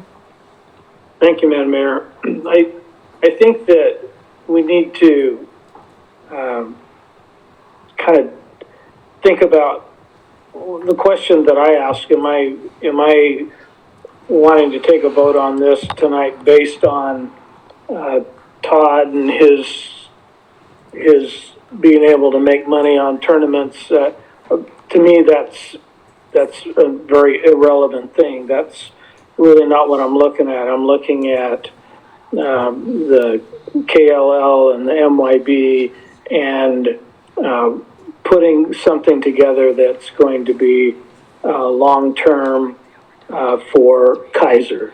So I guess I encourage people to think not about what Todd needs, but about what Kaiser needs. Okay, any further? All in favor, please signify by saying aye. All opposed, signify by What? saying, Wait a minute. okay, the motion on the table is Can you whether we're verify what tabling. the motion is? Yeah, thank you. Repeat the motion. The motion is, and Ms. Bissett can correct me if I'm wrong, God bless you. that the motion on the table is to table this agenda item to after a work session. All in favor signify by saying aye. Aye. Opposed signify by saying no. No. Motion fails 6-1. The one is Counselor Christopher. This is back on the table for tonight. However, we are in public comment. Remember? So we are now going to need to go to item 9B. All of the conversation that has happened will be included in the record by reference. The staff report also is included by reference. Do we have to suspend the rules to stop public? I don't even No, know anymore. no, I just read, You did? Okay. I great, just thank you. put everything in. Mr. Okay. Lindsay, I did that correctly? Yes, Thank so my understanding of your motion was that you were going to get through the whole agenda. That is true, and 9B is this issue, so all of the conversation we've had is now under the record of item 9B, Yes. and the staff report is also acknowledged under the record under 9B. Is that correct? Yeah. Thank you. Okay, so we don't have to go and do it all over again. Okay, the next step forward is whether or not we are going to move forward with this contract tonight.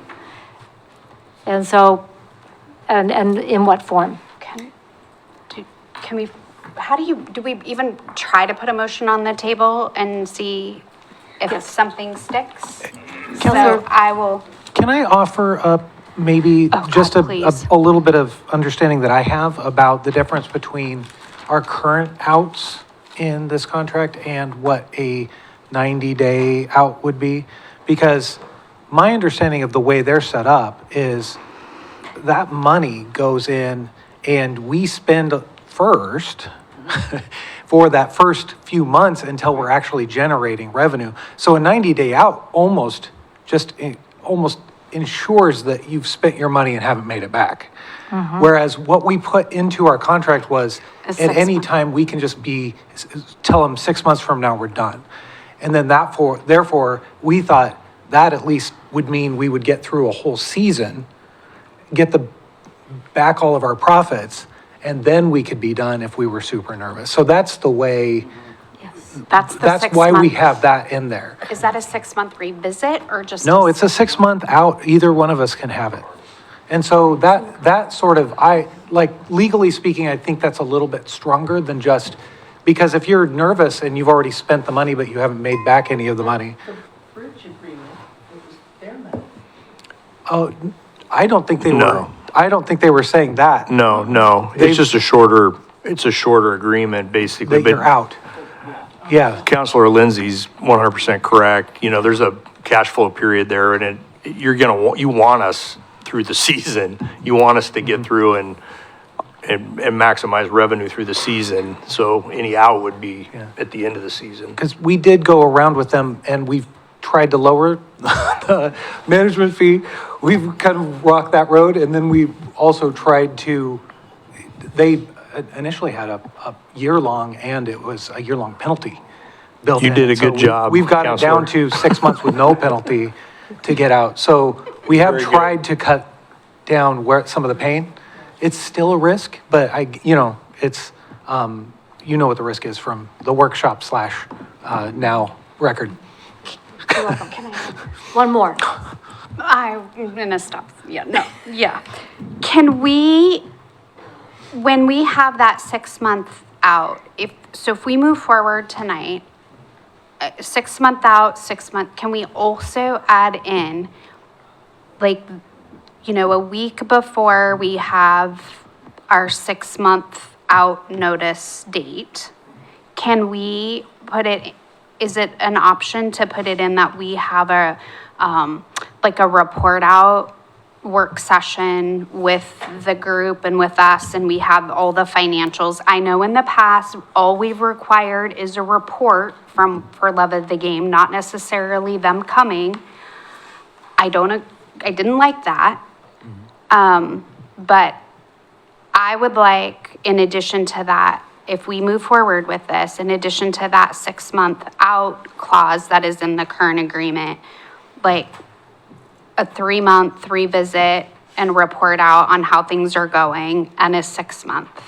And I think, but that 6-month needs to be like within, like, in my opinion, at least a week before our out date.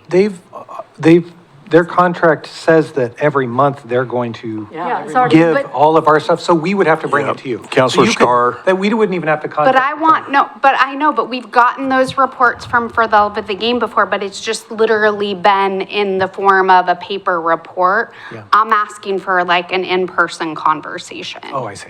That's the difference. Yeah, you guys can prescribe that. When we do our strategy session, if you want to meet with me once a month, once a week, you call it, I'm here, and we'll go into as detail as you want, but like our POS system that we will tell you how many plates of nachos we'll give you lots of detail. Oh, and I'll come and test the nachos. Yes. We have a back of house system. What do we call it? I think we're calling it, I can't remember.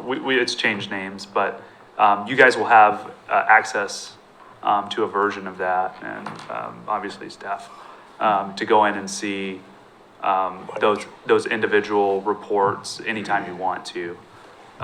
So that's the other, not that that's bypassing us being here in person, but just to give you an extra backstop to be able to see those numbers in real time. Yeah, I think what we found is narrative is really important too. I mean, sometimes what am I looking at here? But we can let you know, hey, tournament wise, we're at 80% of what we projected for the year, and you can kind of follow along. So. Counselor Parsons? No, I didn't have anything. Okay, Counselor Cross? Oh, man, I should write it down. Let me think real quick. When we do make that motion, I would love to see it tied in somehow. We can ask Mr. Lindsay that it is made with the fact that we will be part of that strategic session on the 12th. Put it on there. Thank you. I'm not sure I caught that, Counselor Cross. Could you? January 12th, that will be part of that, instead of a work session, part of that'll the be strategic that'll plan. be a strategy session. Okay. And we're all there. Yeah. Yes. Okay. You ready? It will be, It'll be in the motion. because Mr. Lindsay's going to tell me everything I need to say. Top line here and add that. Get my glasses on and, oh, my computer went to sleep. It's been so long. Hold on. Okay, it's got it. You have to understand it's past all of our bedtimes, so. I'm a night owl, so speak for Groovy, yourself. okay. Okay, so the top motion, correct? Yeah, if you guys are so inclined, whoever's making the motion, And I want to add in the 3-month and the 6-month in-person check-in. But that 6-month check-in, and I don't know if this has to be in the motion, but I want our check-in like a week before our 6-month out clause yeah, or out date. so you want a 3-month and 6-month check-in with someone in person?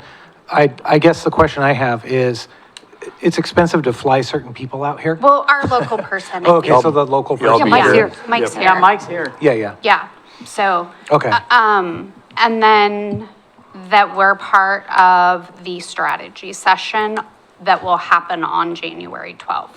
Of this year, yeah. Like, oh, next week. Yeah. So does all that need to be in the motion?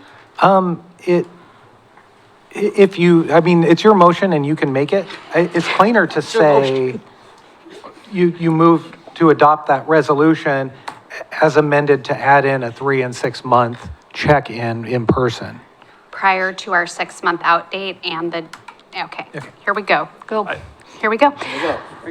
I move that the Kaiser City Council adopt Resolution R2026, authorizing the city manager to sign the facility management agreement with KLLP SFM LLC as amended to include a 3-month and a 6-month in-person report, and a strategy session on January 12th that includes the entire city council. Second. It's been moved and seconded that the Kaiser City Council adopt Resolution R 2026, authorizing the city manager to sign facility management agreement with KLLP SFM LLC to amended to add the 3 and 6 month in-person check-ins prior to the 6-month outdate. I'm adding that. Perfect, thank you. You're welcome. And that the entire city council will participate in the strategy session on January 12th, 2026. Fair restatement? Perfection. That's perfect. Discussion. All in favor, please signify by saying aye. Aye. Aye. Opposed, signify by saying no. No. Motion passes 6-1 with no being Counselor Christopher. Thank you all very much for, Okay, for now's the this. time to Okay. clap and say yay. Yes, and Counselor Christopher, one moment. So what we have? We have to do the next one. So we have to go That was my- 9C. I want to move for reconsideration that we don't complete the agenda, Okay. but only complete what we All right, so we're gonna- absolutely have to. All right, so instead of going through the whole motion process, can we just quickly strategize? Yes. We need to do 9C. We can we can send 9D to next time. We need to take care of 9E. 9F is going to a work session, if you all agree. And same with, then we'll bring the community service back on the 20th. Does that work for you all? Fine. All right. With that consensus, let's go to 9C. Okay, I gotta figure out where in the world I am right So Mr. Brown? thank you, Madam Mayor and Council. This is, we have worked in an agreement with, for the love of the game, that if an agreement was made, that they would terminate their contract. You have an unsigned version in your packet. I received a signed version of it today. So they are ready to go if the council chooses. That's it. Thank you very much. Are there any questions on the staff report or the agreement in the packet? Council President Starr. Oh, I'm sorry, Councilor Cross. So when is it effective, done, dead, this contract? I think the way we wrote it is that it's effective upon the signing of the other agreement. Okay, thank you for clarifying. One other question I have, there was damage, windstorm damage out at the fields, which Mr. Walker did discuss with you. You did tour that, and is that part going to be completed prior to termination? Yep, probably not, but I'm glad you brought that up because he has graciously agreed to fix the dugouts. And also, we'll have our mechanics look at the mowers and he'll make any repairs that our mechanics say that need to be made on their mowers. So he's been working with us in good faith.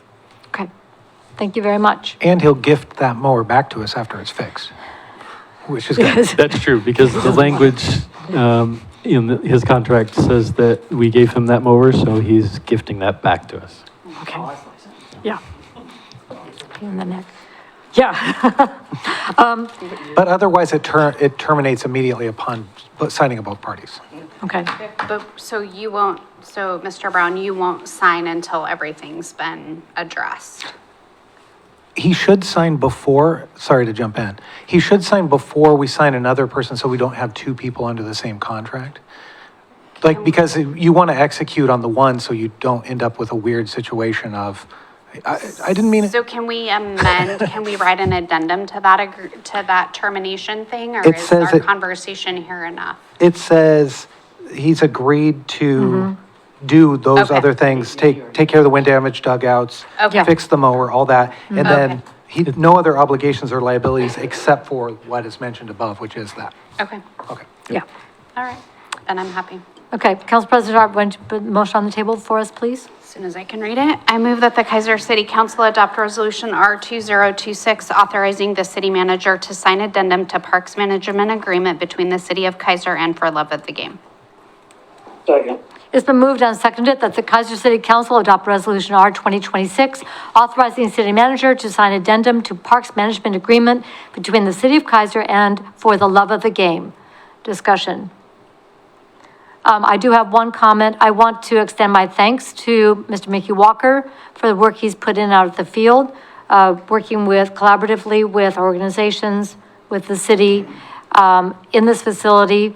It is because he has worked so hard that this is now ready for this evolution with sports facilities companies.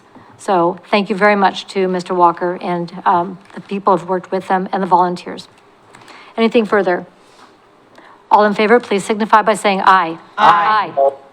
Any opposed, signify by saying no. Motion passes unanimously. 9D is being moved to January 20th. Let's go to 9E, resolution authorization for disposition of police service dog Max. Mr. Brown. Let's go to Lieutenant Hine. Lieutenant Hine. All right, Take Lieutenant. this item. Okay. Thank you, Madam Mayor, City Councilors. So the proposed motion is in regards to disposition of police service dog Max. Some reasoning behind this, I will just give that Kaiser Police Service canines undergo and go through rigorous ongoing training to meet certain standards to maintain certification, and Max was unable to keep up with those standards. So thus the reason for this being brought to the table. Okay. His retirement. Okay. Any questions on the staff report or the resolution? Council President Starr, please.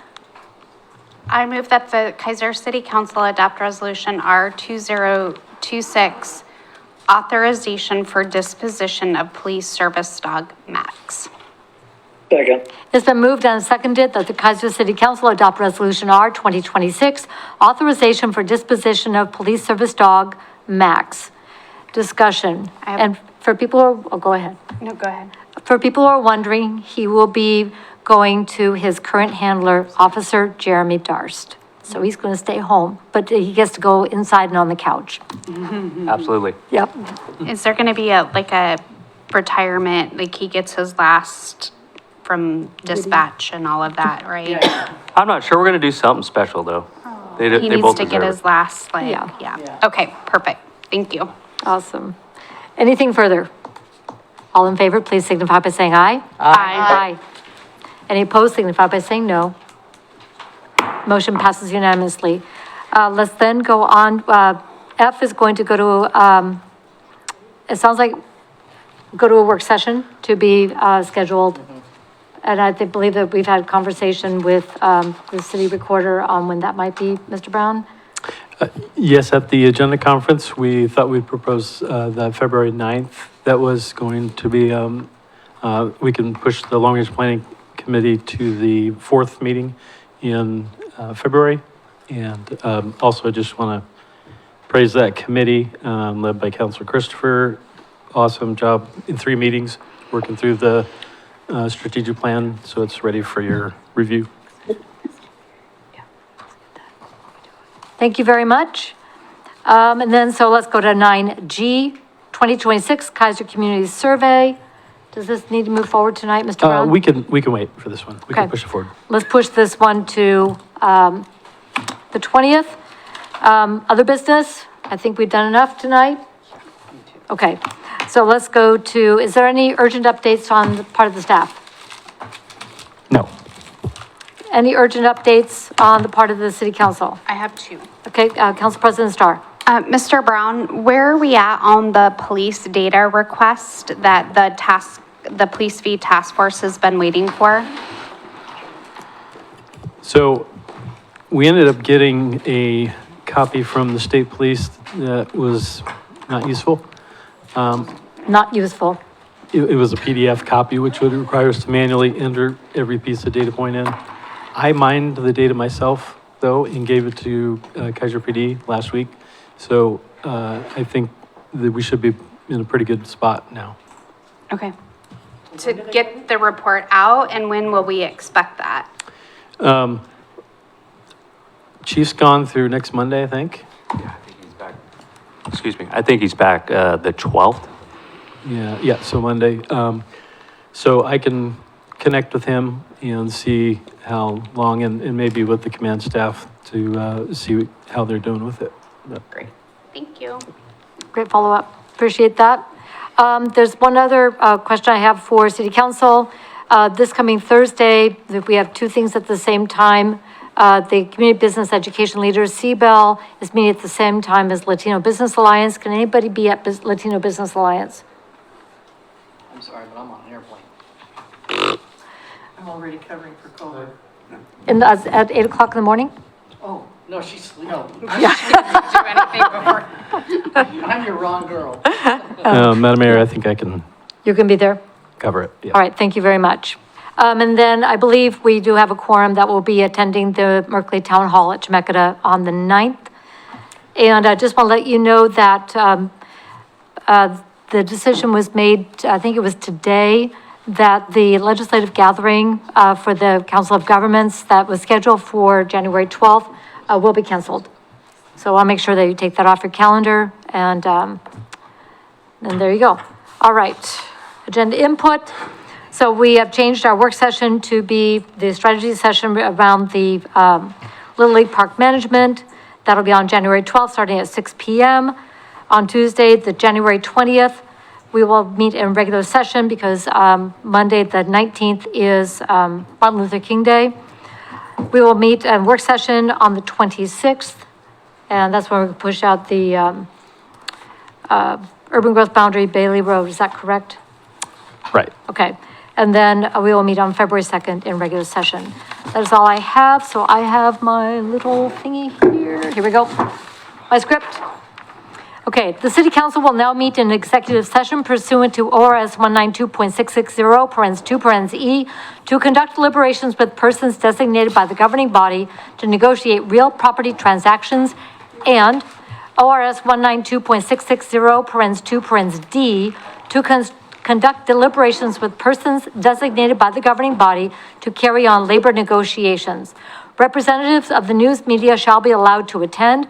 Representatives of the news media are specifically directed not to report on any of the deliberations during the executive session, except to state the general subject of the session as previously announced. No decisions will be made in this executive session. The city council, along with the city manager, city attorney, assistant city manager, and city recorder may attend. The meeting will take place in the Public Works Planning Conference Room, and at the end of the executive session, the city council will not be taking action and will adjourn the meeting. With that, we are recessed to reconvene in the executive session. Thank you all.